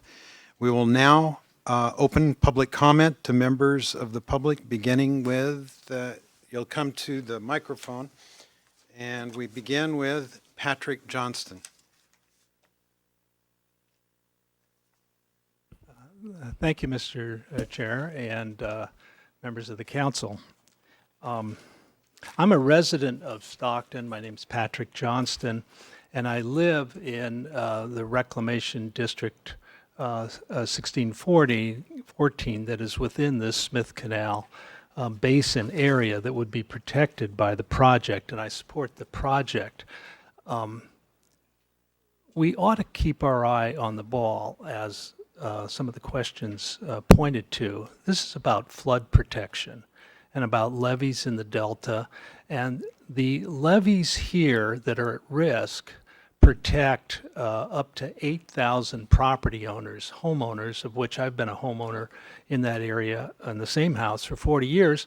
And my aunt and uncle bought, when the houses were first built in 1950 after the Second World War, and paid $2,500 for the little house. So while there are prestige homes in Atherton Cove, a couple dozen of them, there's 8,000 mostly modest homes for whom the mandated cost of flood insurance is a burden and will be troublesome in the years ahead if there is not a fix. And this fix has been in the works for a decade.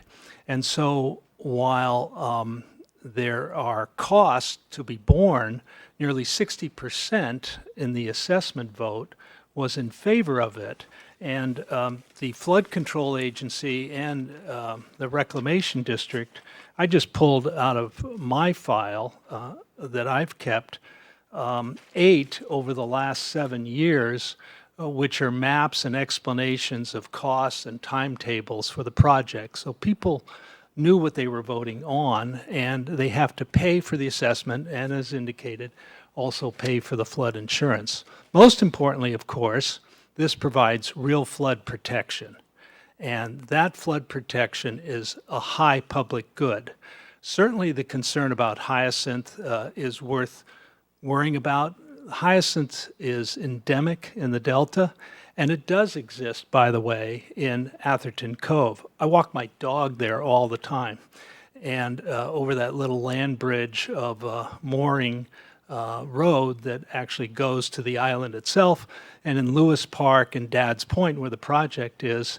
And when hyacinth comes in, and it comes and goes, it comes in and locks into that area.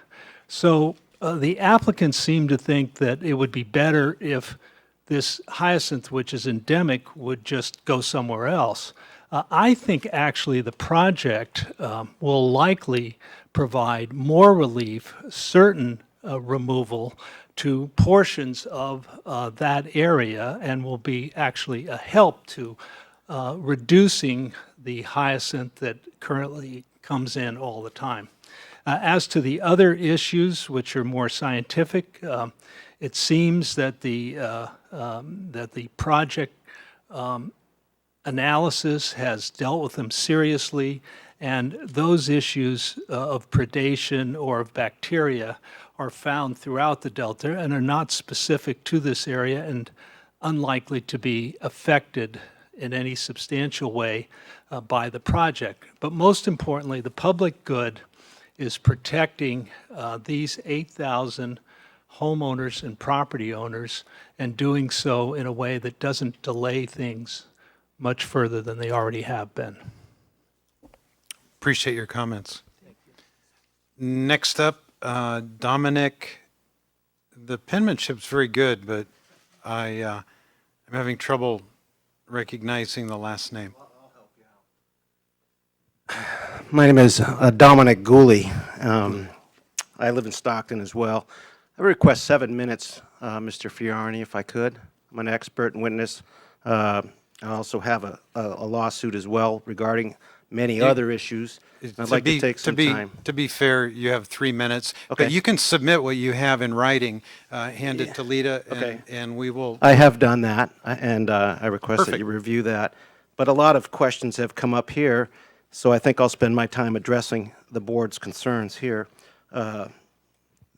Maria, I'll say, your concern of alternates and flood control. These levees are substantial. And if you look at the slide that is on here, slide number 4, I believe, that shows the floodplain, if you look in the south map, it shows a small area that's associated with the deficient pump station there. So the levee along the 828 meets all the requirements of CFR 6510, as do the 1614 levees. They meet the requirements of CFR 6510, except for the interior drainage deficiencies associated with the Wisconsin pump station. That's why the map got redrawn. Now, I submitted a proposal to SJAFCA to bring those levees up to the urban levee design criteria by installing a waterside bulkhead and constructing a road on there. Significantly less cost, significantly more benefit. It was judged by a panel of 3 people who determined who was more qualified, and they selected PBI as more qualified, but they ignored a potential alternate that had much significant more benefit. Mr. Weinberg, you're concerned about the model. My lawsuit has a lot to do about the model. For example, they used a Manning's N coefficient that was equal to steel as opposed to a rough channel. That's how they get the water velocity to flow through, in and out. The judge kind of missed that one. I told her, you know, what would flow faster, water over concrete on your driveway or the grass in your yard? Obviously, concrete. So anyways, that's why there's many issues with the model. There was not a lot of data. They just used the stage in the delta. And Judge, as to your concerns, the